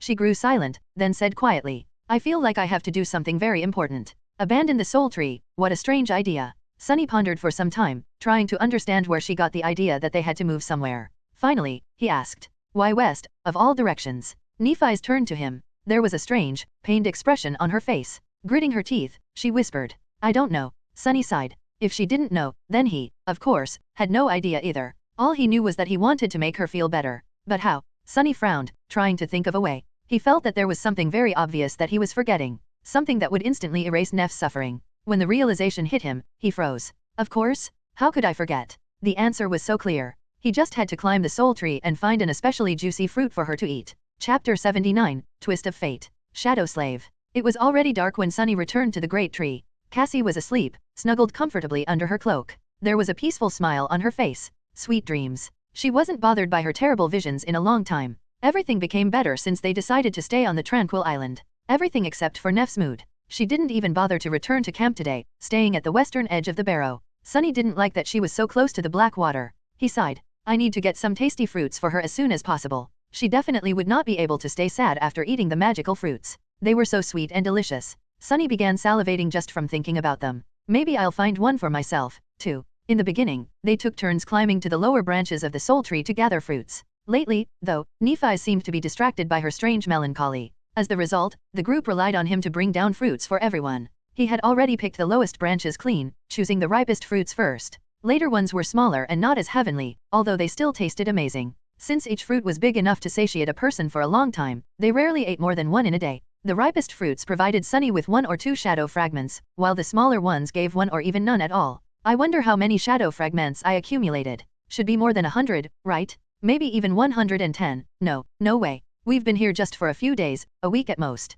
He could just summon the runes and check, but somehow that thought didn't even occur to him. If it did, he would have been horrified. Forgetting all about the shadow fragments, Sunny looked up and scratched the back of his head. Initially, he was planning to climb the tree in the morning and explore higher than he had previously gone, looking for the best, most delicious fruit possible to give to Neff. But after thinking about it, he decided to not wait until the night was over. He could see perfectly in the dark, after all. And this way, he would be able to give Changing Star a delightful present much sooner. Stepping close to the trunk of the miraculous tree, Sunny began climbing. The first stretch was the most difficult since he had nothing to grab except for small cracks and bumps on the smooth, obsidian bark. Reaching the branches required a lot of effort. However, he was already accustomed to it. Moving his hands and feet almost on instinct, Sunny got higher and higher. Soon, he was already pulling himself on top of an enormous, wide branch. These first branches were as wide as roads. He sat down and rested for some time, enjoying the coolness of the night air. Sunny had never climbed the soul tree in the dark before. Without the bright sunbeams falling through the leaves, it looked strangely different. The vibrant magnificence was gone, replaced with eerie stillness. The rustling of scarlet leaves did not seem calming and tranquil anymore. In fact, it made Sunny shudder. It sounded like thousands and thousands of trapped souls, all screaming in agony. What's up with me today? How can I even think of such things? What a fool. Good thing that the great tree can't hear me, otherwise, I'd be so ashamed. Please forgive me, soul tree. Shaking his head, Sunny stood up and continued climbing. He was very disappointed in himself. After all the good things that the tree had given them, he had stupidly doubted its benevolence, its greatness, its desire to devour, always ravenous, always growing, starving, hungry, forever. How ungrateful. Why did he even begin to think about, what exactly was he thinking about? Sunny frowned, failing to recall his train of thought. Ugh, whatever. I'm here to find a tasty fruit for Neff, not practice my reasoning. Climbing higher and higher, he soon abandoned the area that they had explored before. The crown of the great tree was vast enough to form a maze of its own. The large branches grew chaotically in all directions, twisting and crossing each other, with thick foliage blocking lines of sight and making any attempt of looking for the fruits difficult and time-consuming. Still, Sunny was determined to continue. He figured that if he went really high, where sunlight was denser, the fruits would be much riper. They had never tried a fruit from the higher branches. If he could find a really amazing one, Nephi's would have to change her mind and abandon her strange thoughts of leaving the island. After all, these fruits were magical. Maybe she'll even smile. Encouraged, Sunny continued climbing. Time slowly passed. After a long while, Sunny finally decided that he had climbed high enough. He wasn't sure how many hours ago he had started the ascent, but judging by the soreness of his muscles and the visibly diminished width of the branches, he was somewhere in the upper part of the tree. Stepping on one of the branches, he slowly walked forward and looked from side to side. Searching for the fruits was not easy. It required good perception and patience. And a great sense of equilibrium, of course. Falling from this height would not be a great experience. In fact, it would be his last. Carefully observing the surroundings, Sunny moved further and further away from the trunk of the great tree. The branches were softly swaying under his feet. A few times, he jumped from one to another, causing a change in the melody of rustling leaves. On the way, he noticed several hanging fruits. They looked ripe and delicious, but none of them was really special. And he wanted to find the most wonderful fruit possible. Finally, Sunny got so far that the branches grew really narrow and thin. Now, they were almost the same size as those of a normal tree, barely able to support his weight. But he still did not find a suitable gift for Nephi's. Sunny helplessly looked around, crestfallen. He really thought that he would be able to. Then, he noticed something strange. Some distance away from him, the branches just above the one he was standing on were twisted downward, as though weighed down by something. However, he couldn't quite see what it was behind the almost impenetrable wall of leaves. In fact, he only noticed the anomaly because it was dark. In the light of day, the bright color of the Soul Tree's foliage would make the shape of the branches indiscernible. But in Sunny's night vision, all colors were muted, almost turning into various shades of gray. Interesting. Jumping, he grabbed onto a higher branch and pulled himself up.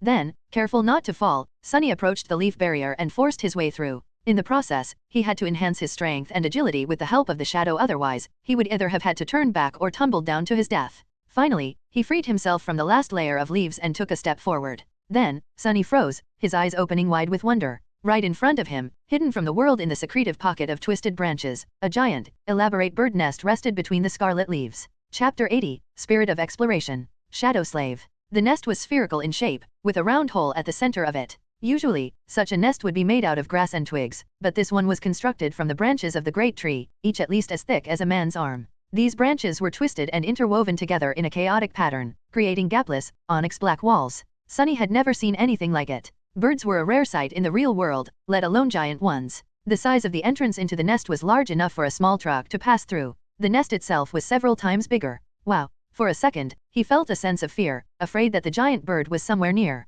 But then his fears disappeared. The nest looked abandoned. It was ancient and empty, some of its parts already on the verge of collapse. It was as though thousands of years had passed since anyone had been in this hidden, secretive place. The air was filled with a feeling of lonesomeness and desolation. Makes sense. If I barely managed to pass through the leaves, how would a giant monster do it without leaving a giant hole in the barrier? Sunny hesitated, caution and curiosity wrestling against each other inside his heart. On one hand, exploring ancient nests was not the best of ideas anywhere, let alone inside the dream realm. It posed great risks. On the other hand, it also could lead to a great reward. Plus, wasn't it just too damn interesting? In the end, Sunny decided to climb inside the nest to satiate his curiosity. He had convinced himself that it was safe following an unexpected train of thought. In his warped state of mind, Sunny was convinced that the Soul Tree was a great and benevolent being, one that protected them from the terrible threats hiding in the outside world. If so, how could anything having to do with the great tree be unsafe? Moving closer to the entrance of the nest, he balanced on the edge of the branch and tried to look inside. However, he wasn't tall enough to see anything except for the inner side of the nest's roof.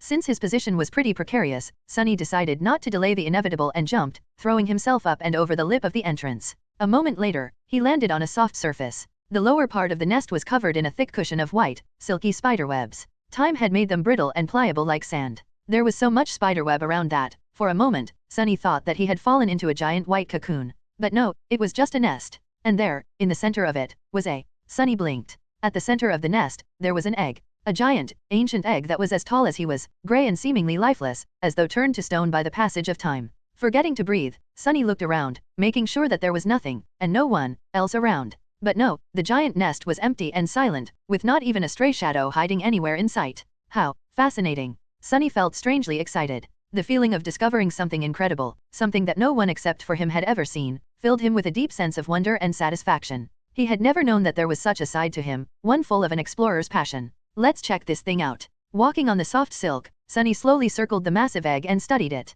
At a first glance, it seemed to be made of stone. The surface of the egg was colored in various shades of gray, which were overlaid over each other like moving clouds. This pattern was strangely beautiful, giving the egg a mysterious aura. But overall, it was just big and smooth. Sunny scratched the back of his head, then stepped closer and put his hand on the surface of the egg. Immediately, he felt a strong sense of astonishment. The egg was warm to the touch. Is it still alive? In the next second, Sunny felt a strange pull affecting his core. It was as though the egg was trying to steal his life force. He jerked his hand away and looked at the egg with dark apprehension. The damn thing was not only alive, but also capable of sucking the life out of anything that touched it. It only failed to eat his soul because of one reason. As far as Sunny knew, he was the only existence in two worlds without an actual soul core. He had the mysterious shadow core instead. That's why his life force had not been affected. Phew, that was close. Looking at the giant egg, Sunny thought about how to get back at it. The nest, without a doubt, once belonged to an extremely powerful nightmare creature. Therefore, its spawn was also a being of considerable strength. However, due to some unknown reason, that being had not been able to hatch and was left behind by its parent, destined to remain trapped within the egg for all eternity. Or at least until some unfortunate fool came close enough to feed it with soul essence and give it enough power to break free.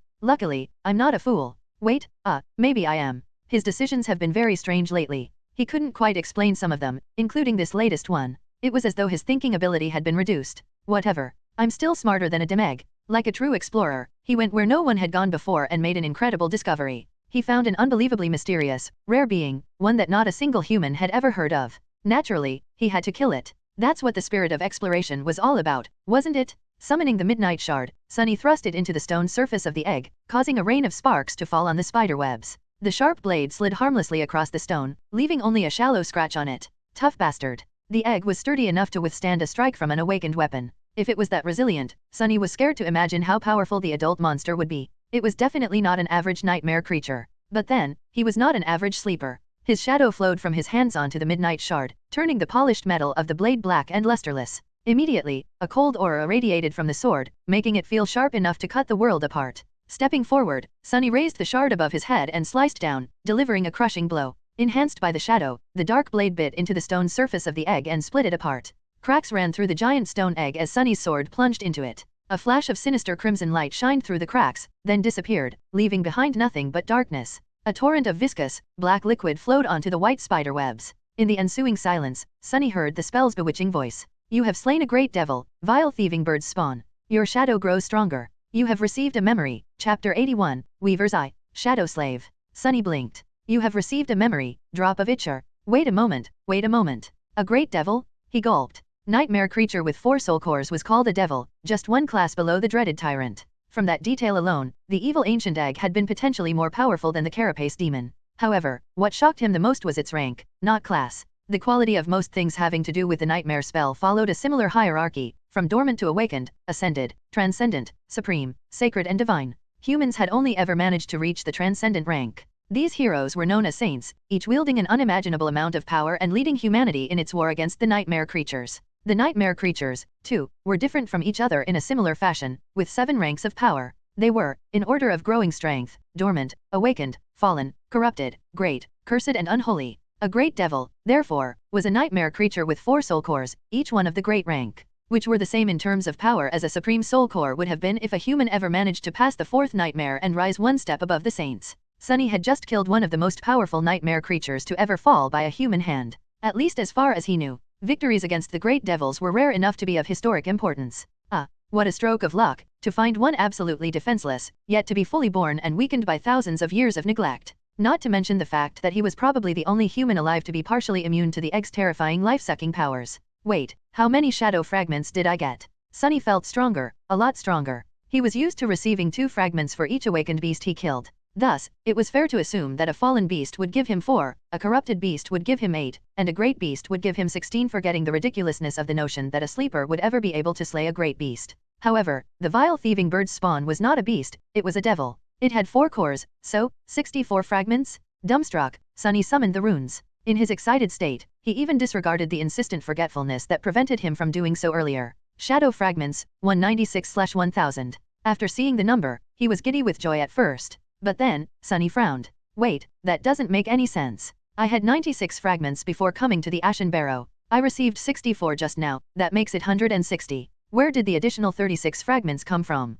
From the fruits? No way, we've been eating them for less than a week, 1 fruit a day. To get that much, a whole month would have to pass. But how could so much time pass without him noticing? Yes, his memory was strange lately, but... Sunny tried to concentrate on the discrepancy, but it was very hard, for some reason. The more he thought about it, the less clear he became on what exactly he was thinking about.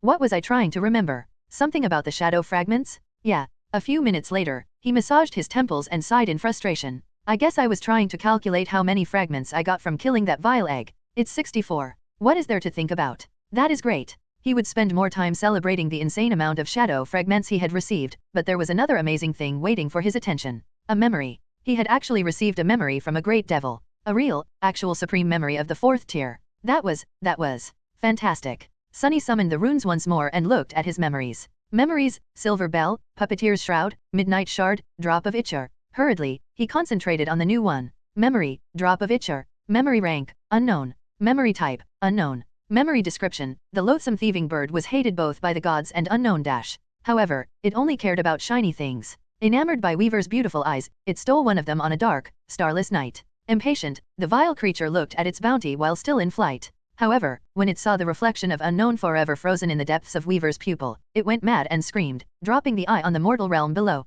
All that was left in its greedy beak was 1 drop of pure, golden Itcher. Sunny frowned. What the hell was that? He had never heard of a memory with an unknown rank and type. How was this even possible? Did the spell really not know, or was it simply refusing to let him know? Why would it do that? And the description itself, what were these words that it failed to translate? He tried to forego the automatic translation and look at the runes themselves, but they were beyond his ability to translate. In fact, he had never seen runes of this type before. Weirdly, studying them caused him to feel dizzy and nauseated. That is, very, very weird. Also, to his shame, Sunny had to admit that he had no idea what the word Itcher meant. It simply wasn't in his vocabulary. Maybe if he went to school and got an education like other sleepers, he would know. Sunny hesitated for a minute or two, then cautiously summoned the strange memory. Instantly, golden sparks of light appeared in the air in front of him, coalescing into a spherical drop of radiant, golden liquid. What am I supposed to do with tea? Before he finished his thought, the spell spoke again. Its voice sounded a bit strange. It was almost excited. You have acquired a drop of Itcher. Do you wish to consume it? Sunny blinked. Consume a memory? Things were getting weirder and weirder. He hesitated. What was going to happen if he did consume it?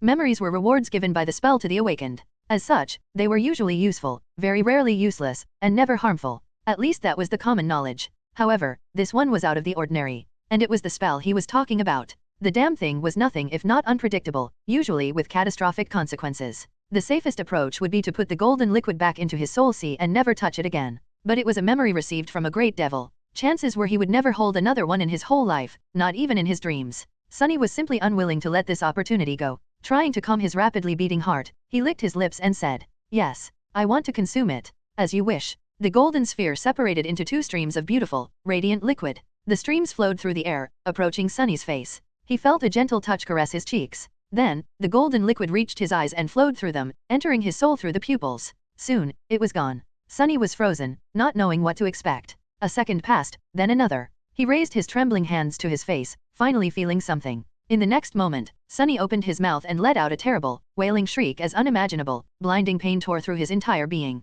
Chapter 82, Fear of the Unknown. Shadow Slave. Sunny fell into the soft embrace of spider webs, screaming, his whole body convulsing in spasms of terrible pain. The unbearable agony radiated through his nervous system, his mind drowning in the endless torrent of torturous, excruciating, harrowing suffering. It felt as though every muscle, every fiber, every molecule of his body was being torn apart and reassembled, only to be torn apart again. His eyes, especially, felt as though there were 2 white-hot metal rods inserted in them, making all the other pain pale in comparison. Or maybe they had become searing spheres of molten metal themselves. He clawed at his face, leaving bloody marks on it. However, seconds later they were already gone, erased by some unknown force. His voice was soon gone, 2. Leaving Sunny without an outlet to express his horrible torment. The process was the opposite of the gentle rebirth he had experienced after passing the first nightmare. It was violent, ruthless, and unnatural, forcefully reshaping Sunny's body into something that it was not meant to be, that nothing was ever meant to be. Powerless to stop it, Sunny had no choice but to endure the agony. All he could do was try not to go mad from pain.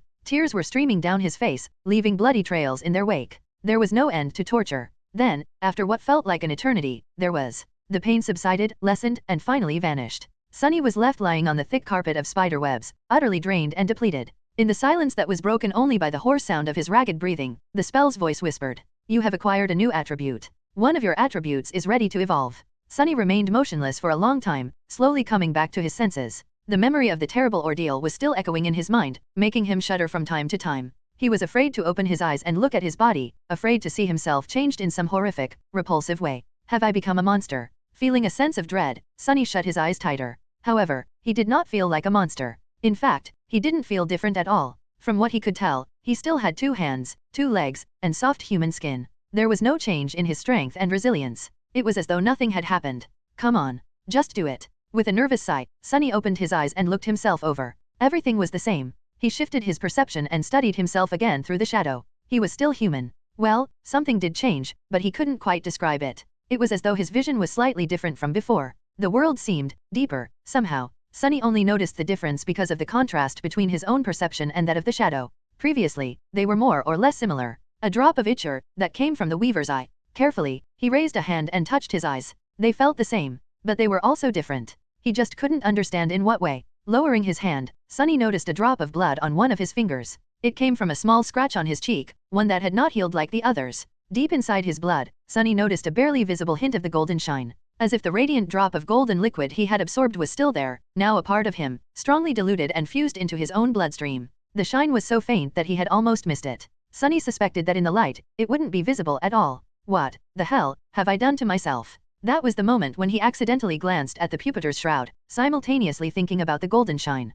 Something switched in Sunny's head, and suddenly, he saw the memory differently. His eyes widened. Under the surface of the grey fabric, 5 glowing embers were shining with ethereal light. Each of them represented a nexus and anchor of countless diamond strings that stretched to different parts of the armor, weaving an intricate, elaborate, unpredictable pattern. It looked a lot like the inner void of the spell, only at an infinitely smaller scale. However, Sunny was surprised to find out that he sort of understood the pattern. A newly found innate knowledge helped him sense the traces of logic behind the seemingly chaotic placement of the strings, a defined purpose behind every twist and turn. They were meant to achieve certain effects, durability, resilience, and another, more complex type of protection. The hint of understanding came naturally to him, as though it was his innate ability. I need to study this further. Intrigued and apprehensive, he entered the Soul Sea. A familiar dark expanse of still water appeared in front of his mind's eye. There was the looming shadow core, the shining satellites of his memories, and the strange feeling that something was moving just beyond the periphery of his vision. Out of habit, Sunny turned his head to try and catch sight of that something, knowing that he would not see anything.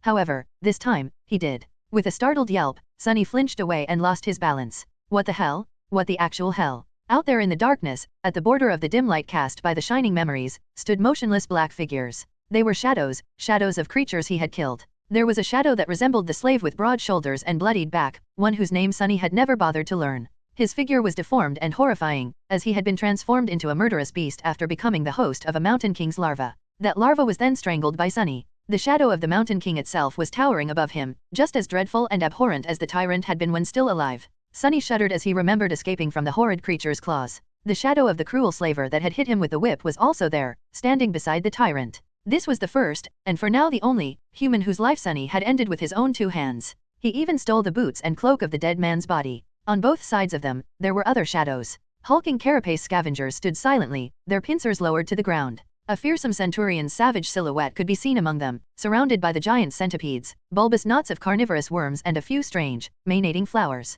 Every single being that had fallen by Sunny's hand was there in the form of a shadow. Or, to be more precise, every being whose shadow's fragments had been absorbed by him. Despite the fact that shadows had no eyes, he couldn't help but feel that they were all staring at him. Silent, motionless, watching. Feeling cold shivers running down his spine, Sunny gulped and stood up, his legs shaking a little. Finding out that a small army of dead shadows had appeared inside your Soul Sea was not the most pleasant of surprises. Let alone if those shadows once belonged to creatures who you had personally slain. He clenched his teeth. Can I repeat, what the actual hell? Chapter 83, 5. Shadow Slave. The shadows stared at Sunny, and Sunny stared at the shadows. After a while, the situation became a bit awkward. Sunny shifted a little, then hesitantly asked, are you guys not going to do anything? The shadows did not react, remaining as motionless and quiet as they had been from the start. As a matter of fact, he didn't see them move or show any sign of life at all. In that regard, they were even more lifeless than his echo had been here in the Sea of Soul. Sunny scratched his head. His initial fear was slowly disappearing. At first, he was scared out of his wits, but more so from being startled than from feeling an actual threat.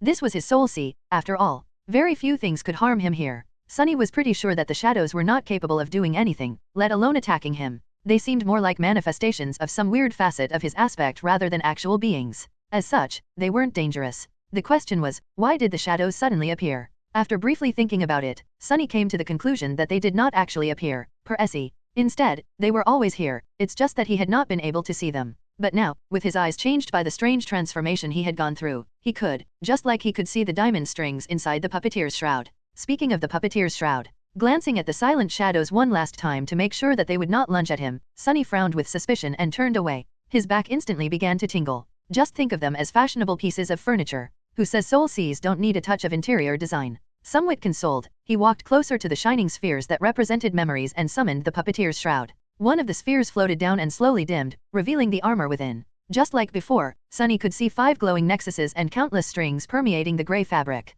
They resembled miniature stars assembled into a constellation. The shroud came from a tyrant, which is a class of nightmare creatures with 5 soul cores. 5 soul cores, 5th tier memory, 5 nexuses, makes sense. For some reason, the number 5 moved something in his mind. Sunny scowled, not understanding the feeling of unease that suddenly appeared out of nowhere and disrupted the flow of his thoughts. Trying to concentrate on the task at hand, he summoned the runes describing the puppeteer's shroud. The familiar description appeared in the air around the armor. Memory, puppeteer's shroud. Memory rank, awakened. Memory tier, V. Memory type, armor. Memory description, a worm of doubt. The identification of the tier was new. It seems that the spell decided to be helpful and incorporated Sunny's new understanding of the inner workings of memories into its, interface. Tiers were not something that humans had learned from the spell. Instead, it was just an improvised way of differentiating memories of different power levels within the same rank. It was often unreliable and outright wrong, but it was better than nothing. But in the case of Sunny, the information was 100% true. He could confirm it with his own 2 eyes just by counting the number of core remnants inside a memory.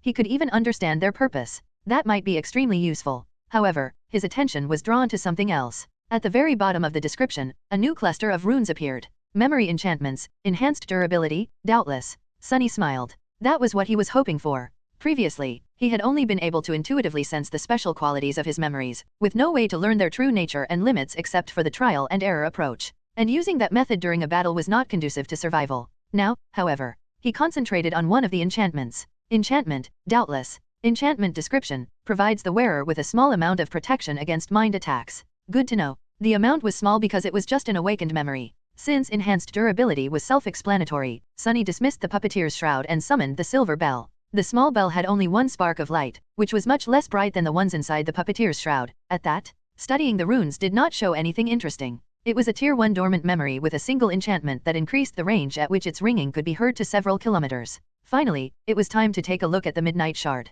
The graceful blade appeared in front of Sunny in all its austere beauty. Memory, Midnight Shard. Memory rank, awakened. Memory tier, 3. Memory description, forged from the shard of a fallen star, this stalwart blade is firm and unyielding. It favors those who are willing to fight to the last drop of blood and knows no surrender. Memory enchantments, unbroken. Enchantment description, this blade refuses to be broken, and thus is durable beyond reason. It will greatly enhance the power of its wielder when they are close to death, however only if the wielder is unwilling to surrender. Sunny sighed, simultaneously satisfied and disappointed. Now he knew how to access the well of power that hid in the deepest parts of his heart when the Midnight Shard was in his hand. However, it could only be done when he was at the death's door, wounded and minutes away from perishing. It could either save him from a dire situation or create an opportunity for a very heroic last stand. Sunny did not care for heroics, so the second option did not seem appealing at all. The first one was much more useful, but only in the case of him screwing up terribly and getting himself in a lethal amount of trouble. In other words, it could only be used if he failed. In normal battles, the special qualities of the Midnight Shard were of no use at all. A pity. But, an ace in your sleeve in case things really go south is not bad either. Done with his memories, Sunny was ready to learn of the new attribute he had received. Considering how much pain he had to go through to acquire the damn thing, he had pretty high expectations. Looking for the cluster of runes representing his attributes, Sunny focused his attention and carefully read their names. There were 5 attributes, Fated, Mark of Divinity, Child of Shadows and the new one, Bloodweave. Sunny was about to summon the description of the Bloodweave, but then stopped. Something was not right. Something did not add up. The feeling of unease from before had returned, now much stronger. When did he first feel it? For some reason, his thoughts were slow and murky. He felt a strong inclination to forget all about the strange feeling and concentrate on something else. But this time, he did not. It was, when I was studying the puppeteer's shroud. And it was, connected, to the number 5. 5? What meaning was there to the number 5? With his attention beginning to wane, Sunny bit his lip, causing drops of blood to roll down. A burst of pain cleared his mind for a moment. There were 5 attributes. Fated, Mark of Divinity, Child of Shadows, and Bloodweave. What? There were 5 attributes? But he only counted 4. Bewildered, Sunny stared at the runes. He was sure that there was a 5th attribute. But no matter how hard he tried, he couldn't read its name and description. Every time his gaze fell on the runes corresponding to the 5th attribute, he would find himself distracted, his memory wiped clean of any mention of it. Just remembering that there were 5 attributes was incredibly hard. Clenching his teeth, Sunny tried to keep his concentration, not allowing himself to be distracted. He was not going to forget. 5? It's 5? There's 5 of them, damn it. Immediately after he said those words out loud, something changed. It was as though an invisible veil had fallen from his eyes. Or, rather, from his mind. Sunny froze, shock and fear permeating his heart. He was remembering. Didn't I see a dream? Yes, of course. He saw Cassie standing over him with panic in her eyes, begging him to remember the number 5. No, wait. Was that a dream? At the time, he believed so. But then, he forgot. Just as he had forgotten what actually happened on that day. On the day when Cassie woke him up to tell him something important. Chapter 84, Black Seed. Shadow Slave. It happened on the day they killed the Carapace demon. Back then, all 3 of them were utterly exhausted. After moving away from the corpse of the giant creature and finding a good hiding spot, they fell to the ground and immediately fell asleep. But they didn't stay asleep for long. An hour or 2 later, Sunny was shaken awake by Cassie, who was holding him by the shoulders. There was an expression of terror written clearly on her face. Sunny, wake up. Instantly coming back to his senses, he jumped to his feet and summoned the Midnight Shard, afraid that they were under attack. However, there was no one around except for panicked Cassie and wary Nephi's, who was in a similar pose, her sword raised and ready to strike. Confused, Sunny looked at the blind girl. Cassie, what's the matter? Grabbing him by the shoulders again, she brought her face close and whispered in a begging tone. Sunny, you have to stop it. Please? You are the only one who can. He frowned, failing to understand what exactly he was supposed to stop. Did she see another vision? Trying to calm her, he said in a measured tone. It's all right, Cassie. Slow down, breathe. Tell us what happened. Start from the beginning. She desperately shook her head. There's no time. I will forget soon. We all will. But you have to remember. We will all forget soon? What does she mean? Not able to see Sunny's dazed expression, Cassie yelled. You have to remember, Sunny. 5? It's 5? Remember? You have to remember. It's 5. Remember? 5? The blind girl was not making any sense. Sunny carefully put his arm around her, feeling how scared she was from her shaking body. All right, I promise I'll remember. 5, right? See, it's pretty hard to forget. Nephi's was looking at them with a frown, not neglecting to scan the surroundings for any signs of danger from time to time. For some reason, Cassie was only talking to Sunny, not paying her any attention. What was it that she thought Sunny could do, but Changing Star could not? Hearing his answer, the blind girl calmed down a little. However, she was still terrified. Good. Remember, it's 5. You promised. Her voice sounded quieter and quieter, as though she was not sure of what she was saying. Sunny was barely able to discern her mumbling. The more complex a thought, the harder it will be to hold on to it. That's why I can only tell you this one word, the simplest thing to impart. When the right time comes, it might change things. Carefully choosing his words, Sunny hesitantly asked. Cassie, can you tell us what happened, exactly? Hearing his voice, the blind girl flinched and raised her head to face him. There were still traces of fear in her eyes, but mostly, it had been replaced by confusion. Did something happen? Sunny blinked. Wasn't she the one who woke them up in a panic? Wait, why did she wake us up, to begin with? For some reason, he had trouble remembering the details of the past few minutes. The conversation they just had was already hazy in his memory. I guess I'm still groggy from waking up so abruptly. Lack of sleep affects concentration. You wanted to tell us something. It had to do with the, number 5. Cassie raised her eyebrows. 5? Why 5? Sunny didn't know what to say. He was going to ask the same question. I have no clue. Perplexed, he looked at Nephi's, hoping that she will be able to clear the situation. Changing Star was standing a few steps away with a distracted expression on her face. Sensing his gaze, she stared at him and asked, Why do you have your sword out? Sunny glanced at the Midnight Shard and tried to remember what had caused him to summon the memory. I'm not sure. Why did you summon yours? Nephi's looked down, as though noticing the sword in her hands for the first time. An expression of doubt appeared on her face. What's wrong with our heads today? Understanding that it was pointless to expect help from Nephi's, Sunny sighed and turned back to Cassie. Did you see another vision? The blind girl trembled. Her eyes opened wide, once again filled with fear. A vision? Yes, I saw a vision. An awful, awful vision. What did you see? She was silent for a few moments, trying to remember. A deep frown appeared on her face. Finally, Cassie quietly said, I saw a mountain of corpses. Countless bodies piled on each other until they formed a blood-soaked hill. And at the top of it, a tiny black seed was floating in a pool of blood. She grew silent, then continued. That was the past, I think. But then I saw the future, a future. It was us. Oh, gods? We were. Her voice trembled. As though not daring to say something aloud, Cassie stopped. Sunny waited for a while, then carefully asked. We were what? The blind girl turned to him in confusion. What? He scratched the back of his head. What were they just talking about? You were, telling us about your vision, I think. Cassie frowned. What vision? To his embarrassment, Sunny wasn't sure either. He just remembered something about the number 5 and a seed. For some reason, he felt as though that number was very important. But why? He had no idea. I forgot. Suddenly, Nephi's, who was standing nearby, lowered her hands and dismissed the sword that she had been holding for some reason. Looking at them with a bit of confusion, she hesitantly asked, Why are you guys awake? We need to rest. Something might get attracted by the demon's corpse, so we'd better return to peak condition as soon as possible. Distracted and already forgetting about the conversation with Cassie, Sunny blinked a couple of times, shrugged, and decided to go back to sleep. None of this made sense anyway. They were probably struck dumb by exhaustion. He felt so tired. A few hours later, when the shadow noticed the winged creature circling around the island, he awoke again. By that time, the memory of Cassie's warning was so fragmented and hazy that it seemed like a strange dream. But the seed was already planted deep into his subconscious. And now that it had blossomed, Sunny was finally able to fight through the haze of oblivion and remember everything. Chapter 85, One Step at a Time. Shadow Slave. Sitting inside the vile thieving bird's nest, Sunny frowned and clenched his fists. Something unnatural was happening to them ever since they came to the Ashen Barrow. Now that he had remembered Cassie's warning, it was apparent that their minds were affected, making them forgetful and easily distracted. Even now that he knew about it, thinking straight was strangely hard. It took all of his will just to keep the knowledge of the anomaly in his memory. The events of these past few days were still hazy. Remembering something else, Sunny closed his eyes in frustration. Had they really spent mere days on this island? The number of shadow fragments he received from eating soul tree fruits suggested otherwise. It was quite possible that as much as a whole month had passed since the first time they ate them, and their minds were corroded a bit more with every day that passed.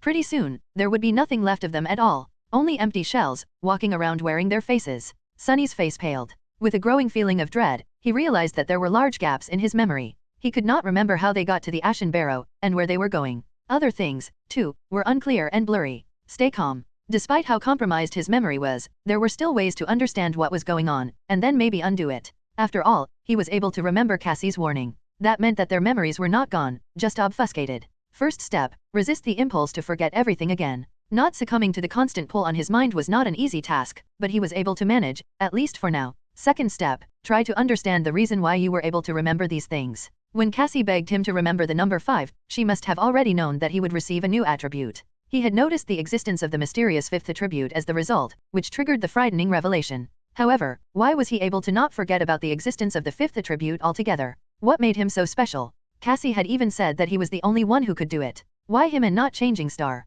Sunny massaged his temples. Then, a sudden realization came to him. Doubtless, one of the enchantments of the puppeteer's shroud was providing him with a small amount of resistance against mind attacks. That's why he was slightly less susceptible to the frightening forgetfulness that infected them on the Ashen Barrow. That was the reason why he had been the last one to agree to eat the miraculous fruits. Why he had often felt that things were wrong. He was also the only one who had managed to remember Cassie's warning, even if it took him a long time. Cassie knew about the puppeteer's shroud, and that's why she had chosen him instead of Nephi's. Smart girl. So, their warped state was the result of a mind attack. But who could attack them on this desolate island? The answer was pretty obvious. That damned tree. Looking down, Sunny felt cold sweat running down his back. The soul tree was, in fact, a colossal, ancient and utterly horrifying nightmare creature. If he was right, then its power had to be simply unimaginable. He was afraid to even think about what its rank and class were. No wonder it was able to drain a whole area of the crimson labyrinth of all life. No wonder it was able to survive and thrive in this hellish place. Of all the horrors in this hell, it might have been the most terrifying.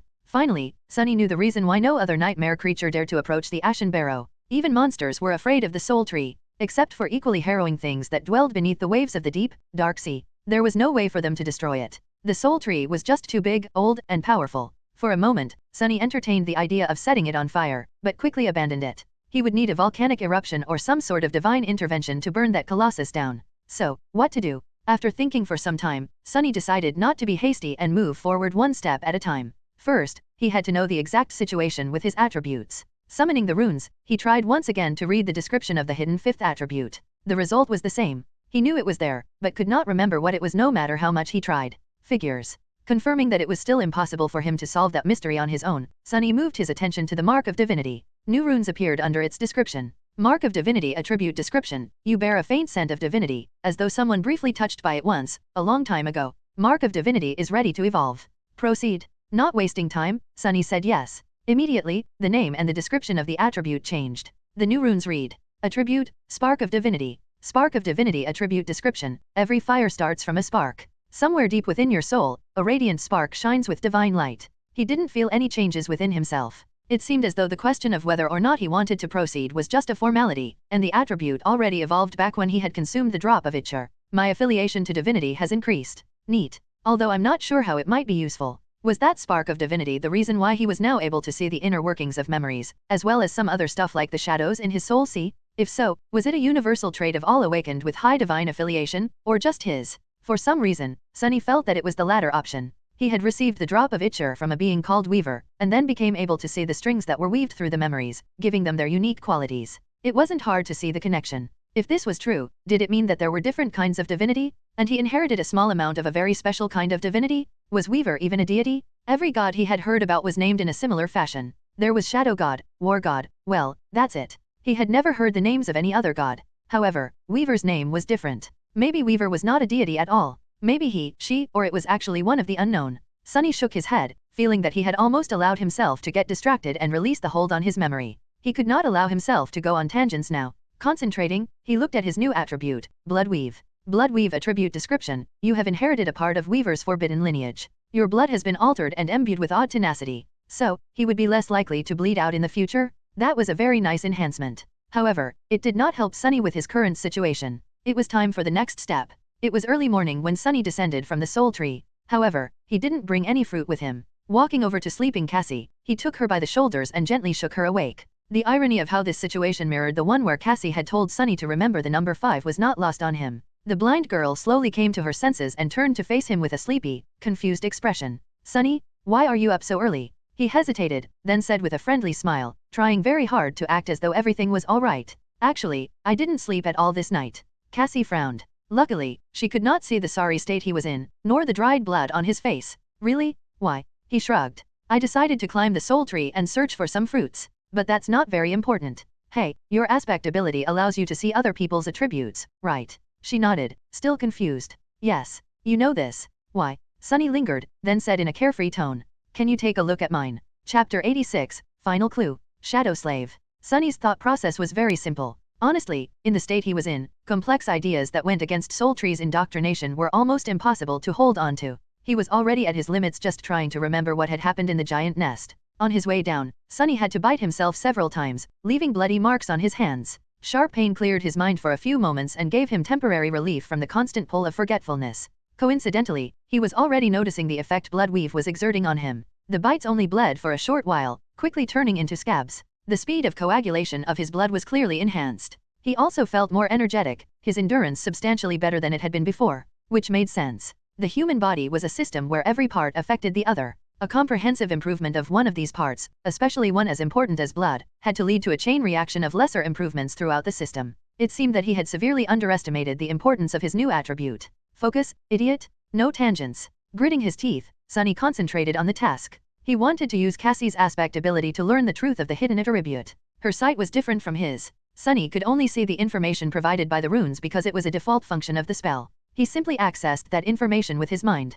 Cassie's sight, however, came from her aspect. Thus, even if their minds were compromised, it should not have affected her ability to see other people's attributes. She also had a high affinity to revelations and fate. So, there was a high chance that Cassie would be able to succeed where he had failed. Finally reaching the ground, Sunny woke the blind girl up and, after a short conversation, mentioned the attributes. Then, he carefully asked, "Can you take a look at mine?" Cassie was visibly confused by this question. "Can't you do it yourself?" Sunny smiled. "I can, but I think you'll be surprised when you see them." The blind girl hesitated, then shrugged. "All right. But if it turns out that you woke me up for nothing, I'll be pretty upset." "That was not very nice of you." She turned to face him and froze for a moment, as though staring into his eyes. Fated, child of shadows, spark of divinity, wait, wasn't it mark of divinity? Huh, I must have remembered wrong. Stopping for a second, Cassie shyly covered her mouth with her small hand and yawned.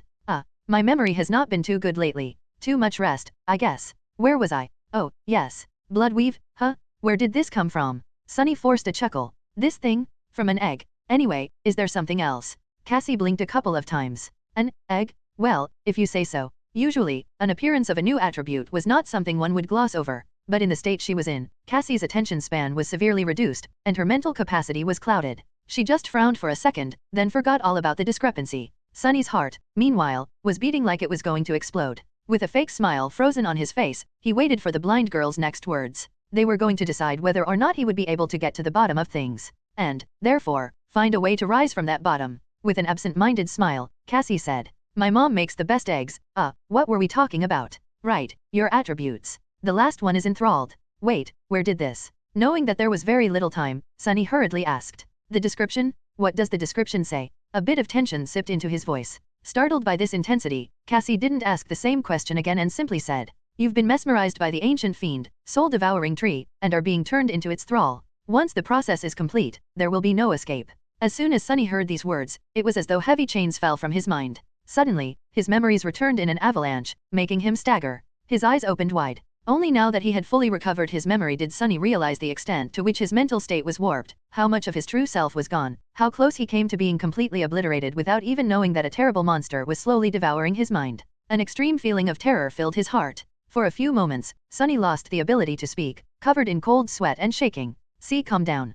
Calm down. It didn't happen, you stopped it. You're back, it didn't eat you." Slowly, he was able to get a grip on his feelings and achieve some semblance of composure. He came very close to the edge, but did not take the last step. He was still himself. It wasn't over yet. They still had a chance. Looking at Cassie, Sunny slowly exhaled and said, "Thank you." The blind girl smiled and raised her eyebrows. For what? She had already forgotten all about their conversation. Sunny was free from being mesmerized by the soul devourer, by Cassie was not. Her memory, mind, and thinking were still compromised, turning worse as they spoke. A pained smile appeared on Sunny's face. Struggling to keep his tone light and cheerful, he said, "For helping me out just now. Sorry about waking you up so early, go back to sleep. I'll take it from here." Cassie hesitated for a few moments, then got distracted and forgot that he was there at all. Yawning, the blind girl lay down and covered herself with her cloak. Soon, she was asleep again, happy and blissfully ignorant of the fact that her days were numbered. Sunny watched her for a while, a grim expression on his face. Finally, he turned and walked away, thinking, "Over my dead body." Chapter 87, Plan of Escape. Shadow Slave. Nephise was still at the western edge of the island, gazing over the receding black waters. It seems as though she barely moved since the last time Sunny saw her. Looking at her with clear eyes, free from the most debilitating effects of being enthralled, he was able to notice things that he had not noticed before. Neff's hair was indeed longer. Back at the academy, it was short and usually parted to the side. Now silver strands were already long enough to cover her ears, hanging messily without their usual luster. Changing Star's face seemed much thinner, with dark circles under her eyes and a bleak, dull expression. Her usual confidence and energy were gone, replaced by exhausted stillness. She looked as though some unknown illness was consuming her from inside, slowly turning the once radiant girl into a pale shadow of her former self. Sunny suspected that he knew what that illness was. He had known for a long time that Nephise had a mysterious goal, and that her determination to achieve that goal was nothing short of frightening. That burning desire of hers, it seemed, was strong enough to resist even the enthrallment of the soul devourer. However, while the feelings remained, the actual memories were gone.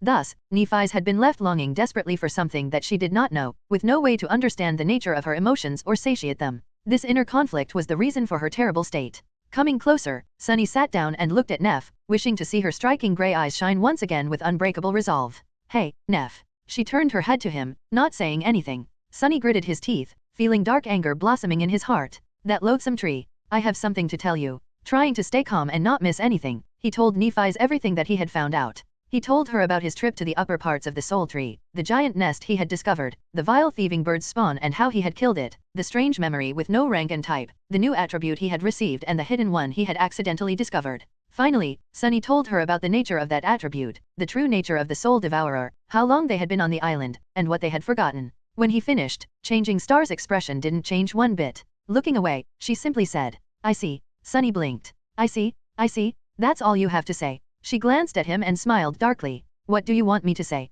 He gaped at her and clenched his fists. "Wow, how horrible. Good job, Sunny. Say something, at least." Is it so hard to behave like a human? She turned away, not answering. Sunny stared at her for several seconds, then said in a tired, defeated voice. I don't know what to do. Tell me what to do, Neff. How do I get us out of this? She was silent for a while. Sunny almost assumed that Changing Star had already forgotten everything that he had told her, but then he noticed sparks of white radiance dancing in the depths of her eyes. Nephi's had activated her aspect ability, using pain to stay lucid for as long as possible. Finally, she looked at the retreating dark sea and said, we need to build a boat. Sunny blinked. What? Changing Star sighed and turned her face to look at him. We've been here, on this island, for many weeks. Our minds are slowly being erased by the soul tree, turning us into its slaves. Forever. However, the process is not complete. He nodded, listening. What thoughts did the soul tree put in our heads? That it is benevolent and great. That its fruits are desirable. And that we shouldn't leave the island, staying as close to it as possible. The first two commands make perfect sense. The third, however, is not so simple. Nephi's gestured at the vast expanse of black water. From that third command, we can deduce that the effect of the soul tree's enthrallment weakens with range, and that if we put enough distance between ourselves and the tree, it will be broken. Sunny's face brightened when he understood Neff's logic. So there was a way? They just had to leave the Ashen Barrow and flee, not looking back until the Soul Devourer's brand was gone from their souls. However, but why a boat? Why not just run away on foot? Changing Star lowered her head and said quietly, we'll never make it to the castle on foot. We'll just die. I was too arrogant before to think, well, it doesn't matter now. It will take many months to go around the crater through the labyrinth, especially now that we don't have the echo. And every day we spend there is another day we risk encountering something that will kill us without even breaking a sweat. She sighed. We were already lucky to survive for as long as we did. But in the end, no matter how much we fought and persevered, we still encountered the soul tree. This should have been our end. Do you know how improbable it is that we even got a chance to have this conversation? Sunny hesitantly shook his head. First, we had to have an oracle in our group to see the future. Then, Cassie had to formulate and execute an ingenious plan in the short amount of time her memory remained intact. That plan was based on the fact that there was someone with an awakened armor of 5th tier in our group, one enchanted with the extremely rare mind protection trait, no less. Awakened with the revelation affinity were few and far between. Sleepers with a memory equal to the puppeteer's shroud were even rarer. That person then had to find and kill a great devil. More incredibly, he had to receive an actual lineage memory from it. Do I need to explain how implausible this combination of events is? Sunny slowly shook his head. Nephi's closed her eyes. My point is, if we go into the labyrinth, we will inevitably meet the next soul tree, and even if we miraculously manage to survive that encounter, there will be the next, and then the next. Sooner or later, we will die. She looked west, where the last remnants of the dark sea were disappearing beyond the horizon. But if we build a boat and use Cassie's staff to fill the sail with wind, maybe we'll be eaten by the dwellers of the depths, or maybe they won't pay us any attention at all. It's a gamble either way. Either we die, which is the same as returning to the labyrinth, or not. If we survive, we'll be able to travel 100, maybe even 200 kilometers in one night. More distance than we had covered so far. Sunny froze, stunned by that number. In all the weeks preceding their battle with the Carapace demon, they had traveled for no more than 100, maybe 150 kilometers from the giant knight's statue. It was a considerable amount, especially because of how hard each step through the Crimson Labyrinth had been. To travel as much, perhaps even more in a single day, that would have been incredible. But, sail, on the dark sea? Suddenly, he felt very cold and small. Chapter 88, Boat Builders. Shadow Slave. Trying to gather his courage, Sunny looked into the distance and said in a raspy voice, You've seen the creatures that dwell under these waves. Do you really want to swim across them? Changing Star was silent for a few seconds, then sighed. We are damned either way, Sunny. What do we have to lose? She fell silent for a moment and grimaced, pale flames dancing in her eyes. Then, in a quiet voice, she added, We will not light any fires, relying on your eyes to guide us west. We will hope that Cassie's armor will protect us. Maybe it will be enough. Sunny glanced at Neff and asked, What's so special about Cassie's armor? She hesitated for a moment, then answered without looking at him. It's a Tier 6 awakened memory. One of its traits is to make the wearer less likely to draw the enemy's attention. While Sunny was digesting this information, Nephi suddenly trembled. Closing her eyes, she said through gritted teeth, I am at my limit. My mind is fading. If you have any questions left, better ask them fast. He blinked, startled. Then, knowing that there was not much time left, Sunny asked the first thing that came to his mind. Do you even know how to build a boat? Changing Star simply nodded, letting him know that she did. Her expression was slowly turning lost and dull again. Racing against time, Sunny frantically thought of another question. How do I convince you to leave the island once your memory is gone? Nephi's looked at him, struggling to hold on to the last shreds of lucidity. For a moment, her eyes became clear again. White flames ignited in their depths, illuminating her pale, beautiful face. Aster, Song, Veil. Say those words to me, and I will listen. Starting to lose the grip on her thoughts, she turned away and added after a short pause, her voice steady and even. If anything happens, take Cassie and flee. Don't.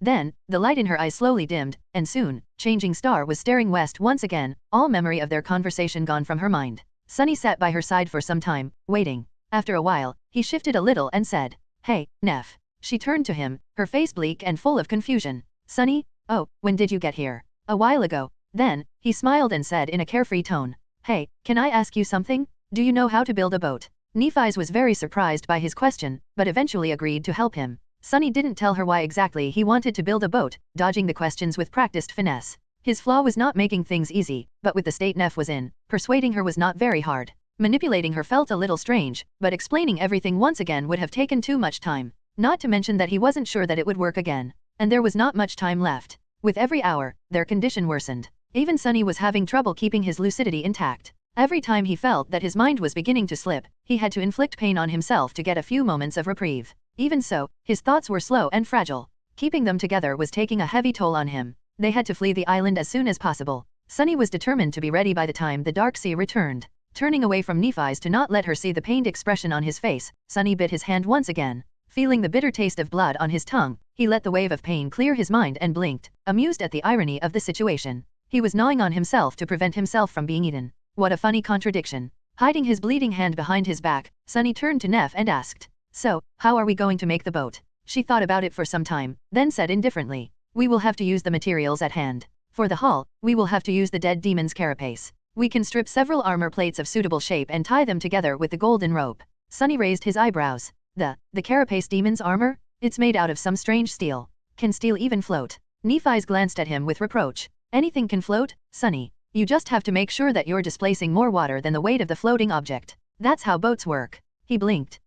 Okay. About the sail, I think we can ask Cassie to lend us her cloak. What do you think?" Changing Star gave him a strange look. "I mean, yes. I still don't understand what got you so excited about boat building, but I'm sure she'll be willing to help you out with this, passion project." Sunny smiled. "Great. Let's go butcher the demon, then." A strange sentence to say with a smile, but not the strangest one he had to say to convince Neff to help him. A few minutes later, they reached the giant carcass of the carapace demon. It was towering above them like a small hill of polished metal. After that first day when the strange winged abominations had circled around the island for several hours, never daring to approach, nothing else had shown up to lay claim to the fearsome creature's meat. As the result, the carcass was largely intact. Strangely, the demon's corpse had not begun to rot. Only the metal of its carapace slowly deteriorated, losing its luster and shine, then turning less and less durable. By now, its surface was marred by large patches of rust. Nephi's climbed up on top of the carcass and walked from side to side, looking under her feet. Then, she gestured at several spots. "These curved plates will be perfect if we can fit them together tight enough.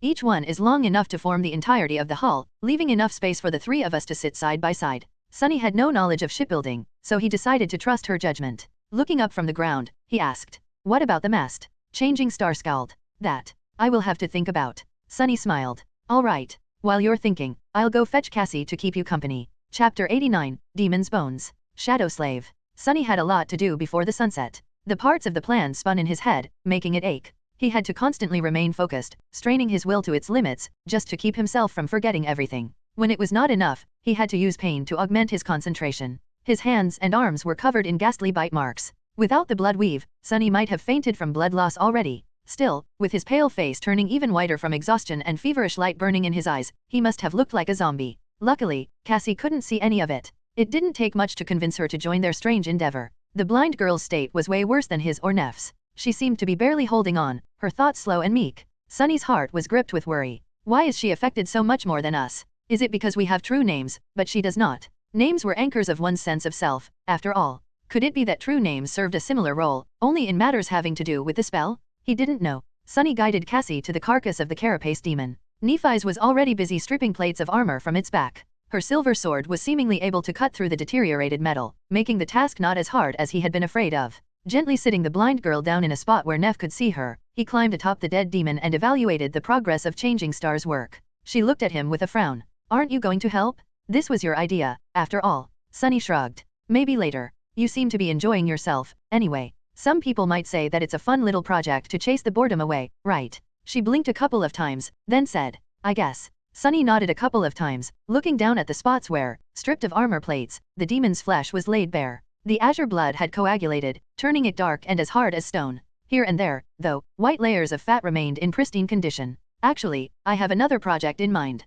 Nephi's raised an eyebrow. Oh really? Sunny summoned his sword and stepped closer to the gap in the creature's armor. Yeah, I want to make a candle. Saying those words, he began to cut, separating the fat from the hardened muscle tissue. Neff blinked a few times and then looked at Cassie. Hey, Ka, has Sunny lost his mind? The blind girl perked up at the sound of her name. I'm not sure. I think he's just bored. Sunny concentrated on his task, not paying them any attention. For a moment, he entertained the idea of cutting himself with the Midnight Shard's razor-sharp blade, but then dismissed it. Cutting through the puppeteer's shroud would have been really hard, and he couldn't dismiss the armor in front of the girls. Well, to be more precise, he didn't want to. With a sizable chunk of the demon's fat in his hands, Sunny jumped down from the carcass and landed on a pile of fallen leaves. Making a candle out of animal fat was not very hard. He just needed fire, water, and time. The wick could be made out of seaweed fibers. It was not going to be pretty, but he didn't care about aesthetics. Leaving Nephi's and Cassie behind, Sunny rushed back to their camp. The sun was already high in the sky. He spent the rest of the day doing two things, watching over the process of making the candle and running around the island, gathering as much fallen leaves as he could. From time to time, he would catch a glimpse of Nephi's working on the boat, sometimes instructing Cassie to help her with menial tasks. From what he could see, the boat was coming along nicely. Changing Star knew what she was doing. Of course, this was only possible because he had convinced her that this was just something he wanted to do for fun. The girls knew that Sunny was planning to use the boat to escape the Ashen Barrow. The effects of enthrallment would have kept erasing their memories of the task, making finishing it impossible. As it stood, Sunny was the only one who knew the true purpose of the boat. That's why he was forced to bear the full weight of Soul Tree's mind corruption alone. He felt as though he was about to drop dead of exhaustion. His head felt like it was filled with molten iron. His vision was starting to become blurry. But, stubbornly, Sunny refused to give up. No matter how tired he was, how much he wanted to let go and ease this suffering, returning to the bliss of not knowing, he kept his thoughts on one goal, and one goal only: escaping the clutches of the Soul Devourer. Finally, with the evening approaching, the boat was ready. Looking like a walking corpse, Sunny slowly approached the demon's carcass, which was now cut open and sliced apart. It was as though a mad vivisector had visited the island to perform an autopsy on the giant and forgot to sew the poor creature back up. Nephi's looked at him with concern. Sunny, are you all right? Giving her a crooked smile, he shrugged. I'm fine. Comparatively. He did not specify what exactly he was comparing his current condition to. Turning his head, Sunny looked at the boat with dark satisfaction. It was not how he had imagined it. The hull was made out of curved plates of polished metal, with sharp spikes protruding from them in all directions. The plates were held together by the golden rope that was tied tightly around them. Changing Star had managed to make the gaps between the different parts of the hull so thin that no water could sip through. The mast was made out of the demon's spine and ribs, with Cassie's enchanted cloak hanged on them to serve as the sail. There was even a steering oar, fashioned out of the tip of the giant's scythe. He had expected to see a makeshift raft, but what met him was an actual vessel. Yes, it looked crude, but also strong, eerily macabre, and strangely impressive. Sailing upon the cursed sea on a boat made of demon bones, sound like the beginning of a legend, he thought, temporarily mesmerized by the ghastly visage of the carapace vessel. Nephi's looked at him with a hint of satisfaction. Happy? Now what? Sunny gathered his thoughts. Now, as soon as he tried to think of what they had to do next, an invisible barrier appeared in his mind, blocking any attempt to continue that thought. Now no matter how hard he tried, Sunny couldn't quite remember what he wanted to do. With a scowl, he raised his hand and bit down on his mangled palm, feeling drops of blood flowing into his mouth. But even that pain did not help him destroy the barrier. Sunny smiled darkly and kneeled, placing his hand on the ground. Summoning the Midnight Shard, he raised his other hand and brought the pommel of the sword down without any hesitation. As the brittle bones of his ring finger shattered from the powerful strike, a wave of agony washed over his mind, obliterating the adamantine barrier. Now we get the hell out of here. Chapter 90, Nightfall. Shadow Slave. Nephi stared at Sunny, shocked by his sudden act of self-mutilation. Hissing through gritted teeth, he dismissed the Midnight Shard and slowly rose back to his feet. Ah, crap, that really hurts. His poor finger was red and swollen, pulsating with sharp pain. It was unmistakably broken. Sunny was so full of self-pity that he wanted to cry. Why am I so unlucky? First that nightmare in the nest, now this. How come no one else is suffering, just me? He conveniently decided to forget that Changing Star had been literally torturing herself for weeks and that due to her blindness Cassie was always covered in bruises.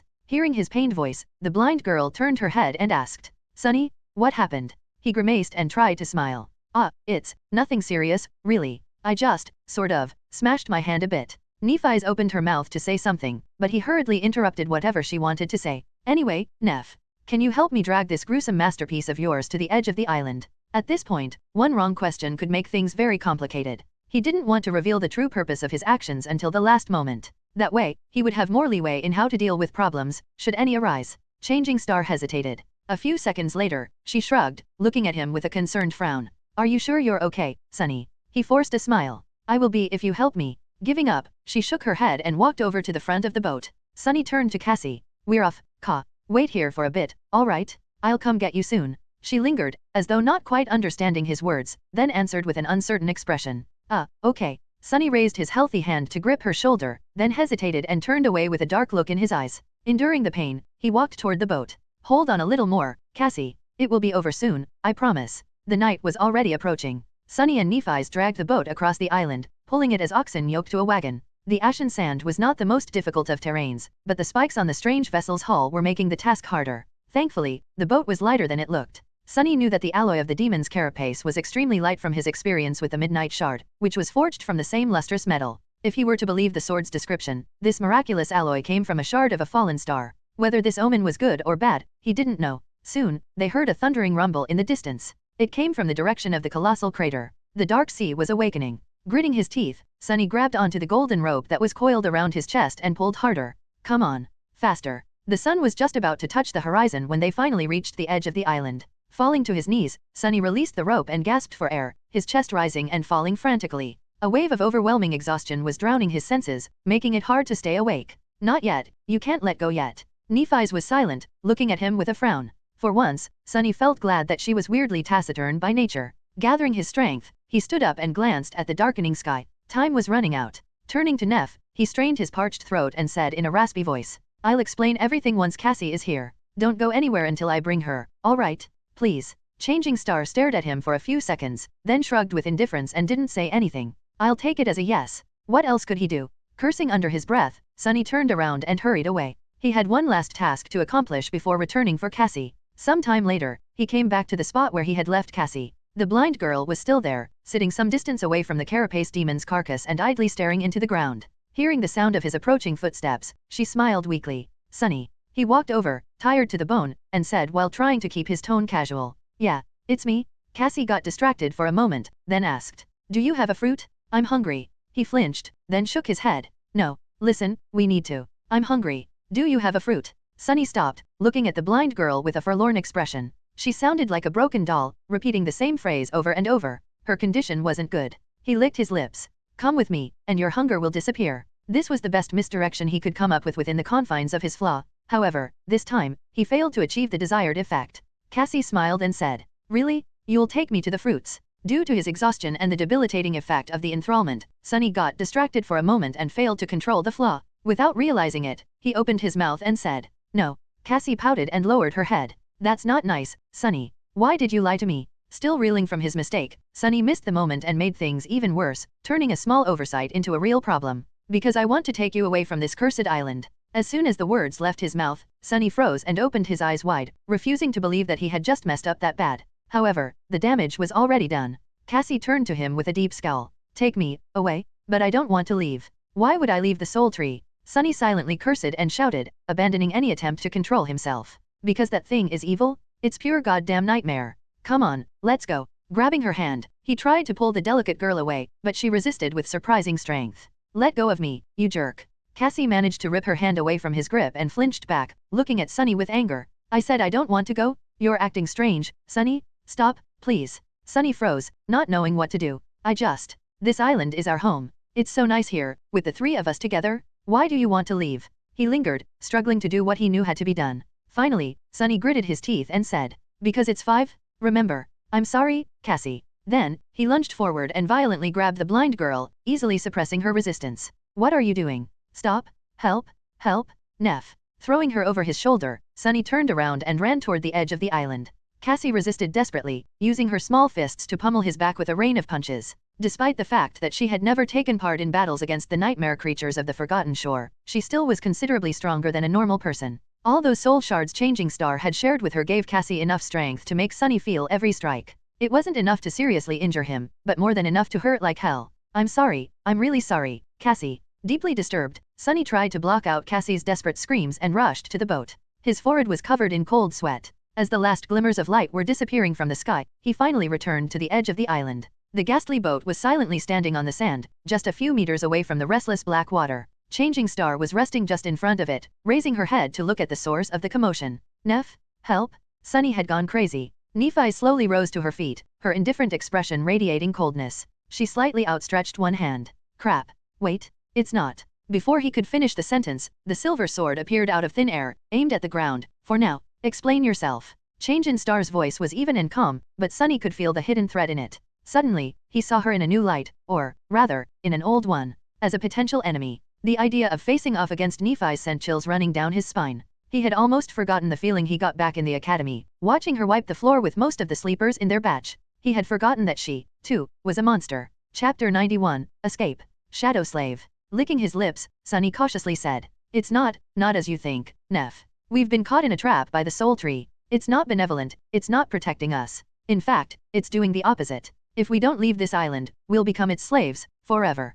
Or until it finds someone stronger and devours us." She tilted her head and looked at him with an unreadable expression. "Come on, Nephis. Remember? We've talked about this already? This whole thing was your idea to begin with." For a moment, he thought that his words had awoken the stolen memories in her mind. But her response shattered those hopes into pieces. "Leave the great tree? You have really lost your mind. Curses." Changing Star raised her sword and said in a tone that made Sunny tremble, "Let Cassie go, now." He hesitated, thinking about the best course of action. Then, he carefully placed the blind girl on the ground. "All right, I did. See, now, listen to me. I have something very important to tell you." Before he was done speaking, Nephis disappeared from his view. Realizing that he was about to be attacked, Sunny prepared to defend himself. However, a moment later, he was already lying on the ground, the tip of the silver sword pressed against his throat. Changing Star was standing above him, pale lights burning in her eyes. Well, that was embarrassing. All his training, all the experience he had won in countless bloody battles, all the power he had gained. Sunny had really thought that he stood a decent chance of standing his ground in a fight against Nephis, maybe even reaching a tie. But in the end, he had only lasted a second.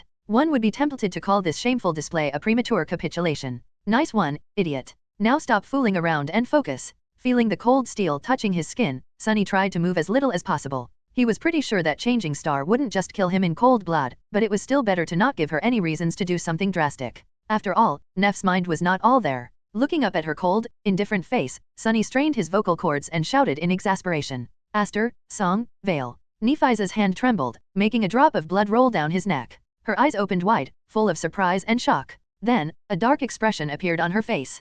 Pressing slightly on the sword, she took a step forward and pierced him with a burning gaze. When she spoke, her voice was trembling with suppressed emotions. How do you know these names? Who are you?" Sunny blinked, equally as surprised by her reaction. He had thought that these weird words were just a part of some code to jog her memory awake. But, as it turned out, they were not. "Aster, Song, Vale, what the hell does it mean? What can make Nephis lose her cool? It has to be something important." Trying to stay as still as possible, he cautiously glanced at the blade of the sword and honestly answered. "I didn't even know that these were names. It's just what you told me to tell you in case you forget what had to be done. You said if I tell you this, you'll listen to me." Nephi stared at him, a shadow of doubt appearing on her face for a split second. It was gone almost instantly, replaced by grim determination. Gritting her teeth, she snarled. "Which domain do you belong to?" Sunny had no clue what she wanted him to say, so he just asked, "What's a domain?" She grinned, a maniacal glimmer appearing in her eyes. This was very unlike calm, composed Nephis. If Sunny didn't know better, he would think that a completely different person was standing in front of him. A person that was much more unpredictable and dangerous. Meanwhile, Neph said, "Don't pretend to."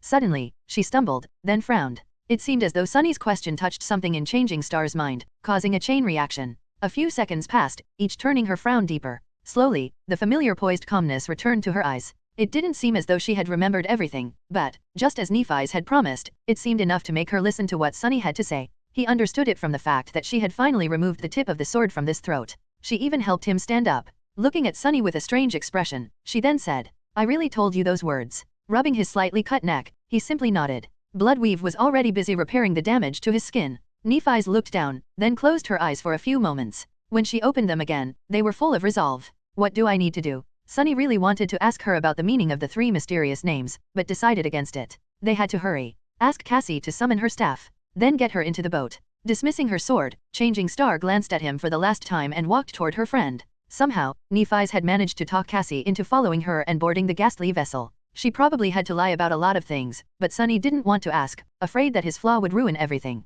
Once the girls were inside the boat, he wrapped his tired body into the shadow and put his hands on the metal hull. Every part of his body seemed to hurt in its own unique way. His mind was utterly exhausted. "Come on, Sunny. One last push." With a crooked smile, he strained his muscles and pushed the boat toward black water. As the last light of dusk disappeared, submerging the world into absolute darkness, the boat built from the bones of a demon slipped from the ashen sand into the cold embrace of the dark sea. Following Sunny's instructions, Cassie aimed her staff and activated its enchantment, causing a strong gale to fill their modest sail. At first, the boat moved slowly, the mast creaking under pressure. But Changing Star's craftsmanship was meticulous and reliable. The demon's spine held, and little by little, the small vessel began to gain speed. Sunny sat at the stern, controlling the steering oar. In front of them, an endless expanse of black water stretched to the horizon, hiding indescribable horrors in its depths. Behind them, the terrifying soul-devouring tree was slowly growing smaller. Sunny stared at it, feeling a deep sense of regret grip his heart. He wished that he was powerful enough to destroy it. Leaving just like that, without exacting revenge on the ancient monster, filled him with anger.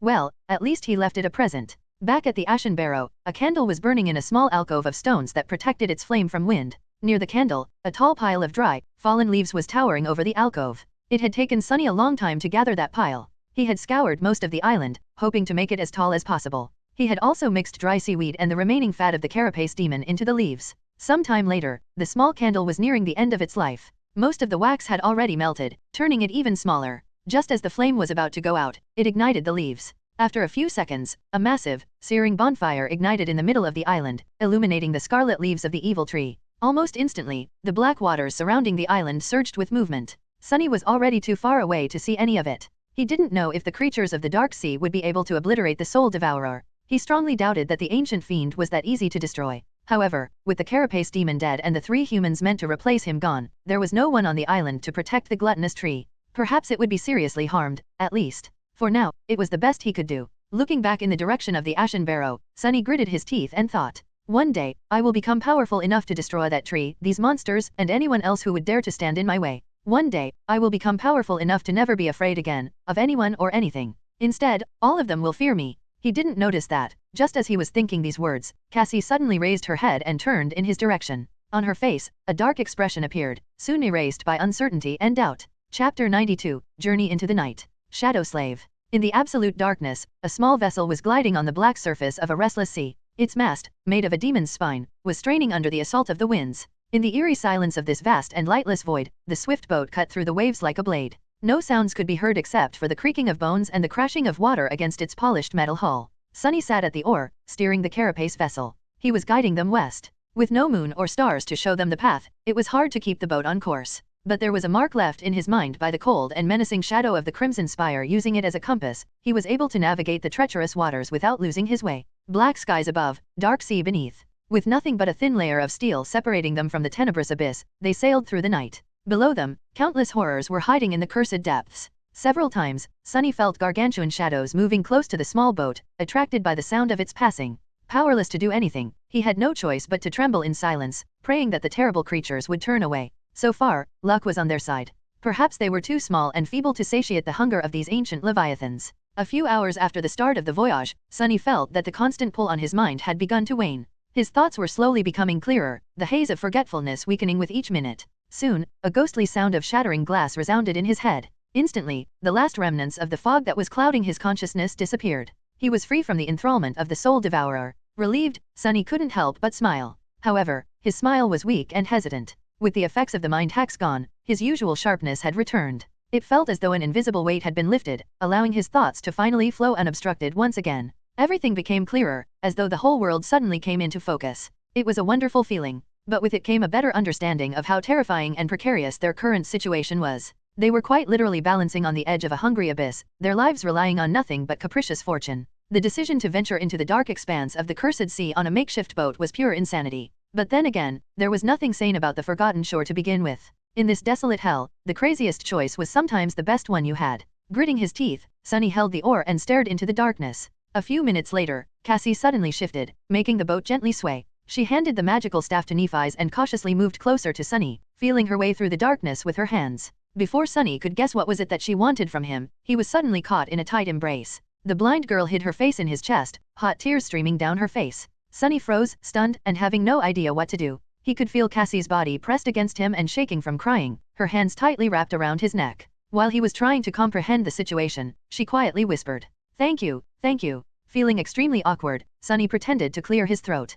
No need to thank me. If it wasn't for your warning, we would still be stuck on that island. So, we're even." Then, he raised his hand and awkwardly patted her on the back. Both of them were careful to keep their voices as quiet as possible, afraid that they will attract something from the black depths. Cassie silently cried for several minutes, then finally let go of him. Wiping her face, she pulled her body away and whispered, "I'm sorry." Her voice sounded a bit strange. Confused, Sunny raised his eyebrows. What is she apologizing for? I'm sorry too. For, grabbing you back then. She smiled and, wiping the last tear from her face, turned away to move back to the middle of the boat. Sunny was left alone once again. With nothing to do except for holding the steering oar, he let his thoughts wander. With his mind clear again, many things were worth revisiting. He had to distract himself from the eerie pressure of the endless dark emptiness somehow, anyway. Despite the fact that their experience with the Soul Devourer was nothing short of harrowing, Sunny had somehow managed to end up considerably better off on the other end of it. His haul this time was truly unbelievable. He had received an amazing new weapon, no less than 100 shadow fragments, and 2 new attributes. Spark of Divinity was a real improvement over its previous version. The ability to perceive the inner structure of memories alone opened a whole new horizon of possibilities. However, he was more interested in the mysterious blood weave. Somehow, Sunny felt that he had severely underestimated the uniqueness and importance of that attribute. Its origins, too, were covered in a veil of secrets. Who was that weaver whose ichor he had consumed? Who were the unknown that even the spell was reluctant to mention? What was their connection to the gods? Why were the type and rank of the initial memory he had received from the vile thieving bird's spawn left empty? How was it even possible for a memory to give an awakened new attributes? That last question guided him to think of something else. Glancing up, he stared at Nephi's and tried to recollect their conversation. Looking back, she had revealed a lot of things that he had failed to notice in the moment. First of all, Sunny now knew that Cassie's enchanted armor, which had been given to her by Changing Star, was an awakened memory of the 6th tier. That meant that it came from an awakened terror, a nightmare creature 1 class above Mountain King that he himself had killed in his first nightmare. The secret of how Changing Star had managed to earn her true name was now one step closer to being revealed. Chapter 93, Blackwater. Shadow Slave. Apparently, as far as accomplishing the impossible went, Nephi's had outdone even Sunny. An aspirant triumphing over an awakened tyrant was already unbelievable enough. But killing an awakened terror gave the word unbelievable a whole new meaning. No wonder her aspect ability is so versatile. Now, he was almost sure that Changing Star's aspect was of the divine rank, just like his. That would explain why she was able to both heal and destroy with her strange and formidable powers, a combination as rare as his own shadow control. What's the probability of 2 sleepers with divine aspects ending up so close to each other in the dream realm? Close to 0. It seemed like the unpredictable fated attribute had twisted the strings of fate once again. Sunny felt shivers running down his spine. His innate attribute was capable of bringing both terrible curses and incredible blessings. At first glance, their meeting with Nephi seemed like the latter. But, if it was truly the result of fated manipulating destiny, it could turn out to be the worst of calamities in the end. After all, one of the possible meanings of her true name was Star of Ruin. The fear he had felt in that short moment before crossing swords with Nephi's was still fresh in Sunny's mind.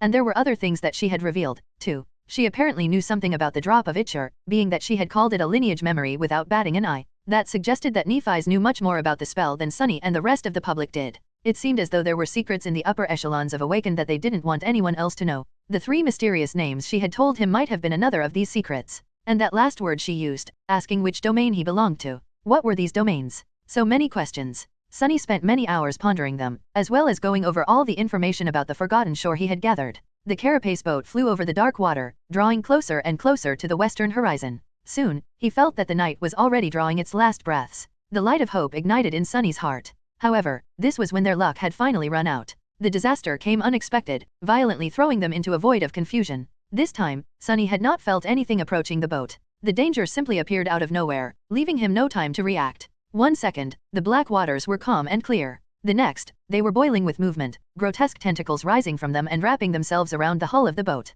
Sunny tried to jump to his feet, but at that moment, the whole vessel was violently jerked to the side. Falling, he heard the moans of metal being bent and torn apart. Then, salty water filled his mouth. Rising, he caught a glimpse of Nephi standing at the bow of the boat, her silver sword lashing out at the approaching tentacle. However, blinded by darkness, she failed to notice a different threat. Another tentacle twisted and coiled around her body. Then, without even a scream, she was gone, dragged into the dark depths, with no hope to return. All that remained was a long blade stuck helplessly in the bulbous flesh of the massive tentacle. Sunny's eyes widened in disbelief. No, this can't be happening. The hull of the carapace vessel was then crushed and torn into pieces, throwing him into the cold, black water. For a moment, Sunny was stunned by the coldness. Then, wrapping the shadow around his body, he swam up, trying to reach the surface. Soon, he succeeded and spun, trying to see something, anything, to give him hope. But there was nothing around, only undulating waves and twisting tentacles. Except for, far in the distance, Sunny noticed an unclear shape rising above the water. He strained his eyes, trying to discern its nature. Then, his heart skipped a beat. A few hundred meters away, a giant stone hand towered above the surface of the sea, its palm opened as though trying to embrace the sky. It was slender and delicate, carved by the unknown sculptor with almost inhuman skill. If Sunny didn't know better, he would have thought that the hand belonged to a living, breathing being. But all of this didn't matter right now. All that mattered was that he had a chance to survive. Straining every muscle in his body, Sunny dodged a twisting tentacle and swam toward the hand, moving as fast as he could. But then, he suddenly stopped and looked back. Misshapen pieces of metal and bone, all that remained of their boat, were floating on the surface of the dark sea. He had seen Neff being pulled under the water by the tentacles of the unknown creature, but Cassie, clad in her enchanted attention-repelling tunic, had a chance to escape. He couldn't just leave without at least trying to find her. Or can I? A dark thought appeared in Sunny's mind. After all, his own survival was the only thing that really mattered. Everything else was just a distraction. Why don't you think about yourself for a second? Are you really going to risk your precious life on the off chance that this helpless girl is still alive? He hesitated. Admit it, she is nothing but a burden. You always knew that one day she was going to drag you down. Yes, he did. But what? You're going to die, fool. Turn around and flee, now. Why was he even hesitating? This was his chance to escape. His only chance, perhaps. He had to survive. Feeling an almost unbearable feeling of regret filling his chest, Sunny slowly inhaled. Then, he gritted his teeth and dove down, heading back to the spot where their boat had been destroyed. What are you doing? Have you lost your mind? He couldn't see in the black water, but his shadow sense was still somewhat effective. He had a chance to feel Cassie's presence, at least if she wasn't already dead and dragged to the bottom of this cursed abyss. You fool! How is she worth it? Why are you doing this? Grimacing, he forced his annoying inner voice to shut up. In his mind, the answer was clear. Because I want to. Chapter 94, Battle in the Depths. Shadow Slave. Because he wanted to. For once, Sunny's heart wasn't full of fear and despair. Instead, it was filled with defiant indignation. He was tired of bending under the pressure of the world, furtively clutching to the tiniest glimmers of hope, always afraid, always willing to do anything, abandon anything, just to survive for another day. It wasn't enough anymore. He wanted to make the world bend to his wishes instead. He wanted to live like a human being instead of an animal. In these past months, Sunny had changed without even noticing. Somehow, he had grown unsatisfied with his previous way of life, one where his sole goal of survival at all cost overshadowed everything else. Whether he lives or dies had always been the only thing that mattered. But now, how he lived mattered more. What was the point of having no master if he lived like a slave? Gritting his teeth, Sunny dove into the dark abyss. The cold water embraced him like a burial shroud. He couldn't see in this cursed blackness, relying only on his shadow sense for guidance. Salt sipped into the bite marks on his hands and the cut on his neck, making them burn. Not paying the agony any attention, Sunny used his considerable strength to propel himself deeper and deeper into the darkness. He could feel the giant tentacles moving in the water around him, pulling the pieces of the carapace boat into the gargantuan maw that was hiding somewhere far below. Once or twice, he had to desperately twist his body to avoid being touched by one of them. But still, no sign of Cassie. His lungs were starting to burn. Sunny dove deeper. At this depth, the water pressure was starting to affect his movements, making each stroke feel heavier. Even with his body enhanced by the shadow, there was a limit to how much it could withstand. Sunny suspected that without the blood weave, he would have suffocated a long time ago. What's worse, he felt as though he was getting closer and closer to the actual body of the unknown horror that had destroyed their vessel. He still couldn't sense its massive shape, but judging by the girth of the tentacles that surrounded him, the monster couldn't have been far. And then, Sunny finally noticed something. A short distance away from him, a small shadow was struggling against a much larger and ferocious one. Cassie? Gathering all his strength, Sunny swam toward the blind girl with as much speed as he could muster. As he drew near, he could discern the details of what was happening. Cassie was being pulled down, a smaller tentacle coiled around her body. She was still struggling, trying to get free, but her movements were growing weaker with each second. She was suffocating. Filled with fury, Sunny propelled himself forward and grabbed onto the tentacle, feeling slippery flesh throbbing in his grip. If he had any choice, he would have avoided touching that thing at all costs. But fighting underwater was tricky. If he wanted to deliver any sort of a powerful blow, he had to find some form of support first. Summoning the Midnight Shard, Sunny strained every muscle in his body and slashed across the tentacle, right below the point where it was coiled around Cassie's lower torso. He knew that he wouldn't be able to do any serious harm with that strike, which was slowed down to a crawl by the burdensome resistance of the black water. However, his amazing sword was still sharp enough to cut into the fleshy tentacle, causing a cloud of dark blood to gush out of the wound. The tentacle furiously twitched and shot sideways, as though trying to shake the attacker off. Flying through the darkness, Sunny held on for dear life and moved his blade upward, slicing the spongy flesh apart. He never hoped to chop the tentacle off with one strike. No amount of strength would have allowed that to happen. Luckily, swords were able to pierce, slash, and cut. Pushing the blade, Sunny cut deep into the tentacle. When the Tsuba was about to touch the wound, he changed his grip and pulled the Tachi down. Monster's flesh spread apart under the razor-sharp blade, barely offering any resistance. A torrent of blood surged out, and with the last push, the tentacle was completely severed. Sunny was finally able to turn his attention to Cassie to see how she was doing. What he sensed made him scowl. The blind girl was barely conscious. He needed to get her to the surface as fast as possible. Pushing away the twitching remains of the tentacle, Sunny dismissed his sword and grabbed Cassie across the torso, feeling how cold her skin was through the thin fabric of her tunic. Weakly, she tried to resist, not realizing that it was him and not the monster. Pressing the blind girl to his chest, Sunny turned his head up and felt a wave of desperation crashing against the walls of his mind. His lungs were in agony, no air whatsoever left in them. His body was slowly losing its strength, full of terrible pain and thirsting for a breath of fresh air with maddening intensity. Even if he could see anything, at this point, his vision would have begun to darken. And they were so far away from the surface. What's worse, the horror of the depths was now alerted to his location. Countless tentacles were already moving, surrounding them in an impenetrable barrier of flesh. A second or two later, they would be crushed to death in the devastating embrace of the sea monster. Sunny didn't know how to save them. But he wasn't going to give up, no matter what. Making an arduous stroke with his one free hand, he held tightly onto Cassie and swam up. The tentacles were approaching, blocking all paths of escape. Sunny gritted his teeth and, in the next moment, the water around them suddenly turned pure white. An incandescent radiance filled a vast expanse of the cursed sea, obliterating any sign of darkness. The explosion of light was so intense that it pierced through Sunny's eyelids and hurt his eyes. It was as though a miniature sun had ignited somewhere far below them, turning the endless black abyss into a pristine white void. Tidal currents of radiant water surged tumultuously, throwing the world into disarray. The gargantuan tentacles convulsed and writhed madly, as though in the throes of unbearable pain. The unbreakable barrier of flesh fell apart. Sunny wasn't about to let this chance go. Straining his suffocating body, he swam to the surface, dodging the writhing tentacles. With the furious white sun burning in the depths below, he could see their shapes clearly. Moving faster and faster, he propelled himself up with everything he had left. Sunny knew that surfacing that fast was dangerous, but there was no other choice. Both Cassie and himself did not have a lot of life left in them. They needed air. Although it seemed like an eternity, the white radiance began to dim just a few moments later. But it didn't matter. Sunny was already past the barrier of tentacles, swimming up with desperate speed. He was afraid that they wouldn't make it. His consciousness was already beginning to wane, slowly slipping into the cold clutches of empty nothingness. Even knowing that there was nothing but water around, he was still overwhelmed by the suicidal desire to open his mouth and inhale as deeply as he could. His muscles were spasming, devoid of oxygen for too long. And then, finally, Sunny's head broke the surface. Blinded by pain, he drew in a gasping breath and coughed uncontrollably. Held tightly in his arms, Cassie was doing the same. Her chest was ruggedly moving up and down, sucking in the sweet ambrosia of air. Sunny never knew how precious it was before, not even while being slowly poisoned by the harmful, polluted air of the outskirts. They made it. Trying to compose himself, Sunny looked around. The last remnants of the white radiance were long gone, erased as if they had never existed. The world was once again consumed by absolute darkness. However, far away in the east, the first light of dawn was about to shine from beyond the horizon. Catching the glimpse of the giant stone hand, Sunny gripped Cassie's shoulders and swam in that direction. Chapter 95, Starlight. Shadow Slave. Sunny felt that he was at the end of his rope. He had put himself through too much abuse during these last few days. Now, it was hard to even remember when was the last time he had slept. A day before climbing the soul-devouring tree in search of a special fruit, perhaps. Since then, he had lived through the harrowing torture of the Bloodweave transformation, spent countless hours on the verge of mental collapse to resist the effects of the enthrallment, mangled his hands to stay lucid,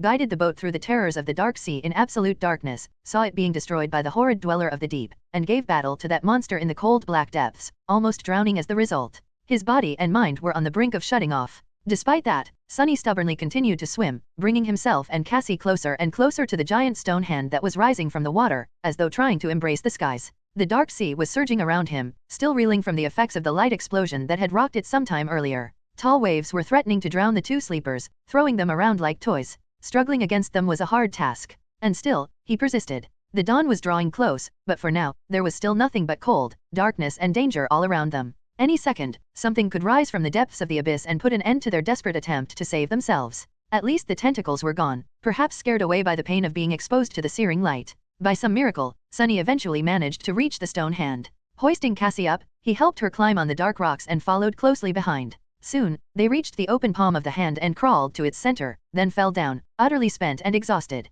For a long time, neither of them was able to talk. All Sunny could do was lay motionless, draw in raspy breaths, and try to stay awake. His mind was empty of thoughts. That was fine, because he didn't want to think. If he did, he would be forced to remember what had happened to. Shut up. What was the point of remembering? He couldn't change anything. The sound of the black water crashing against the base of the giant hand reminded him that the night was still not over. Opening his eyes, Sunny tried to understand their current circumstances. Their shelter was slightly raised above the waves, the base of the giant thumb almost touching the surface of the dark sea. The palm was not very spacious, roughly half the size of the circular platform that had saved his life on his first day on the Forgotten Shore. It was angled upward, creating a slight slope. The fingers were higher above waves and wide enough to accommodate a person, but they were bent upward toward the sky, making them less suitable to serve as a refuge. We need to get further away from the water. With that thought, Sunny tiredly stood up and bent down to touch Cassie's shoulder. Cassie, stand up. We have to move higher. His voice sounded hollow and brittle. The blind girl flinched and raised her head, her skin deathly pale. Sunny. He nodded. Yeah, it's me. She was still in shock. Sunny could see that Cassie's mind was not all there yet, so he gently pulled her to her feet. Come on, let's go. It's just a few meters. She lingered. What happened? I heard a sound, and then something was pulling me down. He gritted his teeth and tried to keep his tone even. We were attacked by a sea monster. The boat was destroyed. I dove down and managed to find you, then swam to this pile of stones. It's not very high above the water, so. Cassie wavered. Where's? Sunny hurried to interrupt her, unwilling to answer the next question. Come, follow me. We can rest when we're higher. Gently guiding the blind girl, Sunny climbed to the base of the giant hand's index finger, which was the highest point they could reach without climbing the fingers themselves. Sitting down on the cold stone, he rested his back against the giant phalanx and stared at the restless surface of the dark sea. His eyes were cold and empty. Cassie was silent by his side. Her pale face was contorted, as though she simultaneously wanted to ask the question and dreaded the answer. Finally, gathering her courage, the blind girl whispered, her trembling voice barely audible. Sunny, where is Neff? He stayed silent, not willing to speak the words out loud. Stupidly, he felt that if he spoke them, they would become the truth. But if he didn't, there was still a possibility that they were a lie. I'm not answering. A few moments later, the familiar pressure appeared in his mind. The pressure grew and grew, making his head spin. I'm not. Then, the piercing pain came. Sunny stubbornly endured it. He lasted for much longer than he had ever done before, keeping his mouth shut until hot tears rolled from his eyes, his whole body shaking from the terrible suffering.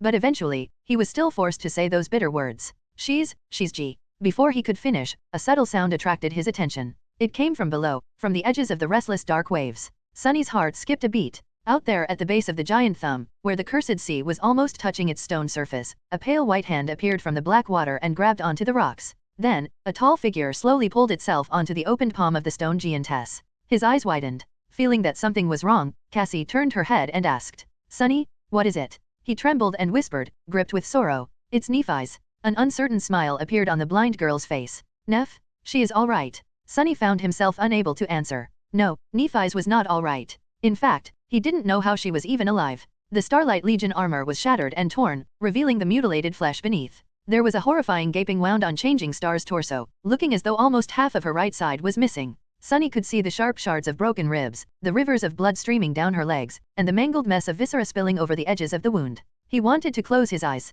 Another large chunk of flesh was missing from her thigh, exposing the shredded remnants of muscle and the white surface of the femur, cracked and barely holding together. Her right arm was severely damaged, too. In fact, it was almost torn off, hanging only by a narrow strip of skin and a few tendons, like that of a mistreated, broken marionette. Even her face was not spared. One of Neff's eyes was gone, its socket crushed and shattered, the skin of her cheek was shaved off as though by sandpaper, leaving behind a mangled mess of bleeding flesh and broken teeth. The sight of her was harrowing and heartbreaking. It was apparent that Changing Star was about to die. Sunny, why are you not answering? He glanced at Cassie and bit his lip, trying once again to suppress the answer that was fighting its way out. Something sharp and hot was stabbing at his heart, making his vision blurry. Meanwhile, Nephi staggered and blindly stepped forward. Her legs buckled, and she heavily fell to her knees, splattering blood all over the cold surface of the stone. A terrible moan escaped from her lips as her cracked femur finally shattered, bone piercing through muscle and skin. Sunny felt as though he was thrown into his worst nightmare. He wanted to scream, but his voice was gone. A deep, almost physical pain was tearing him from inside.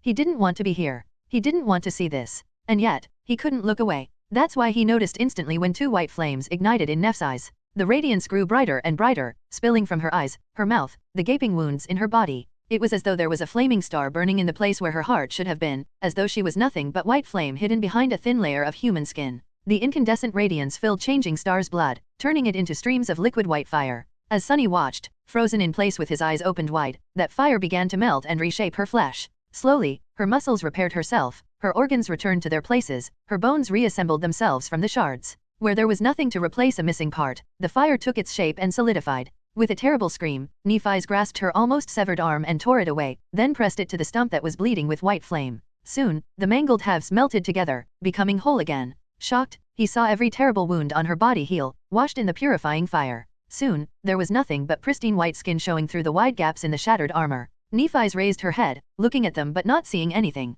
There was no recognition in her gaze, all understanding destroyed by the cruel crucible of the sacred fire. Then the last daughter of the immortal Flame clan closed her eyes and fell to the ground, losing consciousness. Finally, the first rays of sunshine appeared from beyond the eastern horizon. The dawn was coming. In the end, Nephi's had remained unconscious for an entire 2 days. On the 3rd day, she finally opened her eyes and slowly rose, looking around with subtle confusion. Her face, as usual, was calm and indifferent. However, she did flinch a little when her gaze fell on Sunny, who was sitting at the top of the giant hand's index finger and grinning from ear to ear at her. Frowning, Changing Star looked herself over, noticing the embarrassing gaps in her armor, and said, "Why are you smiling?" Sunny gave her a mischievous wink and shrugged. "Look behind you." Lingering for a few seconds, Neph sighed and turned around, wondering what is it that he wanted her to see. Behind her, a dark expanse of land was rising above the slope of the colossal crater, and on it, a tall city wall built of grey polished stone was towering over the giant chasm of the abyss. It looked ancient but still impenetrable, able to withstand the crushing pressure of the dark sea for 1,000 more years.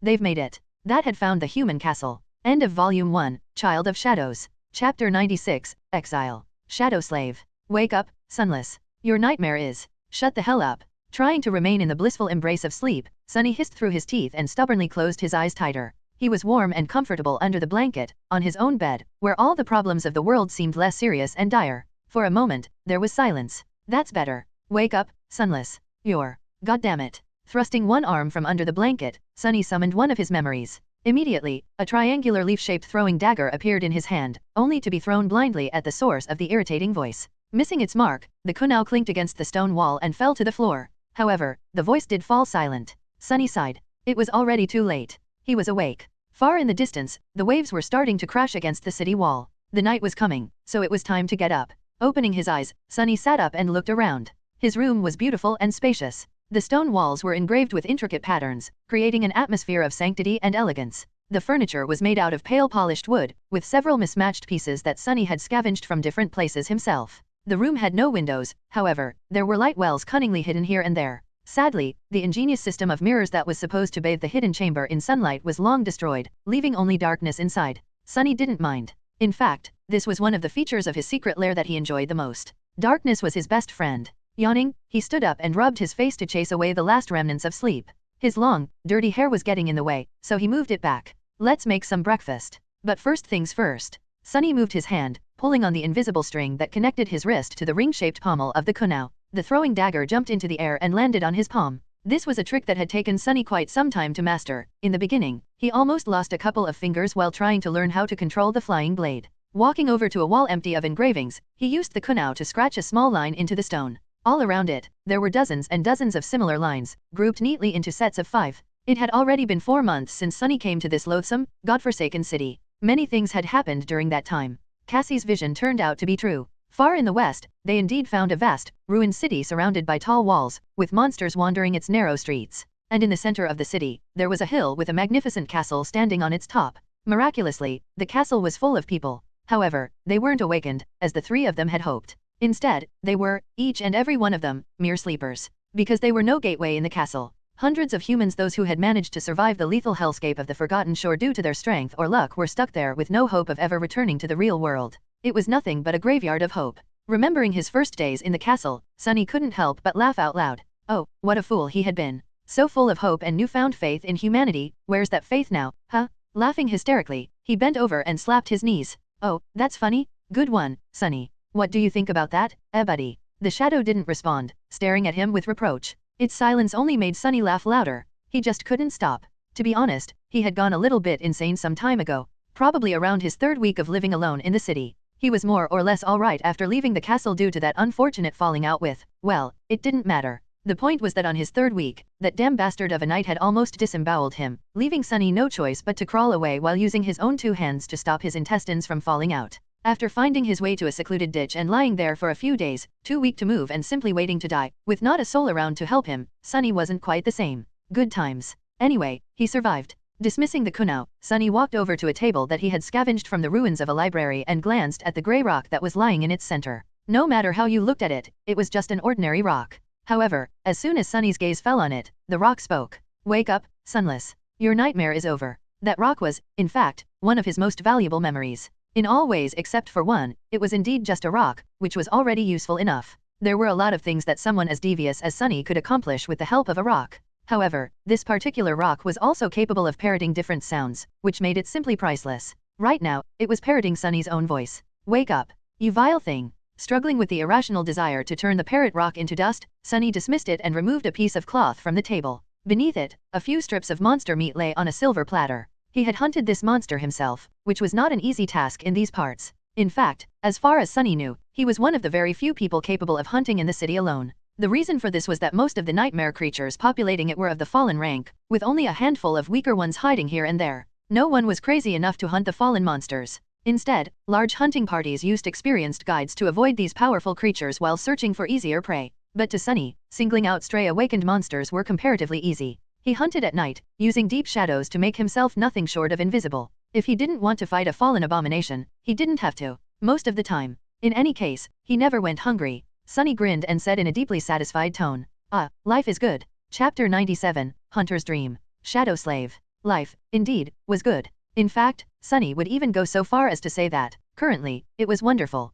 One would expect that being stuck in a cursed city located in the middle of an actual hell, surrounded by nothing but ruins and horrifying monsters, was not really the best way to live your life. But to him, this was somewhat of a paradise. To his surprise, Sunny had found out that this type of existence suited him pretty well. He had no obligations, no need to worry about the future and, most importantly, was not required to interact with other humans. Humans always made things hard and complicated. He was sick of them. Being on your own was much better. He didn't have to pretend to be someone else, force himself to behave differently from how he wanted to, and strain his mind trying to understand people's convoluted feelings. For the first time in his life, Sunny could simply be himself. Turns out, his true self was very easy to please. He had no shortage of interesting things to do, explore, and kill. His life was very entertaining and comfortable, all things considered. It was at least way better than his pathetic existence in the outskirts, back in the real world. The key to this harmonious feeling was very simple. It was to have no hope. Sunny discovered that hope was the true enemy of peace. It was the most vile and poisonous thing in the universe.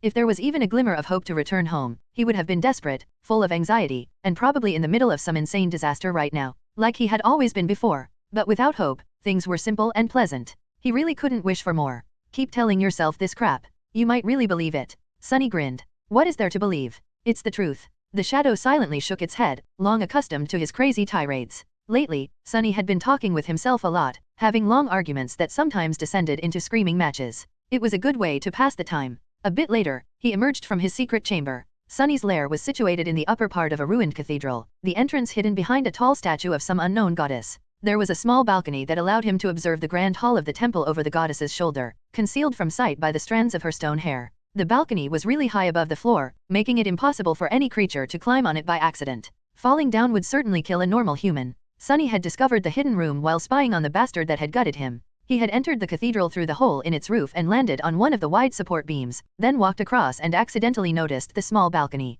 That's how he and the bastard had become neighbors. The bastard was, in fact, the guardian of this place. He patrolled the grand hall, killing anyone who dared to come inside. Sunny saw plenty of powerful nightmare creatures fall to his sword, cleaved apart without much effort. Of course, the bastard was a nightmare creature of considerable power himself. Sunny was pretty sure that he was at least a devil. Sharing the cathedral with a devil was very convenient. Sunny could sleep easy knowing that no monster would be able to reach the inner sanctum alive. Of course, he had to be careful to never be seen by his murderous roommate. On the upside, he could observe the devil as much as he wanted, waiting for a chance to exact his revenge. Sunny was hellbent on killing the damn knight. Eventually, the bastard had to die. But before that, Sunny had to become stronger. Much, much stronger. Walking across the beams of the cathedral, he approached the hole in the roof and climbed through it. Outside, the night was already reigning over the world. It was time to hunt. A skeletal, hunched figure was slowly walking along the narrow street of the cursed city. The creature had long arms that ended with vicious claws and a deformed head with a wide mouth full of razor-sharp fangs. Even with its back bent, the monster was at least 2 meters tall.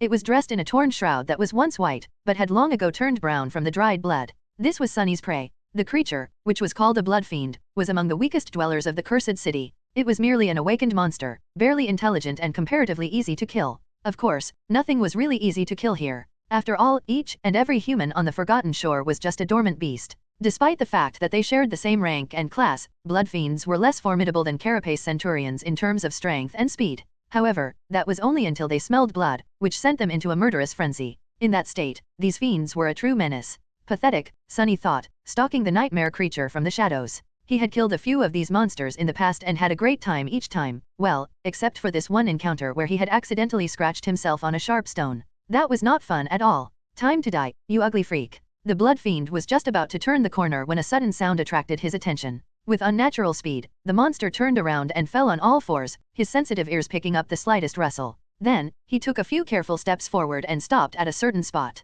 In front of the fiend, an ordinary-looking rock was lying on the ground. A second later, the rock suddenly spoke. "Behind you," it said politely. The creature froze for a moment, then turned around with lightning-fast speed. Something whistled in the air, and the upper part of the blood fiend's body separated from the lower. Still refusing to die, the monster reached out with its long arms. Too slow. Sunny slashed with the midnight shard, severing one of the arms at the elbow. Continuing the motion, he took a quick step forward and performed another strike, this time piercing the creature's skull. The tip of the tachi entered through one of its eyes and exited through the back of the head. All of it took less than a second. By the time both parts of the monster fell to the ground, Sunny had already retrieved his sword. Looking up with expectation, he smiled and waited. "Come on, say it." As if answering his call, the spell whispered. "You have slain an awakened monster, blood fiend. Your shadow grows stronger." Sunny grinned. "Ah, thank you kindly. You're so sweet." The runes shimmered as they appeared in the air in front of him. Looking down, he read. Shadow fragments, 398/1000. Just 2 fragments away from 400. These days, he was progressing at a very respectable speed. In the beginning, back when he had not known the city and the creatures that populated it, Sunny was lucky to get a few fragments in a week. He had also been much more prone to ending up bloodied and one step away from death. But now, things were slowly changing. He couldn't even remember the last time he felt compelled to say goodbye to life. "Ah, you idiot. You just had to go and think that out loud, huh?" Just as he finished that thought, a distant sound of footsteps reached his ears. Chapter 98, Uninvited Guests. Shadow Slave. Sunny looked grimly at the corpse of the blood fiend, then in the direction of the approaching footsteps. Who was crazy enough to remain in this cursed city during the night? Only a complete lunatic would do something that stupid. All the sane people were long gone from the streets, not to mention that very few were willing to enter the ruins to begin with. A dark shadow flowed from the tip of the midnight shard's blade. Coalescing on the ground, it stared at him with sarcasm. Sunny stared back. "What?" The shadow shook its head and didn't answer, forcing him to turn away with a confused shrug. "Whatever. Ah, it seems we have guests. What to do? What to do? The place is a mess." Looking around, Sunny sighed, glanced at the corpse of the monster once again, and summoned the kunao. The smart thing to do was to run away. Who knew what exactly was producing those footsteps? Maybe it was a group of people, maybe it was a nightmare creature with a lot of feet. It was better not to find out. He wasn't done with the hunt yet. He still had to get his trophies. Go take a look. Sending the shadow away, Sunny kneeled and began to cut the tough flesh of the dead creature. Without the enhancing effect of the shadow, slicing the blood fiend apart was not as easy. However, he still managed to find the first soul shard rather quickly. One more to go. Meanwhile, the shadow had discovered the uninvited visitors. 6 humans were cautiously walking along the narrow path in the stone ruins, lighting their way with a ghostly blue lantern. They were all rugged men, wearing mismatched suits of armor and armed to the teeth. Their eyes were cold and hard. Sunny raised his eyebrows. "My, oh my, they really are people. What is a bunch of Gunlag's thugs doing outside the castle walls in the middle of the night?" Gunlag was the owner of the castle and the self-proclaimed king of this odious place. Every sleeper on the Forgotten Shore was forced to either serve him or pay him tribute. Even still, the latter usually didn't live long. Dismissing the Midnight Shard and the Parrot Rock, Sunny concentrated on searching for the second soul shard. He wanted to be gone from the street before these gentlemen arrived. But the circle of blue light was approaching too fast. Finally catching a glimpse of the glowing crystal, Sunny grabbed it and hurriedly hid it in his armor. Then he dropped the kunao on the ground and took several steps back. But it was too late. They had already seen him. "Be careful, there's a monster." As Sunny was backing away, several weapons were aimed in his direction. Feeling that things were about to get out of control, he cleared his throat and said in a trembling voice, Oh, please don't hurt me, I'm a human." Saying this, he mentally looked himself over. With his ghostly pale skin and dirty hair, his ragged armor covered in layers of dried and fresh blood, Sunny was indeed easy to mistake for a nightmare creature. He wasn't really paying much attention to personal hygiene and appearances these days. Hopefully, speaking in a human language would prove his identity. Raising his hands to show that he wasn't armed, Sunny took another step back. The 6 sleepers were really surprised to see another human this far away from the walls of the castle, especially at night. Using their momentary confusion, he cautiously moved even further away. "Don't move." Finally able to comprehend the situation, one of the castle inhabitants hissed a threatening command. Sunny obediently froze, careful not to make any sudden movements. The unexpected guests proceeded to come closer, glancing at the corpse of the blood fiend as they walked past it. One of them was taller and better equipped than the rest. Piercing Sunny with a menacing gaze, he approached him and stopped 1 or 2 steps away. The man was older than Sunny by a few years. He was tall and muscular, with a patchy beard covering the lower part of his face and a mean look in his watery blue eyes. From his demeanor and memories, it was easy to tell that the leader of the group had spent no less than 3 years on the Forgotten Shore. He had experience and time to grow stronger than most sleepers here. However, it was also apparent that he wasn't really high up in the ranks of Gunlag's army. Otherwise, his equipment would have been much more impressive. Still, the heavy battle axe that was resting on the man's shoulder looked really sharp. It would take him only a second to bring that thing down on Sunny's head. Who are you? What the hell are you doing here? Sunny blinked a couple of times, then gulped and answered carefully. I'm Sunless. I live here. The leader of the hunting party, if that what it was, narrowed his eyes. What, live here? Do you take me a fool, boy? No one can survive in the city. The other sleepers were of the same opinion except for one, who looked at Sunny with doubt. Frowning, he took a step forward and said in an uncertain tone. Wait, Chief. He might be telling truth. I heard that there's a crazy kid who lives in the ruins alone. The taller man scowled. How is that possible? His subordinate glanced at Sunny and shrugged. From what I heard, his aspect allows the boy to hide in the shadows really well. I guess he crawls around like a rat and picks up the leftovers after the monsters are done eating. I don't really know, but someone was talking about him back in the castle. I thought they were just telling tales. Sunny frowned. Crazy, boy, rat. Why did everyone feel compelled to call him names? Meanwhile, the helpful sleeper thought for a bit and added. I think he came into town with that bitch, Changing Star. Sunny's frown turned into a scowl. Looking down, he whispered to his shadow. These guys are really very rude, don't you think? Of course, his whisper was easily heard by everyone around. The sleepers stared at him in confusion. Sunny tilted his head a little and opened his eyes wide, as if shocked by something. What? You think I should kill them all? I mean, isn't it a little bit over the top? I should give them a chance to apologize, at least. The leader of the hunting party took a step forward and said in a low, growling voice. What are you mumbling about, rat? Sunny looked at him with scorn and dissatisfaction. Hey, I was talking to my buddy. Can you please not interrupt? A wide, dangerous smile appeared on the tall man's face. With a sigh, Sunny turned to him and said. All right, if you insist. You guys have offended my dearest friend, Nephi's of the Immortal Flame Clan. She and I are very, very close. So I'll give you one chance to apologize for calling her a, well, you know. If you don't, say goodbye to your lives. The older man stared at him for several seconds, then suddenly raised his head and laughed. Oh, that's a good one. Have you heard, guys? This tiny weasel will give us a chance. How generous? Should we be generous too, huh? What do you say? The boy is sick in the head, after all. The other 5 sleepers were not sharing his enthusiasm. One of them smiled darkly and said, No, Chief. I think we should just kill him. Put the poor fool out of his misery, you know. The sleeper that had collaborated Sunny's story before, meanwhile, was frowning again. Wait, guys, he's one of Changing Star's people, remember? The original group, I mean. They had survived 2 entire months in the labyrinth on their own. We shouldn't underestimate TH. However, the leader interrupted him with a contemptuous scoff. I heard that Saint Nephi's carried 2 useless sacks of shit on her back all the way to the castle. The bitch is fond of taking care of weaklings, right? That delicious little friend of hers is blind, for God's sake. I'm sure that this one is no better. Then, he turned to Sunny and grinned. I tell you what, rat. Give us all your memories, and we'll be generous enough to let you live. If an awakened died, their memories disappeared with them. The only way to get the memories was to make the owner transfer them of their own free will. However, whether or not that will was affected by coercion or torture didn't really matter. At least not to people like these. Sunny blinked. So you're not going to apologize? The tall man grinned. I think not. Sunny sighed. Oh well. So you want my memories, eh? I have a few. Let me think. How about this one? Lowering one hand, he summoned the parrot rock. It immediately appeared on his palm, looking as boring and ordinary as always. The leader of the hunting party frowned, not taking his eyes away from Sunny's face. Despite his crude exterior, he was paranoid and careful. Years of experience had taught him to never lower his guard. A moment later, the rock spoke. Behind you. That was the most basic of tricks. The tall man grinned, still looking Sunny in the eyes. Do you really think that I would fall for? However, before he was done talking, the blade of the kunao hit him from behind, penetrating the back of the man's skull and killing him on the spot. Chapter 99, Pursuit. Shadow Slave. Sunny had dropped the throwing dagger near the monster's body in advance and then took all those steps back to make this exact situation possible.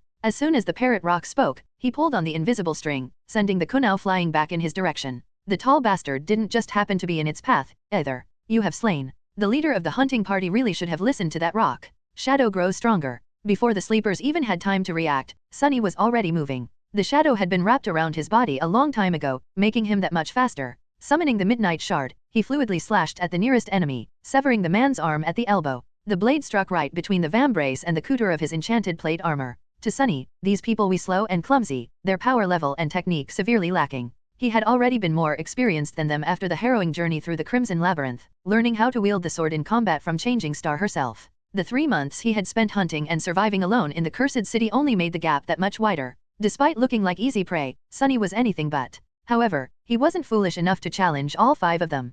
People might have been weaker than nightmare creatures, but what made them really dangerous was their unpredictability. Each aspect was unique, arming humans with a formidable arsenal of inexplicable abilities. Facing something you couldn't understand was the surest way to end up dead. With his advantage of surprise gone, Sunny decided that it was time to retreat. Turning around, he jumped out of the circle of light and ran. It was really hard to pursue someone who could see in the dark on these narrow streets, so there was a real chance of escaping unscathed. However, the kunai was still attached to Sunny's wrist. Sliding out of the dead leader's skull, it fell to the ground and clinked loudly against the stones, then jumped a few meters away and hit the pavement again, creating more noise. Get the bastard? He killed the chief. Following the sound of metal striking against stone, the sleepers lunged forward, following in Sunny's footsteps. What a persistent bunch. Even the guy who had lost his arm was on his heels, either having a way to stop the bleeding or simply unwilling to let the attacker escape even if it cost him his own life. This part of the city was Sunny's hunting ground. He knew every nook and cranny of these streets like his own 5 fingers. Honestly, he was unsure what these guys were even thinking. If it wasn't for him carefully choosing the path, they would have ended up disturbing some terrifying fallen creature and becoming its dinner a long time ago. Something wasn't quite right here. Gunlag's people might have been thugs, but they were experienced and accomplished hunters. They feared the city and knew how to behave while outside the castle walls. Otherwise, all of them would have been dead a long time ago. Come to think of that, it was extremely rare to see them going anywhere near the city at night. Were these fools even real hunters? If not, what were they up to? Sunny briefly considered leaving one of them alive to interrogate later, but then decided against it. To be honest, he wasn't really curious. Human business had long ago lost its allure in his eyes. He had much more interesting things to do. Finally reaching his goal, Sunny lingered on the steps, pretending to be in a panic. The 5 sleepers were once again able to lay eyes on their victim. The scrawny kid was hesitating in front of the entrance to a large ruined building, fear clearly written on his dirty, pale face. It seemed as though he didn't know where to go, afraid to run into a dead end. Noticing them, he flinched and dove into the building with desperation in his eyes. You have nowhere to run now, rat, hissed the man who had lost his hand to Sunny's blade. Full of killing intent, the sleepers followed the crazy young man into the building. However, once they got inside, they saw no sign of the scared kid. The only thing they saw was a simple rock lying on the floor. As the one-armed man belatedly realized that something was wrong, the rock said in an ominous tone, "Say goodbye to your lives." A second later, a massive silhouette stepped out of the darkness. The man's eyes widened as the figure of a regal knight clad in a menacing black armor reflected in them. The creature was more than 2 meters tall, his gothic armor forged from a lusterless, anthracite steel. Every part of the armor was decorated with intricate engravings that told a tale so horrifying that anyone would go insane from looking at them for too long. The helmet of the Black Knight was crowned with curved horns that might have been wings once. In the narrow fissure of his visor, 2 ghastly red flames were burning with indescribable menace. Before the sleeper had time to react, a heavy black blade fell from above, effortlessly severing his body from head to groin, cutting through flesh, bone, and armor with similar ease. A torrent of blood surged to the floor. Climbing onto one of the supporting beams of the ruined cathedral, Sunny sat down and looked at the slaughter that was happening below. Huh, the bastard is in a really bad mood today. Well, have fun. Sometime later, as the echoes of screams began to fade away, he sighed and counted the corpses lying on the distant floor. It was hard to count, because most of them were in pieces. Making sure that not one of the pursuers got away alive, Sunny frowned and shook his head. 6 people, their disappearance won't go unnoticed. Especially if they were really up to no good. Huh, why do I feel like I had just gotten myself in trouble? Chapter 100, Clear Conscience. Shadow Slave. The Black Knight remained motionless for several minutes, silently observing the corpses of his enemies. Drops of blood fell from the blade of his fearsome great sword, gathering into a puddle beneath his feet. The thoughts of the cruel creature were a mystery. To be honest, Sunny wasn't even sure that this unstoppable mountain of murderous black steel was sentient. In that regard, the monstrous inhabitants of the cursed city were a bit strange. Usually, nightmare creatures of higher classes possessed a perverse form of intelligence, which was often comparable to that of humans, and sometimes even surpassed it. However, that rule did not apply to every monster in this eerie place. From Sunny's observations, the dwellers of the ruined city could be roughly divided into 2 groups. The first group consisted of various creatures that came here from outside the wall, be it from the labyrinth or from the depths of the dark sea. These abominable things more or less followed the unnatural laws of the spell that every awakened was familiar with. The second group was different. These creatures, he suspected, were either created from the remains of the ancient residents of the city or, creepily, had actually been them once. The wraiths, as he called them, were much more unfathomable and dangerous. Their powers and behavior refused to abide by any sort of sense or logic. The Black Knight was one of these sinister revenants. That's why Sunny had trouble predicting his actions. Most of the time, the regal devil was content simply patrolling the grand hall of the ruined cathedral and killing anything that dared to come inside. Just like he had killed those poor fools. With a sigh, Sunny lay down on top of the support beam and, not paying any attention to the deadly height of his improvised resting spot, closed his eyes. He wanted to take a breath before continuing with his nightly errands. Soon, the sound of heavy footsteps informed him that the bastard had resumed his never-ending patrol. Good riddance. Despite the fact that nothing was disturbing his peace anymore, Sunny still felt strangely restless. His inner voice was in the mood to chat. Sunny, aren't you forgetting something? He frowned. What was there to forget? He was just catching his breath before going out again. He also had to wait for the right moment to scavenge through the possessions of these dead hunters. You just killed 6 people. Don't you feel guilty? Sunny was a little startled by this question. Curious, he listened to his emotions and came to the conclusion that no, he did not feel guilty at all. This was his 3rd time killing a human being. Granted, the first time happened inside a nightmare, where people were supposed to be simple illusions. However, Sunny wasn't sure that he believed in this theory. The old slaver's anguish had felt awfully real to be just a figment of his imagination. The second time, well, he didn't want to think about that. That happened in the castle, anyway, and that part of his life was over. The 3rd time was the cleanest of them all. Those thugs were going to rob and kill him, anyway. Sunny had seen through their intentions long before pulling on the invisible string and sending their leader into the cold embrace of death. He could have tried to run away, but they were very rude. If the thugs had insulted just him, Sunny might have tried to end the confrontation without bloodshed. However, they insulted Nephi's.